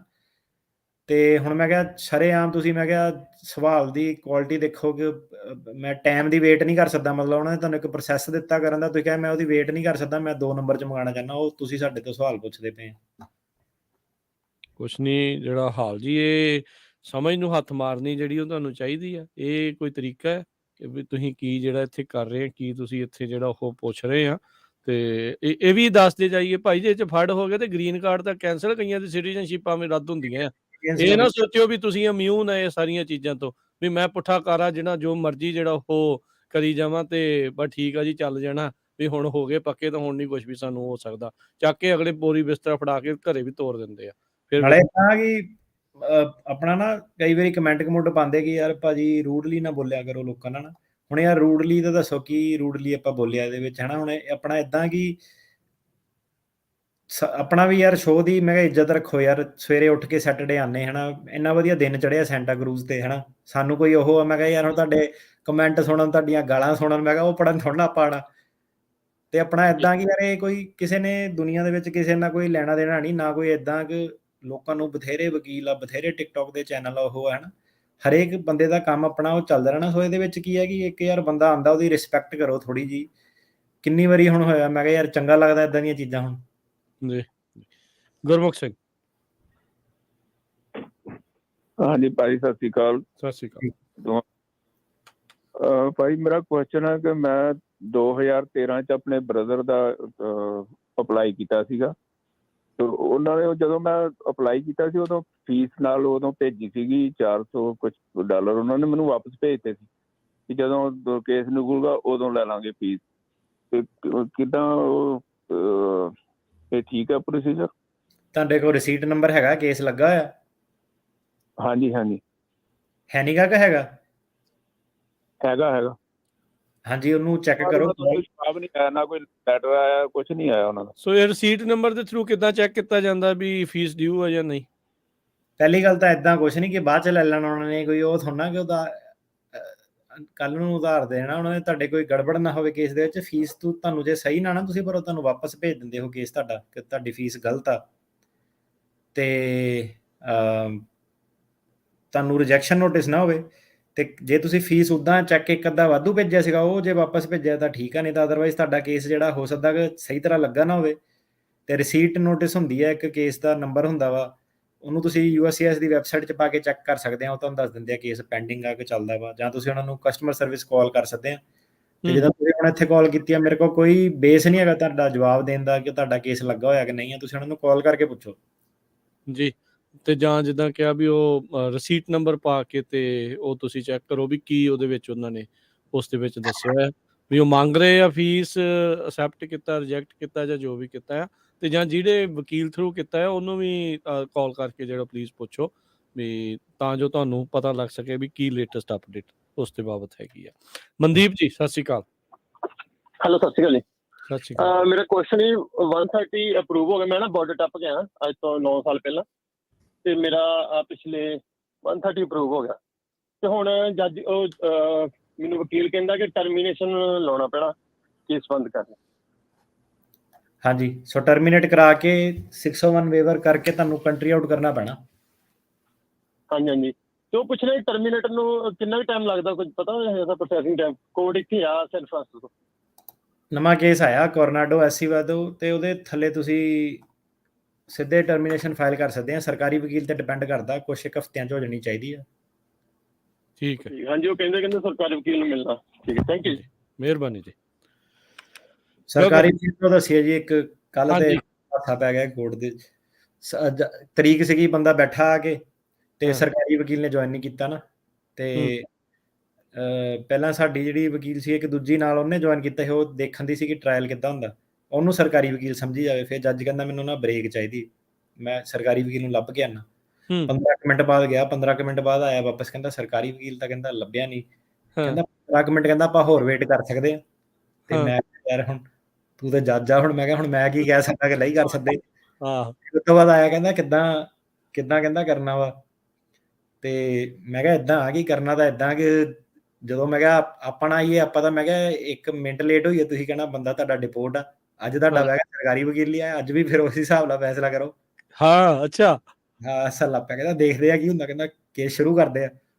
ਪੂਰੀ ਉਹਨੇ ਕੰਸੈਸ਼ਨ ਦਿੱਤੀ ਹਾਂ ਤੇ ਉਹ ਨਾ ਬੰਦਾ ਪਾਕਿਸਤਾਨ ਦਾ ਸੀਗਾ, ਉਰਦੂ ਤੇ ਪੰਜਾਬੀ ਦੋਨੋਂ ਆਉਂਦੀ ਸੀਗੀ। ਹਾਂ ਉਹਨੂੰ ਪੁੱਛਿਆ ਉਹਨੇ ਬਾਅਦ ਚ ਕਿ ਕਿੱਦਾਂ ਤੇਰਾ ਨਾ ਲੈਂਗੁਏਜ ਕੀ ਆ, ਕਿਹੜੀ ਬੋਲਦਾ, ਹਾਂ ਤੇ ਕਹਿੰਦਾ ਮੈਂ ਉਰਦੂ ਬੋਲਦਾ ਫਲੂਐਂਟ, ਤੇ ਫਾਰਮ ਤੇ ਉਹਨੇ ਲਿਖਿਆ ਨਹੀਂ ਸੀ ਪੰਜਾਬੀ ਆ। ਟਰਾਂਸਲੇਸ਼ਨ ਜਿਹੜੀ ਸਟੇਟਮੈਂਟ ਸੀਗੀ ਕੋਈ ਟਰਾਂਸਲੇਟਰ ਦਾ ਵਿੱਚ ਸੀਗਾ ਕਿਤੇ, ਇਹ ਮੈਂ ਅਨੁਵਾਦ ਕਰਕੇ ਦੱਸਿਆ ਪੰਜਾਬੀ ਨੂੰ, ਤੇ ਉਹਦੀ ਫਿਰ ਬਰੀਕੀ, ਕਹਿੰਦਾ ਇਹਦੀ ਟਰਾਂਸਲੇਸ਼ਨ ਕਹਿੰਦਾ ਹੈ ਨਹੀਂ। ਮੈਂ ਕਿਹਾ ਉਹ ਕਹਿਣ ਦਿਆ ਵਾ, ਕਹਿੰਦਾ ਹਾਂ ਸੇਮ ਜ਼ਬਾਨ ਆ। ਕਹਿੰਦਾ ਸੇਮ ਦਾ ਕਹਿੰਦਾ ਜ਼ਬਾਨ ਹੈਗੀ ਆ, ਪਰ ਕਹਿੰਦਾ ਜੱਜ ਕਹਿੰਦਾ ਆਪਣੇ ਨਾ ਜਿਹੜੇ ਲੀਗਲ ਪਰਪਸਿਸ ਲਈ ਆ, ਉਹਦੇ ਲਈ ਕਹਿੰਦਾ ਇਹਨੂੰ ਦੋ ਹੀ ਜ਼ਬਾਨਾਂ ਮੰਨਣੀਆਂ ਜਾਣੀਆਂ ਵਾ। ਕਹਿੰਦਾ ਟਰਾਂਸਲੇਸ਼ਨ ਦੀ ਕਹਿੰਦਾ ਮੈਨੂੰ ਸਰਟੀਫਿਕੇਟ ਚਾਹੀਦਾ ਇੱਕ ਹੋਰ, ਕਿ ਇਹਨੂੰ ਉਰਦੂ ਦੇ ਵਿੱਚ ਵੀ ਸਮਝਾਇਆ ਗਿਆ ਵਾ। ਤੇ ਕਹਿੰਦਾ ਇਸ ਕਰਕੇ ਕਹਿੰਦਾ ਮੈਂ ਆਪਣੀ ਜਿਹੜੀ ਤਰੀਕ ਆ ਨਾ, ਨਾਲੇ ਸਰਕਾਰੀ ਵਕੀਲ ਨੂੰ ਵੀ ਕਹਿੰਦਾ ਟਾਈਮ ਮਿਲ ਜਾਊਗਾ। ਕਹਿੰਦਾ ਮੈਂ ਤੈਨੂੰ ਉਹੀ ਗਿਆ ਸੀ, ਕਹਿੰਦਾ ਉਹਨੇ ਰਿਕਾਰਡ ਕੀਤਾ। ਜੱਜ ਕਹਿੰਦਾ ਮੇਰੇ ਨਾਲ ਵੀ ਕਹਿੰਦਾ ਕਦੀ ਏਦਾਂ ਹੋਇਆ ਠੀਕ, ਹੁਣ ਕਹਿੰਦਾ ਮੈਨੂੰ ਵੀ ਪਤਾ ਨਹੀਂ ਕਿ ਕੀ ਕਰਨਾ ਵਾ। ਮੈਂ ਅੱਛਾ ਕਿਹਾ ਕਰਨਾ ਤੇ ਤੈਨੂੰ ਮੈਂ ਕਿਹਾ ਉਹੀ ਚਾਹੀਦਾ ਕਿ ਜਿਹੜਾ ਦੂਜਾ ਵੀ ਨਹੀਂ ਆਇਆ ਉਹਦੇ ਬੇਸ ਤੇ ਕਹਿੰਦਾ ਉਹ ਕਰ। ਤੇ ਪਰ ਉਹੀ ਬਹਾਨਾ ਜਿਹਾ ਉਹਨੇ ਲੱਭ ਕੇ ਉਹ ਹੁਣ ਦੇ ਤੇ ਇਦਾਂ ਤਾਂ ਕਦੀ ਇਹਦੀ ਇਦਾਂ ਸੁਣ ਕੇ ਲੱਗਦਾ ਵੀ ਜੱਜ ਵੀ ਸ਼ੁਗਲੀ ਕਰਨ ਆਉਂਦੇ ਆ ਕਈ ਵਾਰੀ ਹੈ। ਨਹੀਂ ਸਰਕਾਰੀ ਵਕੀਲ ਆਇਆ ਨਹੀਂ ਇੱਕ ਵਾਰੀ, ਉਸ ਤੋਂ ਪਹਿਲਾਂ ਤਰੀਕ ਸੀਗੀ, ਉਹ ਟਰਾਂਸਲੇਟਰ ਭੱਜ ਗਈ ਵਿੱਚ, ਉਹ ਗਲਤ ਮਤਲਬ ਦੱਸਿਆ ਉਹਨੂੰ। ਆਪਾਂ ਕਹੀਏ ਇਦਾਂ ਜੱਜ ਨੂੰ ਕਹਿੰਦੀ ਕਿ ਇਹ ਬਸ ਮੈਂ ਕਹਿੰਦੀ ਡਨ ਆ, ਉਹ ਨਵੀਂ ਹੀ ਟਰਾਂਸਲੇਟ ਨਹੀਂ ਨੂੰ ਕਰਨ ਦਾ ਸੀ। ਜੱਜ ਵਿੱਚ ਕਵੇ ਉਹ ਬੰਦੇ ਦਾ ਵਿਚਾਰੇ ਦੀ ਜਿਹੜੀ ਸੀਗੀ ਟ੍ਰਾਇਲ ਨਹੀਂ ਉਦਣ ਹੋਇਆ, ਟਰਾਂਸਲੇਟਰ ਨਾਲ ਲੱਭੇ, ਫਿਰ 1.5 ਘੰਟੇ ਬੈਠੇ ਰਹੇ ਘੜੀਆਂ ਵੱਲ ਦੇਖੀਏ ਕਿ ਹੁਣ ਆਵੇ ਕੋਈ, ਹੁਣ ਆਵੇ। ਤੇ ਜੱਜ ਕਵੇ ਕਹਿੰਦਾ ਮੇਰੇ ਨਾਲ ਕਦੀ ਕਹਿੰਦਾ ਕਰੀਅਰ 'ਚ ਨਹੀਂ ਇਦਾਂ ਹੋਇਆ ਕਿ ਟਰਾਂਸਲੇਟਰ ਭੱਜ ਗਈ ਹੋਵੇ, ਨਕੰਮੀ ਟਰਾਂਸਲੇਟਰ। ਦੱਸੋ ਯਾਰ ਇਦਾਂ ਦੇ ਲੋਕ ਜਿਹੜੇ ਟਰਾਂਸਲੇਟਰ ਬਣਦੇ ਉਹਨਾਂ ਨੂੰ ਅਕਲ ਨੂੰ ਹੱਥ ਮਾਰਨਾ ਵੀ ਚਾਹੀਦਾ ਆ। ਤੇ ਤੁਸੀਂ ਲੋਕਾਂ ਦੀ ਜ਼ਿੰਦਗੀ ਦੇ ਨਾਲ ਕਿਸ ਤਰੀਕੇ ਦੇ ਨਾਲ ਖੇਡ ਰਹੇ ਆ। ਜੇ ਨਹੀਂ ਆਉਂਦਾ ਜਸਟ ਬਿਕੋਜ਼ ਤੁਹਾਡੇ ਇੱਕ ਦਿਨ ਚਾਅ ਚੜਿਆ ਸੀਗਾ ਵੀ ਮੈਂ 4 ਪੈਸੇ ਵੱਧ ਕਮਾ ਸਕਦੇ ਆ, ਤੇ ਬਾਅਦ 'ਚ ਤੁਸੀਂ ਕਰ ਇਹ ਰਹੇ ਆ, ਤੇ ਇਦਾਂ ਨਹੀਂ ਬੜਾ ਡਰਾਮਾ ਹੁੰਦਾ ਕਈ ਵਾਰੀ, ਡਰਾਮਾ ਜਿਹੜਾ ਬਹੁਤ ਹੁੰਦਾ। ਤੁਸੀਂ ਉਹਨਾਂ ਨੇ ਨਹੀਂ ਕਹਿਣਾ ਵੀ ਉਹ ਭਾਈ ਉਹ ਨੋਟਿਸ ਟੂ ਅਪੀਅਰ ਵਾਲੇ ਦੇ ਵਿੱਚ ਇੰਨਾ ਰੌਲਾ ਪੈਂਦਾ ਰਿਹਾ ਤੇ ਹੁਣ ਤੁਹਾਡਾ ਵਕੀਲ ਨਹੀਂ ਆਇਆ, ਤੁਹਾਨੂੰ ਚਾਹੀਦਾ ਸੀਗਾ ਵੀ ਕਰੋ ਗ੍ਰਾਂਟ ਭਾਈ ਸਾਹਿਬ ਸਾਡੇ ਜਿਹੜੇ ਕਲਾਇੰਟ ਪਹੁੰਚੇ ਆ ਨਾ, ਵੀ ਉਹਨਾਂ ਨੂੰ ਚਾਹੀਦਾ ਵੀ ਇੰਨੀ ਛੋਟੀਆਂ ਚੀਜ਼ਾਂ ਲਈ। ਹਾਂਜੀ ਗਗਨ ਸਤਿ ਸ਼੍ਰੀ ਅਕਾਲ। ਸਤਿ ਸ਼੍ਰੀ ਅਕਾਲ ਭਾਜੀ। ਜੀ ਭਾਜੀ ਮੈਂ ਪੁੱਛਣਾ ਸੀ ਕਿ ਮੈਂ ਨਾ ਹਿੰਦੂ ਆ ਜੀ, ਸਾਡੀ ਕਾਸਟ ਹਿੰਦੂ ਆ, ਤੇ ਮੈਂ ਮਾਨ ਦੀ ਅਸਾਈਲਮ ਲਾਈ ਹੈ, ਤੇ ਉਹਦੇ ਮੇਰੀ ਹੁਣ ਫਾਈਨਲ ਡੇਟ ਆ 7 ਤਰੀਕ। ਤੇ ਮੈਂ ਥੋੜਾ ਜਿਹਾ ਕਨਫਿਊਜ਼ ਸੀ ਕਿ ਜਿੱਦਾਂ ਮੈਨੂੰ ਇਹ ਤਾਂ ਨਹੀਂ ਪੁੱਛ ਸਕਦੇ ਕਿ ਤੂੰ ਹਿੰਦੂ ਹੈ ਤੇ ਤੂੰ ਇੰਡੀਆ 'ਚ ਕਿਤੇ ਵੀ ਸੇਫ ਹੈ। ਮੈਂ ਹੈਗਾ ਉਹਦਾ ਪੰਜਾਬ ਤੋਂ ਆ। ਤਾਂ ਹੁਣ ਤੁਹਾਡਾ ਕੇਸ ਆ, ਤੁਸੀਂ ਦੱਸਣਾ ਕਿ ਕਿਉਂ ਪਾਰਟੀ 'ਚ ਗਏ ਸੀਗੇ, ਕਿਉਂ ਤੁਸੀਂ ਪਾਰਟੀ ਨਾਲ ਸਹਿਮਤ ਆ, ਕੀ ਤੁਹਾਡਾ ਕੇਸ ਆ, ਹਨਾ ਕਿ ਤੁਹਾਡਾ ਕੇਸ ਦਾ ਬੇਸ ਕੀ ਆ, ਕੀ ਤੁਹਾਡੀਆਂ ਮੰਗਾਂ, ਕਿਉਂ ਤੁਹਾਡੀਆਂ ਉਹ ਮੰਗਾਂ ਵਾ। ਤੇ ਕੋਈ ਏਦਾਂ ਹਿੰਦੂ ਵਾਲਾ ਤਾਂ ਨਹੀਂ, ਹੁਣ ਜਿਹੜੇ ਸਿੱਖ ਆ ਕਿਸੇ ਟਾਈਮ ਤੇ ਉਹ ਵੀ ਹਿੰਦੂ ਸਿੱਖ ਵਾਲੇ ਉੱਤੋਂ ਦੀ ਆਪਣਾ ਜਿਹੜੇ ਸੀਗੇ ਪੰਜਾਬੀ ਹਿੰਦੂ ਕੀ ਆ, ਤੁਹਾਨੂੰ ਐਕਸਪਲੇਨ ਕਰਨਾ ਪੈਣਾ ਸਾਰਾ ਕਿ ਕਿੱਦਾਂ ਸੀਗਾ, ਕੀ ਸੀਗਾ, ਸਿੱਖ ਕਿੱਦਾਂ ਬਣੇ ਆ, ਕੀ ਤੁਹਾਡੀ ਤੁਸੀਂ ਫੈਮਿਲੀ। ਬੇਸਿਕਲੀ ਇਹ ਐਕਸਪਲੇਨ ਬਾਅਦ 'ਚ ਕਰਨਾ ਵੀ ਤੁਸੀਂ ਪੰਜਾਬੀ ਹਿੰਦੂ ਹੁੰਦੇ ਹੋਏ ਵੀ ਕਿਉਂ ਖਾਲਿਸਤਾਨ ਦੀ ਮੰਗ ਕਰਦੇ ਆ, ਕੀ ਜਿਹੜੇ ਉੱਥੇ ਜੇ ਕਰਦੇ ਆ ਹਾਂ ਜੇ ਕਰਦੇ ਆ ਤਾਂ, ਤੇ ਸੋ ਉਹ ਸਾਰੀਆਂ ਚੀਜ਼ਾਂ ਜਿਹੜੀਆਂ ਤੁਹਾਨੂੰ ਡੈਫੀਨੇਟਲੀ ਜਿਹੜੀਆਂ ਪੁੱਛਣਗੇ ਤੇ ਦੱਸਣੀਆਂ ਵੀ ਜਿਹੜੀਆਂ ਤੁਹਾਨੂੰ ਪੈਣੀਆਂ, ਜੋ ਵੀ ਵਾਪਰਿਆ, ਜੋ ਕੁਝ ਵੀ ਜਿਹੜਾ ਉਹ ਹੋਇਆ ਹੈ। ਤੇ ਆਪਣੇ ਅਗਲੇ ਕਾਲਰ ਨੇ ਜਸਵਿੰਦਰ ਕੌਰ ਜੀ, ਸਤਿ ਸ਼੍ਰੀ ਅਕਾਲ। ਹਾਂਜੀ ਸਤਿ ਸ਼੍ਰੀ ਅਕਾਲ ਜੀ। ਮੇਰਾ ਸਵਾਲ ਹੈ ਪਹਿਲਾ ਜੀ, ਅਸੀਂ DNA ਸਾਡੇ ਤੋਂ ਉਹਨਾਂ ਨੇ ਮੰਗਿਆ 7 ਅਪ੍ਰੈਲ ਤੱਕ, ਤੇ ਅਸੀਂ ਚਿੱਠੀ ਆਉਣ ਤੋਂ ਬਾਅਦ DNA ਆਪਦਾ ਦੇਤਾ ਜਿੱਦਾਂ ਮੇਰੇ ਹਸਬੈਂਡ ਨੇ ਇੱਥੇ, ਤੇ ਉਹ ਉਹਨਾਂ ਨੇ ਹੁਣ DNA ਬੰਦ ਕਰ ਰੱਖਿਆ, ਤੇ ਉਹ ਸਾਨੂੰ ਮੋਰੇ ਮੇਰੀ ਬੇਟੀ ਨੂੰ ਜਿੱਦਾਂ ਦਿੱਲੀ ਅਪਾਇੰਟਮੈਂਟ ਨਹੀਂ ਦੇ ਰਹੇ ਜਿੱਥੇ ਉਹਨਾਂ ਨੇ DNA ਲੈਣਾ, ਤੇ ਉਹ ਕਹਿੰਦਾ ਉਹਨਾਂ ਨੇ ਬੰਦ ਕੀਤੇ। ਹੁਣ ਸਾਨੂੰ ਲੈਬ ਨੇ ਲੈਟਰ ਲਿਖ ਕੇ ਦਿੱਤਾ, ਅਸੀਂ ਉਹਨਾਂ ਨੂੰ ਲੈਟਰ ਪਾਇਆ ਵੀ ਸਾਨੂੰ ਮੋਰੇ ਉਹ ਦੇ ਨਹੀਂ ਰਹੇ ਤੇ ਸਾਡੀ ਤਰੀਕ ਜਿਹੜੀ ਵਧਾਈ ਜਾਵੇ। ਤੇ ਦੂਜਾ ਮੇਰਾ ਸਵਾਲ ਹੈਗਾ ਵੀ ਜਿੱਦਾਂ ਮੇਰੀ ਬੇਟੀ ਨੇ ਨਰਸਿੰਗ ਕਰ ਰੱਖੀ ਹੈ, ਜਿਹੜਾ ਤੁਸੀਂ ਲੋਟਰੀ ਵਾਲਾ ਕਹਿੰਦੇ ਉਹ ਅਪਲਾਈ ਕਰ ਸਕਦੀ ਜਾਂ ਨਹੀਂ ਕਰ ਸਕਦੀ ਪਲੀਜ਼। ਜੀ ਸੋ ਪਹਿਲੀ ਗੱਲ ਤਾਂ ਜਿਹੜਾ ਤਰੀਕ ਅੱਗੇ ਵਧਾ ਰਿਹਾ ਉਹਦਾ DNA ਨਾਲ ਨਹੀਂ ਕੋਈ ਲੈਣ ਦੇਣਾ। ਉਹ ਤਰੀਕ ਨਾਰਮਲ ਵੀ ਭਾਵੇਂ DNA ਵਾਲਾ ਨਾ ਵੀ ਮਸਲਾ ਹੁੰਦਾ ਤਾਂ ਵੀ ਤਰੀਕ ਅੱਗੇ ਜਿਹੜੀ ਉਹ ਵੱਧ ਜਾਂਦੀ ਹੈ। ਸੋ DNA ਕਿਉਂਕਿ ਵਿੱਚ ਹੈਗਾ, ਇਹਦੇ ਕਰਕੇ ਇਹ ਨਹੀਂ ਕਿ ਉਹਨਾਂ ਨੇ ਤਰੀਕ ਤੁਹਾਨੂੰ ਛੇਤੀ ਦੇ ਦੇਣੀ ਆ। ਸੋ ਇਹ ਉਹਨਾਂ ਨੇ ਆਪਣੇ ਜਿਹੜਾ ਟਾਈਮ ਉਹਨਾਂ ਦਾ ਜਿੱਦਾਂ ਵੀ ਉਹਨਾਂ ਨੇ ਆਪਣਾ ਵਰਕਲੋਡ ਵੰਡਣਾ। ਆਈ ਥਿੰਕ ਇਹ ਆਪ ਤੁਸੀਂ ਪੋਸਟਪੋਨ ਅੱਗੇ ਆਪ ਤੁਸੀਂ ਪਾਉਣਾ ਚਾਹੁੰਦੇ ਆ। ਨਹੀਂ ਜੀ ਉਹ ਫਿਰ ਸਾਨੂੰ ਹੁਣ ਉੱਥੇ ਬੇਟੀ ਨੂੰ ਮਿਲ ਨਹੀਂ ਨਾ ਰਹੀ ਜੀ, ਜਿੱਦਾਂ ਉਹਨਾਂ ਨੇ 3 ਮਹੀਨਿਆਂ ਦਾ DNA ਜਿਹੜਾ ਅਸੈਪਟ ਕਰਨ ਵਾਲੇ ਜਿਹੜਾ ਉਹਨਾਂ ਨੇ ਖਾਨਾ ਬੰਦ ਕੀਤਾ ਤੇ 7 ਅਪ੍ਰੈਲ ਤੱਕ ਉੱਥੇ ਜਾ ਕੇ ਜਿਹੜਾ ਬੰਦਾ ਉੱਥੇ ਆ ਨਾ, ਉਹਨਾਂ ਨੇ DNA ਕਿਉਂਕਿ ਉਹਨਾਂ ਨੂੰ ਲੱਗਦਾ ਕਿ ਵੀ ਬੰਦਾ ਨਕਲੀ ਜਵਾਕ ਜੂਕ ਬਣਾ ਕੇ ਉਹ ਕਰ ਦਿੰਦੇ। ਸੋ ਇੱਥੇ ਵਾਲੀ ਲੈਬ ਵਾਲਾ ਇੱਥੇ ਬੰਦੇ ਦਾ DNA ਲੈਂਦੀ, ਫਿਰ ਉਹ ਐਮਬੈਸੀ ਭੇਜਦੇ ਆ, ਐਮਬੈਸੀ ਵਾਲੇ ਉੱਥੇ ਕੋਆਰਡੀਨੇਟ ਕਰਦੇ ਆ ਤਾਂ ਕਿ ਹੇਰ ਫੇਰ ਨਾ ਹੋਵੇ। ਇਹਨਾਂ ਨੂੰ ਜਿਹੜਾ ਉਹ ਸਲੋਟ ਹੈਗਾ ਐਮਬੈਸੀ 'ਚ ਉਹ ਨਹੀਂ ਮਿਲ ਰਿਹਾ। ਠੀਕ ਹੈ। ਸੋ ਹੁਣ ਕੀ ਫਿਰ ਇਹ ਕੀ ਇਸ ਦੇ ਵਿੱਚ ਹੁਣ ਹੋ ਸਕਦਾ, ਇਹਨਾਂ ਨੂੰ ਕੀ ਫੋਲੋ ਅਪ ਕਰ ਸਕਦੇ ਆ, ਕੁਝ ਨਹੀਂ ਕਰ ਸਕਦੇ ਹੋਰ। ਤੇ ਦੂਜਾ ਜਿਹੜਾ ਨਰਸਿੰਗ ਵਾਲਾ ਵਾ, ਪਿਓਰ ਨਰਸਿੰਗ ਵਾਲੀ ਪੋਜੀਸ਼ਨ H1B ਪੋਜੀਸ਼ਨ ਨਹੀਂ ਹੈਗੀ, EMPLOYER ਸਿਰਫ ਕਰ ਸਕਦਾ ਵਾ, ਤੇ EMPLOYER ਤੁਸੀਂ ਲੱਭ ਕੇ ਟਰਾਈ ਕਰ ਸਕਦੇ ਆ। ਪਰ ਜਿਹੜੀ ਪਿਓਰ ਨਰਸਿੰਗ ਵਾਲੀ ਪੋਜੀਸ਼ਨ ਆ, RN ਵਾਲੀ, LVN ਵਾਲੀ, ਉਹਨੂੰ ਉਹ H1B ਪੋਜੀਸ਼ਨ ਨਹੀਂ ਮੰਨਦੇ। ਹੁਣ ਜੇ ਕੋਈ ਨਰਸਿੰਗ ਫੈਸਿਲਿਟੀ ਦਾ ਮੈਨੇਜਰ ਆ ਜਾਂ ਕੋਈ ਉੱਦਾਂ ਦੇ ਲੈਵਲ ਦੀ ਜੌਬ ਆ ਜਿਹਦੇ ਵਿੱਚ ਵਾਕਈ ਡਿਗਰੀ ਦੀ 4 ਸਾਲ ਦੀ ਰਿਕੁਆਇਰਮੈਂਟ ਆ, ਉਹਨੂੰ ਉਹ ਨਰਸਿੰਗ ਦੇ ਵਿੱਚ ਪੋਸੀਬਿਲਿਟੀ ਹੈ, ਕੋਈ ਗਰੰਟੀ ਨਹੀਂ ਹੈਗੀ। ਤੇ ਇਹ ਜਿਹੜੀਆਂ H1 ਵਾਲੀਆਂ ਫਿਰ ਸਿਰਫ STEM ਦੀਆਂ ਹੀ ਜੌਬਸ ਹੁੰਦੀਆਂ?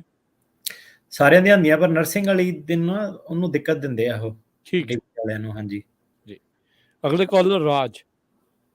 ਸਤਿ ਸ਼੍ਰੀ ਅਕਾਲ। ਸਤਿ ਸ਼੍ਰੀ ਅਕਾਲ ਜੀ। ਸਤਿ ਸ਼੍ਰੀ ਅਕਾਲ ਭਾਜੀ, ਜੀ ਬਹੁਤ ਬਹੁਤ ਤੁਹਾਡਾ ਧੰਨਵਾਦ ਟੇਕਿਆਣਾ ਸਾਹਿਬ ਦਾ ਵੀ। ਮੇਰੇ 2 ਸਵਾਲ ਹੈ ਜੀ। ਜੀ ਤਾਂ ਹੈਗਾ ਜੀ, ਮੇਰੇ ਬੇਟੇ ਨੂੰ ਨਾ I-94 ਮਿਲਿਆ ਸੀਗਾ, ਇਧਰੋਂ ਆਇਆ ਸੀਗਾ ਜੀ, ਤੇ ਉਹਦਾ ਕੋਈ ਫਾਇਦਾ ਹੈਗਾ ਜੀ? ਮਤਲਬ ਡਿਪੈਂਡ ਕਰਦਾ ਕਿੱਦਾਂ ਦਾ ਫਾਇਦਾ ਚੱਕਣਾ ਚਾਹੁੰਦੇ ਤੁਸੀਂ। ਵਿਆਹ ਕਰਾ ਕੇ ਪੱਕਾ ਹੋ ਸਕਦਾ ਜਿਹੜਾ ਬੰਦਾ I-94 ਤੇ ਆਇਆ। Okay, thank you. ਨਹੀਂ, ਉਹ ਐਕਚੁਅਲੀ 2 ਨੰਬਰ 'ਚ ਆਇਆ ਸੀਗਾ ਜੀ।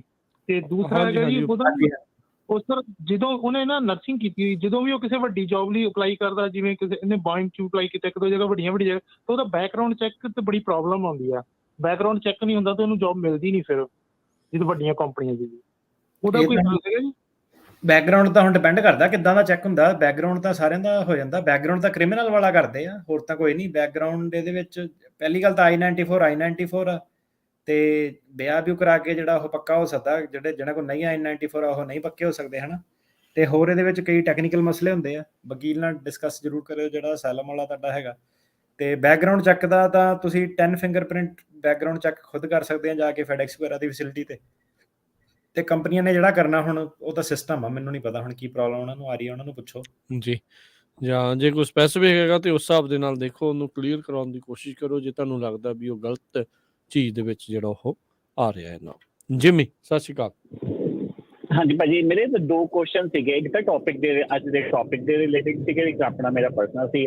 ਪਹਿਲਾ ਟੌਪਿਕ ਦੇ ਰਿਲੇਟਿਡ ਤੁਸੀਂ ਉਹ ਗੱਲ ਕੀਤੀ ਸੀ ਕਿ H1B ਜਿਹੜਾ ਆਉਂਦਾ, H4B ਉਹ ਅਪਲਾਈ ਨਹੀਂ ਕਰ ਸਕਦਾ, ਸੌਰੀ ਉਹ ਬਿਜ਼ਨਸ ਨਹੀਂ ਕਰ ਸਕਦਾ।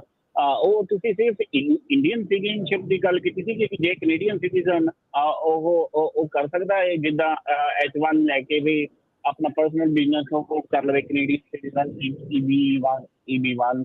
ਤੇ ਦੂਜਾ ਕੁਐਸਚਨ ਮੇਰਾ ਜਿਹੜਾ ਆਪਣਾ ਪਰਸਨਲ ਆ, ਮੇਰੇ ਬ੍ਰਦਰ ਤੇ ਮੇਰੇ ਮਮ ਡੈਡ ਜੇ ਪੱਕੇ ਹੋ ਗਏ ਇੱਥੇ, ਇਹ ਸਿਟੀਜ਼ਨ ਬ੍ਰਦਰ ਹੋ ਗਿਆ ਤੇ ਮਦਰ ਫਾਦਰ ਮੇਰੇ PR ਹੋ ਜਾਣਗੇ। ਤੇ ਉਹ ਪੁੱਛਣਾ ਸੀ ਕਿ ਉਹ ਫੈਮਿਲੀ ਪਟੀਸ਼ਨ ਦੇ ਵਿੱਚ PR ਵਾਲਾ ਪਾ ਸਕਦਾ ਆ। ਤੇ ਦੂਸਰੀ ਗੱਲ ਇਹਦੇ ਨਾਲ ਹੀ ਕਿ ਦੋਨੋਂ ਪਾ ਸਕਦੇ ਆਪਾਂ ਪਟੀਸ਼ਨ, ਮਦਰ ਫਾਦਰ ਵੀ ਪਾ ਦੇਣ ਤੇ ਮੇਰਾ ਬ੍ਰਦਰ ਵੀ ਪਾ ਦੇਵੇ। ਜੀ ਜੀ ਠੀਕ ਹੈ ਜਿਮੀ ਜੀ, ਖੜ ਜਾਓ ਹੁਣ ਜਰਾ। ਇਹਦਾ 3 ਸਵਾਲ ਪੁੱਛ ਲੈ ਮੇਰਾ ਵੀਰ ਤੂੰ। ਖੜ ਜਾਓ ਜਰਾ। ਨਿਆਂ ਕੀਤਾ ਸਾਡੇ ਨਾਲ। ਪਹਿਲਾਂ ਤਾਂ ਏਦਾਂ ਕਿ ਕੈਨੇਡੀਅਨ ਸਿਟੀਜ਼ਨ ਨੂੰ ਇਹਦੇ ਨਾਲ ਕੋਈ ਲੈਣਾ ਦੇਣਾ ਨਹੀਂ। ਜਿਹੜਾ ਬੰਦਾ H1B ਤੇ ਆਂਦਾ, H1B ਦੇ ਰੂਲ ਦੱਸੇ ਆ ਕਿ H1B ਦੇ ਵੀਜ਼ੇ ਦੀ ਆ ਲਿਮਿਟੇਸ਼ਨ ਆ। ਸਟੂਡੈਂਟ ਦੀ ਜਿੱਦਾਂ ਲਿਮਿਟੇਸ਼ਨ ਆ, ਉਹ ਬਾਹਰ ਕੰਮ ਨਹੀਂ ਕਰ ਸਕਦਾ। ਠੀਕ ਆ। ਅਸਾਲਮ ਵਾਲੇ ਦੀ ਜਿਹੜੀ ਲਿਮਿਟੇਸ਼ਨ ਆ, ਉਹ ਛੱਡ ਕੇ ਨਹੀਂ ਜਾ ਸਕਦਾ ਦੇਸ਼। ਹਰੇਕ ਵੀਜ਼ੇ ਦੀ ਆਪਣੀ ਰਿਸਟ੍ਰਿਕਸ਼ਨ ਹੁੰਦੀਆਂ। ਸੋ H1B ਜਿਹੜਾ ਵਰਕ ਵੀਜ਼ਾ, ਉਹਦੀ ਲਿਮਿਟੇਸ਼ਨ ਆ ਇਹ ਕਿ ਉਹ ਪੈਰਲਲ ਕੰਮ ਨਹੀਂ ਕਰ ਸਕਦਾ। ਉਹ ਸਪਾਂਸਰ ਜਿਹੜੀ ਪਟੀਸ਼ਨ ਲਈ ਹੋਊਗਾ ਉੱਥੇ ਕੰਮ ਕਰ ਸਕਦਾ। ਦੂਜਾ ਸਵਾਲ ਸੀਗਾ ਕਿ ਘਰ ਦੇ ਜਿਹੜੇ ਹੈਗੇ ਸਿਟੀਜ਼ਨ ਬਣ ਕੇ ਉਹ ਜਵਾਕ ਦੇ ਲਈ ਫਾਈਲ ਕਰ ਸਕਦੇ ਆ, ਗ੍ਰੀਨ ਕਾਰਡ ਨਹੀਂ ਕਰ ਸਕਦੇ। ਗ੍ਰੀਨ ਕਾਰਡ ਜਿਹੜੇ ਹੈਗੇ ਉਹ ਸਿਰਫ ਆਪਣੇ ਕਰ ਸਕਦੇ ਆ ਮਾਈਨਰ, ਜਿਹੜੇ ਗ੍ਰੀਨ ਕਾਰਡ ਹੋਲਡਰ ਆ ਉਹ ਜਿਹੜਾ ਹੈਗਾ ਅਨਮੈਰਿਡ ਬੱਚਾ, ਉਹਦੇ ਲਈ ਫਾਈਲ ਕਰ ਸਕਦੇ ਆ, ਅਡਲਟ ਆ ਉਹ। ਸੋ ਹੁਣ ਮੈਨੂੰ ਪਤਾ ਨਹੀਂ ਤੁਹਾਡੀ ਕੀ ਉਹ ਆ। ਜੇ ਤੁਸੀਂ ਅਨਮੈਰਿਡ ਆ ਤੇ ਤੁਸੀਂ F2B ਕੈਟਾਗਰੀ ਦੇ ਥੱਲੇ ਜਿਹੜਾ ਤੁਹਾਡੇ ਘਰ ਦੇ ਫਾਈਲ ਕਰ ਸਕਦੇ ਆ। ਤੇ ਅਦਰਵਾਈਜ਼ ਜੇ ਤੁਸੀਂ ਮੈਰਿਡ ਆ ਤੇ ਸਿਰਫ ਤੁਹਾਡੇ ਸਿਟੀਜ਼ਨ ਪੇਰੈਂਟਸ ਜਿਹੜੇ ਫਾਈਲ ਕਰ ਸਕਦੇ ਆ। ਤੇ ਤੀਜਾ ਸਵਾਲ ਤੁਸੀਂ ਪੁੱਛਿਆ ਕਿ ਜਿਹੜਾ ਬ੍ਰਦਰ ਵੀ ਉਹਨਾਂ ਦਾ ਹਾਂਜੀ ਬ੍ਰਦਰ, ਘਰ ਵਾਲੀ, ਪੇਰੈਂਟਸ ਪੂਰਨ, ਜਿਹੜਾ ਬੰਦਾ ਐਲੀਜੀਬਲ ਉਹ ਤੁਹਾਡੇ ਲਈ ਫਾਈਲ ਕਰ ਸਕਦਾ। Thank you. Gurinder Kaur. Hello, ਹਾਂਜੀ ਭਾਜੀ, ਮੇਰੀ ਸਵਾਲ ਆ ਕਿ ਮੇਰੀ ਬੇਟੀ ਪਹਿਲਾਂ ਆਸਟ੍ਰੇਲੀਆ ਵਿੱਚ ਗਈ ਸੀਗੀ ਐਜ ਏ ਸਟੱਡੀ। ਬਾਅਦ ਵਿੱਚ ਜਦੋਂ ਅਸੀਂ ਇੱਥੇ ਆਏ ਤੇ ਉਹ ਸਾਡੇ ਨਾਲ ਇੱਥੇ ਆ ਗਈ, ਉਹਨੂੰ ਗ੍ਰੀਨ ਕਾਰਡ ਮਿਲ ਗਿਆ। ਪਰ ਉਹ ਦੁਬਾਰਾ ਫਿਰ ਆਸਟ੍ਰੇਲੀਆ ਚਲ ਗਈ ਤੇ ਇੱਥੇ ਦਾ ਗ੍ਰੀਨ ਕਾਰਡ ਨੂੰ ਛੱਡ ਦਿੱਤਾ ਤੇ ਉਹ ਗਵਾ ਵੀ ਦਿੱਤਾ ਗ੍ਰੀਨ ਕਾਰਡ ਇੱਥੇ ਵਾਲਾ। ਠੀਕ ਹੈ। ਕਿੰਨੇ ਸਾਲ ਦੀ? ਹਾਂਜੀ, ਕਿੰਨੇ ਸਾਲ ਦੀ ਉਹ ਤਾਂ ਮੈਰਿਡ ਆ, ਹੁਣ 36 ਦੀ ਹੋਣੀ ਆ। ਠੀਕ ਤੇ ਹੈ। ਉਹ ਦੁਬਾਰਾ ਫਿਰ ਆਸਟ੍ਰੇਲੀਆ ਚਲ ਗਈ, ਉੱਥੇ ਮੈਰਿਡ ਸੀਗੀ ਤੇ ਉਹਦਾ ਉੱਥੇ ਹੀ ਜਾ ਕੇ ਉਹ ਉੱਥੇ ਦੀ ਸਿਟੀਜ਼ਨ ਬਣ ਗਈ। ਹੁਣ ਉਹ ਦੁਬਾਰਾ ਇੱਥੇ ਸਾਨੂੰ ਮਿਲਣ ਲਈ ਆਉਣਾ ਚਾਹੁੰਦੀ ਸੀਗੀ, ਉਹਨੇ ਅਪਲਾਈ ਕੀਤਾ ਤੇ ਪਰ ਉਹਨਾਂ ਨੇ ਦੇਖਿਆ, ਜਦੋਂ ਉਹਦਾ ਵੀਜ਼ੇ ਲਈ ਅਪਲਾਈ ਕੀਤਾ ਤੇ ਉਹਨਾਂ ਨੇ ਦੇਖਿਆ ਕਿ ਇਹਦਾ ਉੱਥੇ ਗ੍ਰੀਨ ਕਾਰਡ ਹੋਲਡਰ ਸੀਗੀ। ਉਹ ਕਹਿੰਦੇ ਤੇਰੀ ਅਸੀਂ ਇੰਟਰਵਿਊ ਲਵਾਂਗੇ, ਤੇ ਹੁਣ ਉਹਦੀ ਇੰਟਰਵਿਊ ਹੋਈ ਆ। ਇੰਟਰਵਿਊ 'ਚ ਉਹਨਾਂ ਨੇ ਵੀਜ਼ਾ ਤਾਂ ਦੇ ਦਿੱਤਾ ਉਹਨੂੰ, ਮਤਲਬ ਪਰਸੋਂ ਚੌਥੇ ਇੰਟਰਵਿਊ ਸੀ, ਹਜੇ ਉਹਦਾ ਪਾਸਪੋਰਟ। ਸਵਾਲ ਕੀ ਹੈ? ਸਵਾਲ ਤੇ ਆ ਜਾਓ ਜੀ ਹੁਣ। ਹਾਂਜੀ, ਸਵਾਲ ਇਹਦਾ ਇਹ ਆ ਕਿ ਉਹ ਕਹਿੰਦੇ ਵੀ ਤੁਸੀਂ ਗ੍ਰੀਨ ਕਾਰਡ ਜਮ੍ਹਾਂ ਕਰਾਓ, ਅੱਛਾ। ਤੇ ਉਹਦਾ ਗ੍ਰੀਨ ਕਾਰਡ ਹੁਣ ਉਹਦੇ ਕੋਲ ਹੈ ਨਹੀਂ। ਤੇ ਉਹ ਕਹਿੰਦੀ ਇਮੀਗ੍ਰੇਸ਼ਨ ਆਫੀਸਰ ਕਹਿੰਦਾ ਵੀ ਦੇਖ ਤੂੰ ਆਪਸ਼ਨ ਕਰ ਬਈ ਕਿੱਦਾਂ ਤੂੰ ਜਮ੍ਹਾਂ ਕਰਾਉਂਗੀ। ਉਹ ਕਹਿੰਦੀ ਮੇਰੇ ਕੋਲ ਗ੍ਰੀਨ ਕਾਰਡ ਹੈ ਨਹੀਂ। ਕਹਿੰਦਾ ਸਰਚ ਕਰ ਬਈ ਤੂੰ ਕਿੱਦਾਂ ਗ੍ਰੀਨ ਕਾਰਡ ਜਮ੍ਹਾਂ ਕਰਾਉਂਗੀ। ਹੁਣ ਮੇਰਾ ਸਵਾਲ ਇਹ ਆ ਕਿ ਕਿੱਦਾਂ ਕੀ ਕਰੀਏ ਹੁਣ? ਉਹ ਗ੍ਰੀਨ ਕਾਰਡ ਕਿੱਦਾਂ? ਹੁਣ ਦਾ ਵੀਜ਼ਾ ਮਿਲ ਗਿਆ ਉਹਨੂੰ ਕਿ ਨਹੀਂ ਮਿਲਿਆ? ਹਾਂਜੀ, ਵੀਜ਼ਾ ਤਾਂ ਮਿਲ ਗਿਆ, ਪਾਸਪੋਰਟ ਸਟੈਂਪ ਲੱਗ ਕੇ ਆ ਗਈ ਆ। ਠੀਕ ਹੈ, ਓਕੇ। ਹਾਂਜੀ, ਤੇ ਉਹਦੀ ਦੇਖੋ ਜੀ, ਗ੍ਰੀਨ ਕਾਰਡ ਦੀ ਤੁਹਾਨੂੰ ਨਾ ਕੰਪਲੇਂਟ ਕਰਨੀ ਹੁੰਦੀ। Passport, green card, driver licence ਜਦੋਂ ਗਵਾਚਾ ਹੋਵੇ ਨਾ, ਖਾਨਾ ਪੂਰਤੀ ਹੁੰਦੀ ਹੈ ਉਹਦੀ, ਕਿ ਪੁਲਿਸ ਦੀ ਕੰਪਲੇਂਟ ਕਰਨੀ ਹੈ। ਤੇ ਉਹ ਪੁਲਿਸ ਦੀ ਕੰਪਲੇਂਟ ਕਰੋ ਇਸ ਵੇਲੇ ਦੇ ਕਿ ਮੈਂ ਲੱਭਿਆ ਨਹੀਂ ਮਿਲਿਆ, ਮੇਰਾ ਗਵਾਚ ਗਿਆ ਸੀਗਾ, ਐਕਸਪਾਇਰਡ ਸੀਗਾ, ਤੇ ਮੈਂ ਆਹ ਕੰਪਲੇਂਟ ਕਰਦੀ ਹਾਂ। ਪੁਲਿਸ ਦੇ ਨੋਟਿਸ ਕਰੋ ਜੋ ਵੀ ਉੱਥੇ FIR ਦੇ ਜੋ ਵੀ ਉੱਥੇ ਆਸਟ੍ਰੇਲੀਆ 'ਚ ਹੈਗਾ, ਤੇ ਉਹ ਕਾਪੀ ਗ੍ਰੀਨ ਕਾਰਡ ਦੀ ਸਬਮਿਟ ਕਰਾਓ ਤੇ ਕਹੋ ਕਿ ਆ ਮੈਂ ਕੀਤਾ ਸੀ ਪਰ ਗਵਾਚ ਗਿਆ, ਲੱਭ ਨਹੀਂ ਰਿਹਾ। ਤੇ ਉਹ ਜਿਹੜੀ ਫਿਰ ਰਿਪੋਰਟ ਹੈਗੀ ਆ ਉਹ ਉਹਨਾਂ ਨੂੰ ਲਿਆ ਕੇ ਦਿਓ ਜੀ। ਇੱਥੇ ਨਾਲ ਹੀ ਮੈਂ ਕਹਿ ਦਵਾਂ ਵੀ ਭਾਈ ਜਿਨ੍ਹਾਂ ਕੋਲ ਜਿਹੜੇ ਵੀ ਡਾਕੂਮੈਂਟ ਆ, ਮੇਕ ਸ਼ੋਰ ਕਰਿਆ ਕਰੋ ਵੀ ਤੁਸੀਂ ਉਹਨਾਂ ਦਾ ਫੋਟੋ ਸਕੈਨ ਕਰਕੇ ਆਪਣੇ ਕੋਲ ਰੱਖਿਆ ਕਰੋ। ਕਈ ਵਾਰੀ ਏਦਾਂ ਗਵਾਚ ਗੁੱਜ ਹੋਵੇ ਤੇ ਬਾਅਦ 'ਚ ਲੱਭਦਾ ਫਿਰ ਕੁਛ ਨਹੀਂ ਹੁੰਦਾ। ਰਿਸ਼ੂ, ਸਤਿ ਸ਼੍ਰੀ ਅਕਾਲ। ਸਤਿ ਸ਼੍ਰੀ ਅਕਾਲ ਭਾਜੀ। ਜੀ ਸਤਿ ਸ਼੍ਰੀ ਅਕਾਲ। ਭਾਜੀ ਮੇਰਾ ਕੁਐਸਚਨ ਇਹ ਸੀਗਾ, ਮੇਰੀ 5 ਦਸੰਬਰ ਨੂੰ ਨਾ ਇੰਟਰਵਿਊ ਹੋਈ ਸੀ ਸਿਟੀਜ਼ਨਸ਼ਿਪ ਲਈ, ਤੇ ਉਹਨਾਂ ਨੇ ਮੈਨੂੰ ਕਿਹਾ ਸੀ ਤੁਹਾਡੀ ਓਥ ਸੈਰੇਮਨੀ ਵਿਦਿਨ 2 ਮੰਥਸ ਦੇ ਵਿੱਚ ਇਨ ਡੇਟ ਆ ਜਾਏਗੀ, ਤੇ ਪਰਸੋਂ 3 ਮੰਥਸ ਹੋ ਜਾਣਗੇ, ਤੇ ਇਹਦੇ ਲਈ ਕੀ ਕਰ ਸਕਦੇ ਹਾਂ ਹੁਣ? ਫੋਲੋ ਅਪ ਕਰ ਸਕਦੇ ਹਾਂ, ਹੋਰ ਤਾਂ ਨਹੀਂ ਕੁਝ ਕਰ ਸਕਦੇ ਜੀ। ਮਤਲਬ ਇਹ ਉਹਨਾਂ ਨੇ ਕਿਹਾ ਸੀ ਤੁਹਾਡਾ 2 ਮੰਥਸ ਦੇ ਵਿੱਚ ਆ ਹੀ ਜਾਏਗਾ, ਬਟ ਇਹਦੇ ਵਿੱਚ ਕੋਈ ਪੁਆਇੰਟ ਐਵੇਂ ਤਾਂ ਨਹੀਂ ਹੋ ਸਕਦਾ ਵੀ ਕੋਈ ਮਤਲਬ ਪ੍ਰੋਬਲਮ ਕ੍ਰੀਏਟ ਕਾਈਂਡ ਆਫ ਵੀ? ਨਹੀਂ, ਤੁਸੀਂ ਫੋਲੋ ਅਪ ਕਰੋ ਵੀ ਆਈ ਨਹੀਂ, ਉਹ ਤਰੀਕ ਦੇ ਦੇਣਗੇ, ਫਿਰ ਇਹੀ ਆ। ਫੋਲੋ ਅਪ ਕਰਕੇ ਹੀ ਹੈ ਇਹ, ਮੈਂ ਹੁਣ ਗੈਸ ਤਾਂ ਨਹੀਂ ਕਰ ਸਕਦਾ, ਪਰ ਹਾਂਜੀ ਉਹ ਇਹ ਕਿਹੜਾ ਪਹਿਲੀ ਵਾਰੀ ਤੁਹਾਡੇ ਨਾਲ ਹੋਇਆ ਕਲਾਇੰਟ ਨਾਲ, ਇਹ ਤਾਂ ਰੋਜ਼ ਹੀ ਹੁੰਦਾ ਰਹਿੰਦਾ ਵਾ। ਕਈਆਂ ਨੂੰ ਕਈ ਕੁਝ ਕਹਿੰਦੇ ਆ, ਪਰਸੂ ਨਹੀਂ ਕਰਦੇ ਉਹਦੇ ਵਿੱਚ। ਹਾਂਜੀ ਜੀ ਦੱਸੋ। ਉਹਨਾਂ ਦੀ ਕੋਈ ਪਰਸਨਲ ਦੁਸ਼ਮਣੀ ਨਹੀਂ ਤੁਹਾਡੇ ਨਾਲ, ਸੋ ਕੋਈ ਪ੍ਰੋਬਲਮ ਨਹੀਂ। ਤਾਂ ਫੋਲੋ ਅਪ ਕਰੋ, ਉਹਨਾਂ ਨੂੰ ਦੱਸ ਦੋਗੇ। ਜੇ ਉਹਨਾਂ ਨੂੰ ਹੋਰ ਇਨਫੋਰਮੇਸ਼ਨ ਚਾਹੀਦੀ ਹੈ ਉਹ ਰਿਕੁਐਸਟ ਫॉर ਐਵੀਡੈਂਸ ਕਰ ਲੋਗੇ ਹਨਾ। ਇੱਥੇ ਐਸਐਸਐਨ ਬਣਾਉਣ ਜਾਂਦੇ ਆ ਤੇ ਕਹਿੰਦੇ 2 ਵੀਕਾਂ 'ਚ ਆ ਜਾਣਾ, ਤੇ ਕਈ ਵਾਰੀ 2 ਮਹੀਨੇ ਬਾਅਦ ਫਿਰ ਕਹਿੰਦੇ ਆ ਵੀ ਉਹ ਕੇਸ ਤਾਂ ਤੁਹਾਡਾ ਬੰਦ ਹੋ ਗਿਆ, ਦੁਬਾਰਾ ਅਪਲਾਈ ਕਰੋ। ਸੋ ਇਹ ਬੜਾ ਕੁਝ ਚੱਲਦਾ ਰਹਿੰਦਾ ਹੈ। ਸੋ ਦੁਨੀਆ ਨਹੀਂ ਚੱਲਦੀ ਆ ਜੀ। ਸੋ ਫੋਲੋ ਅਪ ਕਰ ਲਓ ਜੀ ਉਹਨਾਂ ਨਾਲ। ਮੋਹਨ ਚੰਦਰ ਜੀ, ਸਤਿ ਸ਼੍ਰੀ ਅਕਾਲ। ਦੋਨੋਂ ਵੀਰਾਂ ਨੂੰ ਸਤਿ ਸ਼੍ਰੀ ਅਕਾਲ ਜੀ। ਜੀ ਸਰ ਜੀ, ਮੇਰਾ ਕੁਐਸਚਨ ਹੈ ਕਿ ਨਾ ਤੁਹਾਡੇ ਨਾਲ ਪਹਿਲੇ ਵੀ ਗੱਲ ਹੋਈ ਸੀ, ਮੇਰੀ ਵਾਈਫ ਦਾ ਨਾ ਸਮਗਲਿੰਗ ਦਾ ਚਾਰਜ ਲੱਗਿਆ ਸੀਗਾ, ਤੇ ਮੈਂ ਗ੍ਰੀਨ ਕਾਰਡ ਹੋਲਡਰ ਹੈਗਾ, ਤੇ ਮੈਂ ਉਹਨਾਂ ਨੂੰ ਸਪਾਊਸ ਵੀਜ਼ਾ ਅਪਲਾਈ ਕਰ ਸਕਦਾ? ਸਮਗਲਿੰਗ ਦਾ ਚਾਰਜ ਤੇ ਰਹਿਣਾ ਹੀ ਆ, ਤੇ ਸਪਾਊਸ ਵੀਜ਼ਾ ਅਪਲਾਈ ਕਰ ਸਕਦਾ ਮੈਂ? ਅਪਲਾਈ ਕਰ ਦੋ, ਪਰ ਐਂਡ ਆਫ ਦਾ ਡੇ ਉਹੀ ਚੱਕਰ ਪੈਣਾ ਕਿ ਸਮਗਲਿੰਗ ਦਾ ਚਾਰਜ ਆਣਾ ਸਾਹਮਣੇ ਘੁੰਮ ਫਿਰ ਕੇ। ਅੱਛਾ ਜੀ, ਤੇ ਚਾਂਸ ਨਹੀਂ ਹੈ ਕੋਈ ਪਾਸ ਹੋਣ ਦੇ? ਚਾਂਸ ਤਾਂ ਵੇਵਰ ਦੇ ਰਸਤੇ ਆ, ਵੇਵਰ ਮੁਸ਼ਕਿਲ ਹੈਗਾ ਇਹਦਾ। ਪਰ ਹਾਂਜੀ, ਪਹਿਲਾਂ ਸਪਾਊਸ ਵੀਜ਼ਾ ਅਪਲਾਈ ਕਰੋ, ਫਿਰ ਇੰਟਰਵਿਊ ਆਊਗੀ, ਫਿਰ ਉਹਦੇ ਵਿੱਚ ਤੁਹਾਨੂੰ ਵੇਵਰ ਕਰਨਾ ਪੈਣਾ। ਸੋ ਚਾਂਸ ਆ ਜੀ, ਰਿਸਕ ਆ, ਤੁਸੀਂ ਲੈ ਸਕਦੇ ਆ ਜੇ ਤੁਸੀਂ ਕਰਨਾ ਚਾਹੁੰਦੇ ਆ। ਬਲਜੀਤ, ਸਤਿ ਸ਼੍ਰੀ ਅਕਾਲ। ਭਾਜੀ ਸਤਿ ਸ਼੍ਰੀ ਅਕਾਲ ਭਾਜੀ, ਮੇਰਾ ਸਵਾਲ ਇਹ ਹੈ ਜੀ, ਮੇਰੇ ਕੋਲ ਅਸਾਈਲਮ ਬੇਸ ਮੈਂ ਗ੍ਰੀਨ ਕਾਰਡ ਅਪਲਾਈ ਕੀਤਾ ਹੋਇਆ ਜੀ, ਮੇਰਾ ਟਰੈਵਲ ਡਾਕੂਮੈਂਟ ਆ ਗਿਆ ਜੀ, ਮੈਂ ਕੈਨੇਡਾ ਜਾਣਾ ਚਾਹੁੰਦਾ ਜੀ, ਤੇ ਮੈਂ ਜਾ ਕੇ ਆ ਸਕਦਾ ਜੀ? ਉੱਥੇ ਕੋਈ ਇਫੈਕਟ ਨਹੀਂ ਪਏਗਾ ਜੀ ਆਪਣੇ ਗ੍ਰੀਨ ਕਾਰਡ ਤੇ? ਜੇ ਰਿਫਿਊਜੀ ਟਰੈਵਲ ਡਾਕੂਮੈਂਟ ਆ ਗਿਆ, ਹਾਂਜੀ ਨਹੀਂ ਪਊਗਾ। ਕੈਨੇਡਾ ਦਾ ਤਾਂ ਕੋਈ ਚੱਕਰ ਨਹੀਂ। ਆ ਜਿਹੜਾ ਆਪਣਾ ਤੁਹਾਨੂੰ ਗ੍ਰੀਨ ਕਾਰਡ ਦੇ ਲਈ ਨਾਲ ਗ੍ਰੀਨ ਕਾਰਡ ਵੀ ਫਾਈਲ ਕੀਤਾ ਹੈ ਨਾ ਤੁਸੀਂ? ਹਾਂਜੀ, ਗ੍ਰੀਨ ਕਾਰਡ ਕੀਤਾ ਹੈ ਜੀ ਭਾਈ।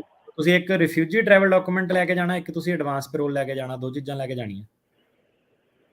ਪਰ ਭਾਜੀ ਉਹ ਐਡਵਾਂਸ ਪੈਰੋਲ ਦਾ ਤਾਂ ਮੈਂ ਦੇਖ ਰਿਹਾ ਜੀ, ਵੇਟਿੰਗ ਬੜੀ ਉਹਦੀ, ਸਾਲ ਉਹਨੂੰ ਇਹ ਟਰੈਵਲ ਡਾਕੂਮੈਂਟ ਐਕਸਪਾਇਰ ਹੋ ਜਾਣਾ ਜੀ। ਮਤਲਬ ਮੈਂ ਤਾਂ ਤੁਹਾਨੂੰ ਰਿਕਮੈਂਡੇਸ਼ਨ ਦੱਸ ਰਿਹਾ ਕਿ ਬਿਨਾਂ ਐਡਵਾਂਸ ਪੈਰੋਲ ਤੇ ਕਈ ਵਾਰੀ ਬੰਦਾ ਟਰੈਵਲ ਕਰਦਾ ਨਾ, ਉਹ ਰਿਫਿਊਜੀ ਟਰੈਵਲ ਡਾਕੂਮੈਂਟ ਵਾਲੇ ਦਾ ਪੰਗਾ ਪਾ ਦਿੰਦੇ ਆ ਕਿ 485 ਕੈਂਸਲ ਹੋ ਗਿਆ, ਤੁਸੀਂ ਛੱਡ ਗਏ ਸੀ, ਫਿਰ ਤੁਹਾਨੂੰ ਦੁਬਾਰਾ ਉਹ ਅਪਲਾਈ ਕਰਨ ਲਈ ਕਹਿੰਦੇ ਆ। ਸੋ ਤੁਹਾਡੀ ਮਰਜ਼ੀ ਆ ਕਿੱਦਾਂ ਨਾ। ਤੇ ਇਹ ਜਿੱਦਾਂ ਇਹ ਹਾਂਜੀ, ਇਮੀਗ੍ਰੇਸ਼ਨ ਵਾਲੇ ਹੁਣ ਇਨਫੋਰਸ ਇਹਨੂੰ ਸਹੀ ਤਰੀਕੇ ਨਾਲ ਨਹੀਂ ਕਰਦੇ। ਤੇ ਜਿੱਦਾਂ refugee travel document kind of ਤੁਹਾਡਾ ਪਾਸਪੋਰਟ ਆ ਗਿਆ, ਹੁਣ ਹੋਣਾ ਤਾਂ ਇਹੀ ਚਾਹੀਦਾ ਕਿ ਦੋਨੋਂ ਸੇਮ ਉੱਤੇ ਤੁਸੀਂ ਟਰੈਵਲ ਕਰ ਸਕਦੇ ਆ, ਪਰ ਇਹਦੇ ਵਿੱਚ ਕਈ ਵਾਰੀ ਉਹਦਾ ਪੰਗਾ ਪਾ ਦਿੰਦੇ ਆ। ਹੁਣ ਤੁਸੀਂ ਜੇ ਰਿਸਕ ਲੈਣਾ, ਕੋਈ ਐਡਾ ਵੱਡਾ ਰਿਸਕ ਨਹੀਂ, ਐਂਡ ਆਫ ਦਾ ਡੇ ਕੀ ਹੈ ਕਿ ਤੁਸੀਂ ਦੁਬਾਰਾ ਫਾਈਲ ਕਰ ਸਕਦੇ ਆ, ਕੋਈ it's not end of the world. ਠੀਕ ਆ, ਜੇ ਜ਼ਿਆਦਾ ਇੰਪੋਰਟੈਂਟ ਨਹੀਂ ਹੈ ਫਿਰ ਵੇਟ ਕਰ ਲਓ, ਤੇ ਜੇ ਜਾਣਾ ਜ਼ਰੂਰੀ ਆ ਤੇ ਫਿਰ ਗਾਹਾਂ ਇਮੀਗ੍ਰੇਸ਼ਨ ਅਫਸਰ ਤੇ ਡਿਪੈਂਡ ਆ ਵੀ ਭਾਈ ਜਿਹੜਾ ਵਾਪਸ ਆਇਆ ਉਹਨੇ ਕਿੱਦਾਂ ਜਿਹੜਾ ਉਹ ਦੇਖਣਾ ਹੈ। ਜੇ ਪੰਗਾ ਪੈ ਗਿਆ ਪੰਗਾ ਪਊ, ਨਹੀਂ ਤਾਂ ਬਚ ਵੀ ਸਕਦੇ ਆ। ਆਪਣੇ ਅਗਲੇ ਕਾਲਰ ਨੇ ਵਿਕਰਮ। ਹਾਂਜੀ, ਸਤਿ ਸ਼੍ਰੀ ਅਕਾਲ ਭਾਜੀ। ਸਤਿ ਸ਼੍ਰੀ ਅਕਾਲ ਜੀ। ਹਾਂਜੀ ਭਾਜੀ, ਪਹਿਲਾਂ ਤਾਂ ਆਪਾਂ ਤੁਹਾਡਾ ਦੋਨਾਂ ਵੀਰਾਂ ਦਾ ਧੰਨਵਾਦ ਕਰਦੇ ਨੇ, ਤੁਸੀਂ ਜਾਣਕਾਰੀ ਬਹੁਤ ਵਧੀਆ ਦਿੰਦੇ ਹਨਾ।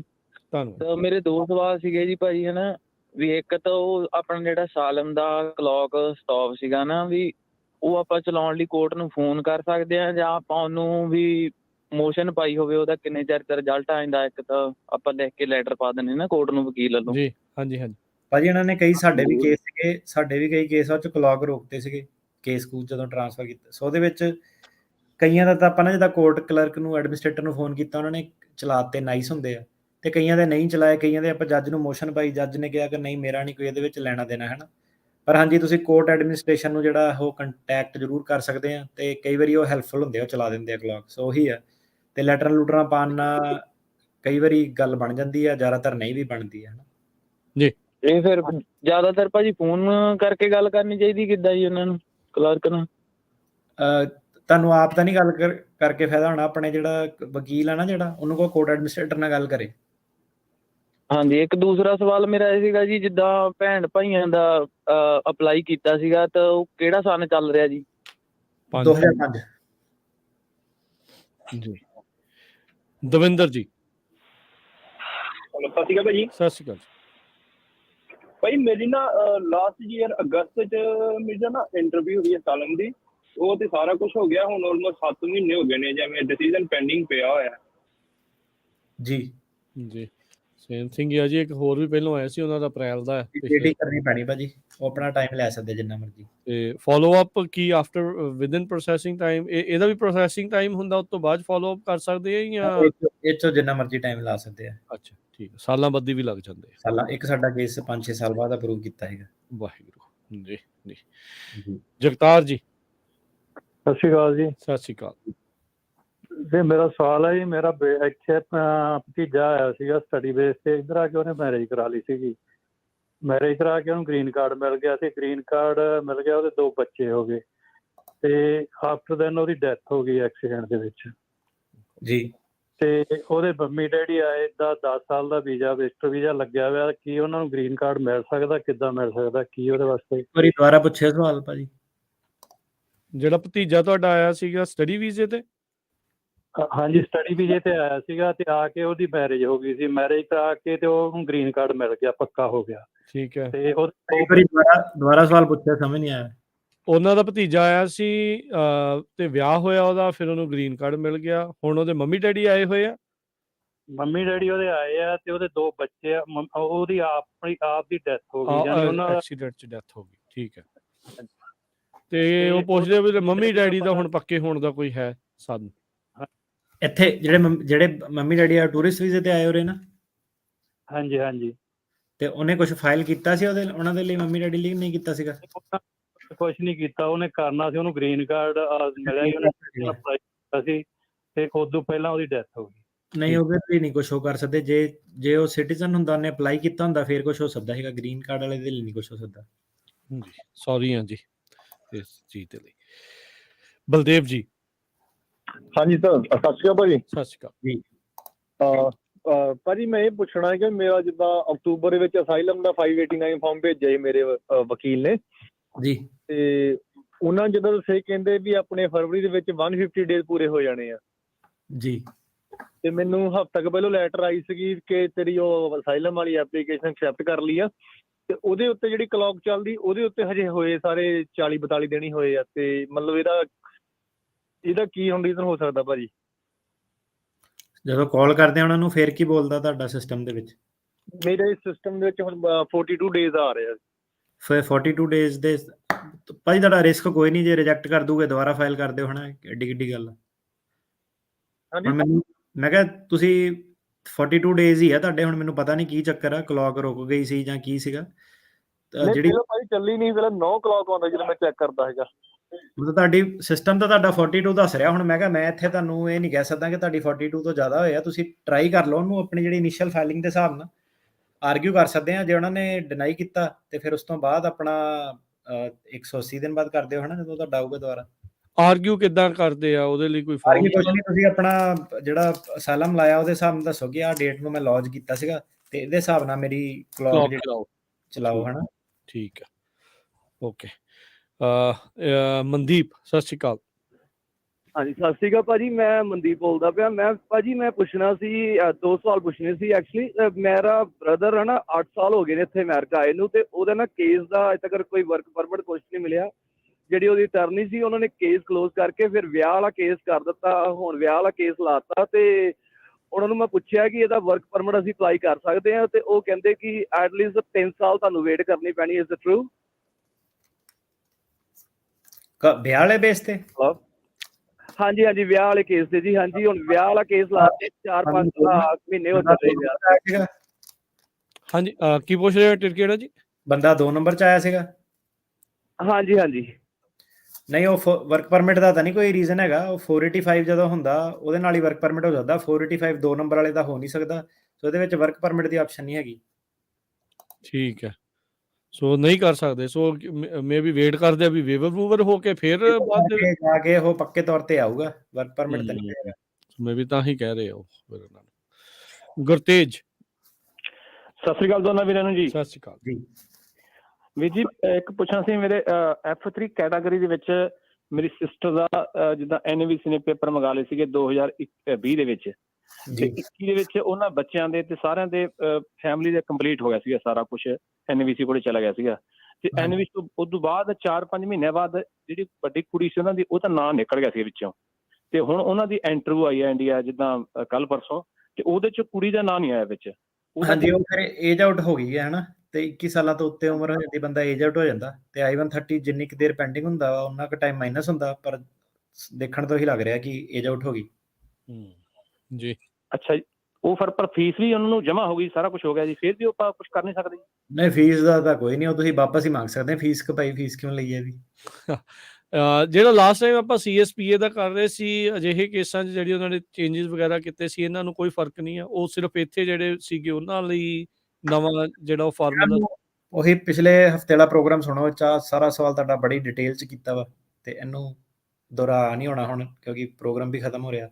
ਜੀ ਜੀ, ਸੋ ਇਦਾਂ ਕਰ ਲਿਓ ਜੀ, CSPA ਵਾਲਾ programme last time update immigration ਵਾਲਾ ਕੀਤਾ ਆ, ਉਹ ਸੁਣ ਲਿਓ, ਤੇ ਆਈ ਥਿੰਕ ਤੁਹਾਨੂੰ ਸਵਾਲਾਂ ਦਾ ਜਵਾਬ ਉਸ ਦੇ ਵਿੱਚ ਮਿਲ ਜਾਣਾ ਹੈ। ਗੁਰਪ੍ਰੀਤ ਜੀ, ਸਤਿ ਸ਼੍ਰੀ ਅਕਾਲ ਭਾਜੀ। ਸਤਿ ਸ਼੍ਰੀ ਅਕਾਲ ਭਾਜੀ, ਮੇਰਾ ਕੁਐਸਚਨ ਸੀਗਾ ਕਿ ਮੇਰਾ ਨਾ ਕੇਸ ਅਪਰੂਵ ਹੋਇਆ ਵਾ, ਗ੍ਰਾਂਟਡ ਹੋਇਆ ਸੀਗਾ ਅਕਤੂਬਰ 2022 'ਚ, ਤੇ ਮੇਰਾ ਕੁਐਸਚਨ ਇਹ ਸੀਗਾ ਕਿ ਮੈਂ ਗ੍ਰੀਨ ਕਾਰਡ ਤੇ ਟਰੈਵਲ ਡਾਕੂਮੈਂਟ ਮੈਂ ਇਕੱਠੇ ਅਪਲਾਈ ਕਰ ਸਕਦਾ ਹਾਂ, ਜਾਂ ਪਹਿਲਾਂ ਉਹ ਕਰਨਾ ਪਏਗਾ ਕਿ ਦੂਸਰਾ ਕਰਨਾ ਪਏਗਾ?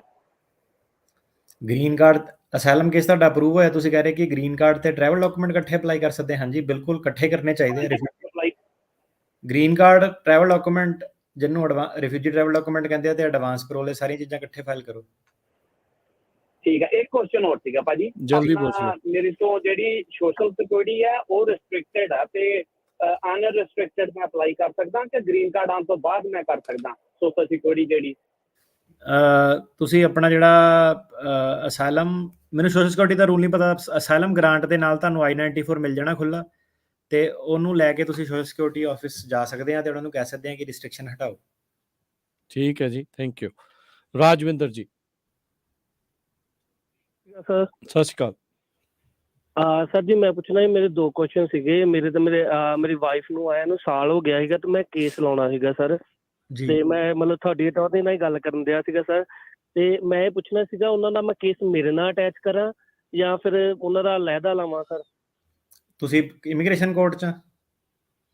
ਹਾਂਜੀ ਭਾਈ, ਮੈਂ ਆਈਸ ਦੇ ਵਿੱਚ ਆ। ਮੇਰੀ ਇੰਟਰਵਿਊ ਨਹੀਂ ਆਈ ਹਲੇ। ਮੈਂ ਉਹ ਵੀ ਕੁਐਸਚਨ ਪੁੱਛਣਾ ਸੀ ਤੁਹਾਨੂੰ ਕਿ ਮੇਰੇ 3 ਸਾਲ ਹੋ ਗਏ ਕੇਸ ਲੱਗੇ ਨੂੰ, ਹਲੇ ਇੰਟਰਵਿਊ ਨਹੀਂ ਆਈ।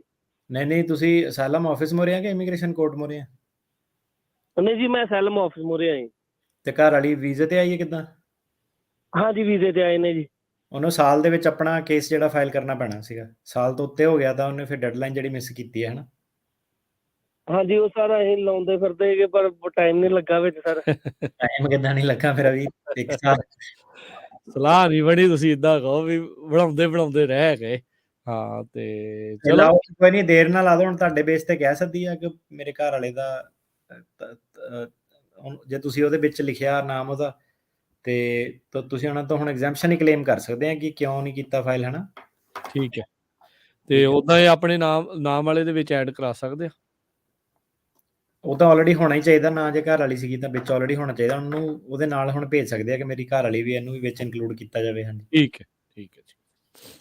ਸਬਰਜੀਤ ਕਰੀਏ ਭਾਜੀ, ਇਸ ਤੋਂ ਬਾਅਦ ਇਹ ਲਾਸਟ ਕਾਲ। ਹਾਂਜੀ ਬਸ ਖਤਮ ਆ ਫਿਰ। ਹਾਂਜੀ ਇੱਕ ਲਾਸਟ ਕਾਲਰ ਨੇ। ਹਾਂਜੀ ਸਬਰਜੀਤ ਸਤਿ ਸ਼੍ਰੀ ਅਕਾਲ। ਸਤਿ ਸ਼੍ਰੀ ਅਕਾਲ ਭਾਜੀ, ਕੀ ਹਾਲ ਚਾਲ ਜੀ? ਠੀਕ ਹੈ ਜੀ ਭਾਜੀ, ਮੈਂ ਨਾ 2013 ਦੇ ਵਿੱਚ ਅਮਰੀਕਾ 'ਚ ਐਂਟਰ ਹੋਇਆ ਸੀਗਾ ਤੇ ਉਸ ਹਾਂਜੀ ਤੇ ਆਪਣਾ ਉਸ ਤੋਂ ਬਾਅਦ ਮੇਰਾ ਇੱਥੇ ਆਪਣਾ ਨਿਊਯਾਰਕ ਦੇ ਵਿੱਚ ਕੇਸ ਚੱਲਦਾ ਪਿਆ ਸੀ ਮੇਰਾ, ਤੇ 2016 ਦੇ ਵਿੱਚ ਨਾ ਮੈਨੂੰ ਵਕੀਲ ਨੇ, ਉਸ ਟਾਈਮ ਉਹ ਪੀਡੀ ਦਾ ਪਤਾ ਨਹੀਂ ਸੀ ਹੁੰਦਾ ਵੀ ਕੀ ਹੁੰਦਾ, ਮੈਨੂੰ ਵਕੀਲ ਨੇ ਕਹਿਤਾ ਵੀ ਜੱਜ ਕੋਲ ਟਾਈਮ ਨਹੀਂ ਹੈਗਾ ਤੇ ਉਹ ਕਹਿਣਾ ਚਾਹੁੰਦੀ ਹੈ ਵੀ ਤੂੰ ਆਪਣਾ ਪੀਡੀ ਲੈ ਲਾ। ਤੇ ਮੈਨੂੰ ਵੀ ਵਕੀਲ ਦੇ ਭਰੋਸਾ ਕਰਨਾ ਹੁੰਦਾ, ਔਰ ਕੋਈ ਆਪਸ਼ਨ ਨਹੀਂ ਹੁੰਦਾ ਨਾ, ਉਸ ਟਾਈਮ ਪਤਾ ਵੀ ਨਹੀਂ ਹੈਗਾ ਸੀਗਾ। ਤੇ ਉਹ ਕਹਿੰਦੇ ਪੀੜੀ ਲੱਗ ਗਈ ਹੈ ਤੇ ਤੂੰ ਦੁਬਾਰਾ ਜਦੋਂ ਮਰਜ਼ੀ ਕੇਸ ਖੋਲ ਲੇਗਾ, ਵੀ ਜੱਜ ਨੇ ਰਿਟਾਇਰ ਹੋਣਾ ਹੈ। ਤੇ ਉਸ ਤੋਂ ਬਾਅਦ ਮੈਂ ਦੁਬਾਰਾ ਕੇਸ ਖਿਲਾਇਆ। ਉਸ ਤੋਂ ਬਾਅਦ ਮੇਰੀ ਡੇਟ ਹੀ ਨਹੀਂ ਪਈ ਕਿੰਨੀ ਚਿਰ, ਤੇ ਮੇਰੀ ਹੁਣ ਲਾਸਟ ਫਰਵਰੀ ਦੇ ਵਿੱਚ 2022 ਵਿੱਚ ਜਨਵਰੀ ਦੀ 15 ਪਈ ਸੀ ਡੇਟ, ਤੇ ਉਹ ਵੀ ਆਟੋਮੈਟਿਕਲੀ ਚੇਂਜ ਹੋ ਕੇ ਫਰਵਰੀ 15 ਹੋ ਗਈ ਹੈ। ਫਰਵਰੀ 15 ਤੋਂ ਬਾਅਦ ਹੁਣ ਪੂਰਾ ਸਾਲ ਹੋ ਗਿਆ ਮੇਰੀ ਡੇਟ ਨਹੀਂ ਦੁਬਾਰਾ ਅੱਗੇ ਬੋਲੀ ਹੈਗੀ। ਤੇ ਮੈਂ ਕੇਸ ਤੋਂ ਮੂਵ ਕਰਾਵਾਂ, ਸਾਰਿਆਂ ਦੇ ਆਪਸ਼ਨ ਇਹੀ ਹੁੰਦਾ ਵੀ ਇੱਥੇ ਨੂੰ ਡੇਟ ਨਹੀਂ ਪੈਂਦੀ ਵੀ ਕੇਸ ਮੂਵ ਕਰਾ ਲਓ ਕੈਲੀਫੋਰਨੀਆ। ਜੇ ਮੂਵ ਹੁੰਨੇ ਆ ਤਾਂ ਕੇਸ ਮੂਵ ਕਰਾ ਸਕਦੇ ਆ। ਜੀ ਤੇ ਹਾਂ ਬਿਲਕੁਲ, ਜੇ ਤੁਹਾਨੂੰ ਇਦਾਂ ਲੱਗਦਾ ਆ ਵੀ ਇੱਥੇ ਮੂਵ ਹੋ ਰਹੇ ਆ ਤੁਸੀਂ, ਤਾਂ ਫਿਰ ਕੇਸ ਵੀ ਜਿਹੜਾ ਜੁਰਿਸਡਿਕਸ਼ਨ ਆਪਣੇ ਆਪ ਫਿਰ ਤੁਹਾਨੂੰ ਬਦਲਣੀ ਜਿਹੜੀ ਉਹ ਪੈਂਦੀ ਆ। ਸੋ ਥੈਂਕ ਯੂ ਅਟਾਰਨੀ ਟਰਕੀਆਣਾ ਜੀ, ਬੜੀ ਮਿਹਰਬਾਨੀ, ਬਹੁਤ ਸ਼ੁਕਰੀਆ। ਤੇ ਮਿਲਦੇ ਜੀ ਫਿਰ ਅਗਲੀ ਵਾਰ। ਸਤਿ ਸ਼੍ਰੀ ਅਕਾਲ, ਧਿਆਨ ਰੱਖਿਓ ਜੀ। ਠੀਕ ਹੈ, ਸਤਿ ਸ਼੍ਰੀ ਅਕਾਲ। ਸੋ ਇੱਥੇ ਪ੍ਰੋਗਰਾਮ ਦੀ ਸਮਾਪਤੀ। ਮੇਰੇ ਵੱਲੋਂ ਵੀ ਸਭ ਨੂੰ ਪਿਆਰ ਭਰੀ ਸਤਿ ਸ਼੍ਰੀ ਅਕਾਲ। ਤੇ ਅੱਜ ਉਹਨਾਂ ਦੀ ਸਿਹਤ ਥੋੜੀ ਠੀਕ ਨਹੀਂ ਸੀ, ਪਰ ਫਿਰ ਵੀ ਦੇਖੋ ਆਪਣੇ ਨਾਲ ਉਹਨਾਂ ਨੇ ਪੂਰਾ ਵਕਤ ਲਗਾਇਆ ਤੇ ਸਾਰੇ ਸਵਾਲਾਂ ਦੇ ਜਵਾਬ ਵੀ ਦਿੱਤੇ, ਗੱਲਾਂ ਬਾਤਾਂ ਵੀ ਜਿਹੜੀਆਂ ਕੀਤੀਆਂ। ਸੋ ਐਪਰੀਸ਼ੀਏਟ ਕਰਦੇ ਹਾਂ, ਥੈਂਕ ਯੂ ਕਰਦੇ ਹਾਂ, ਤੇ ਮਿਲਾਂਗੇ ਹੁਣ ਆਪਾਂ ਤੁਹਾਨੂੰ ਅਗਲੀ ਵਾਰ। ਉਦੋਂ ਤੱਕ ਲਈ ਮੇਰੇ ਵੱਲੋਂ ਤੁਹਾਨੂੰ ਸਭ ਨੂੰ ਪਿਆਰ ਭਰੀ ਸਤਿ ਸ਼੍ਰੀ ਅਕਾਲ। ਸੁਣਦੇ ਰਹੋ, ਦੇਖਦੇ ਰਹੋ ਪੰਜਾਬੀ ਰੇਡੀਓ USA।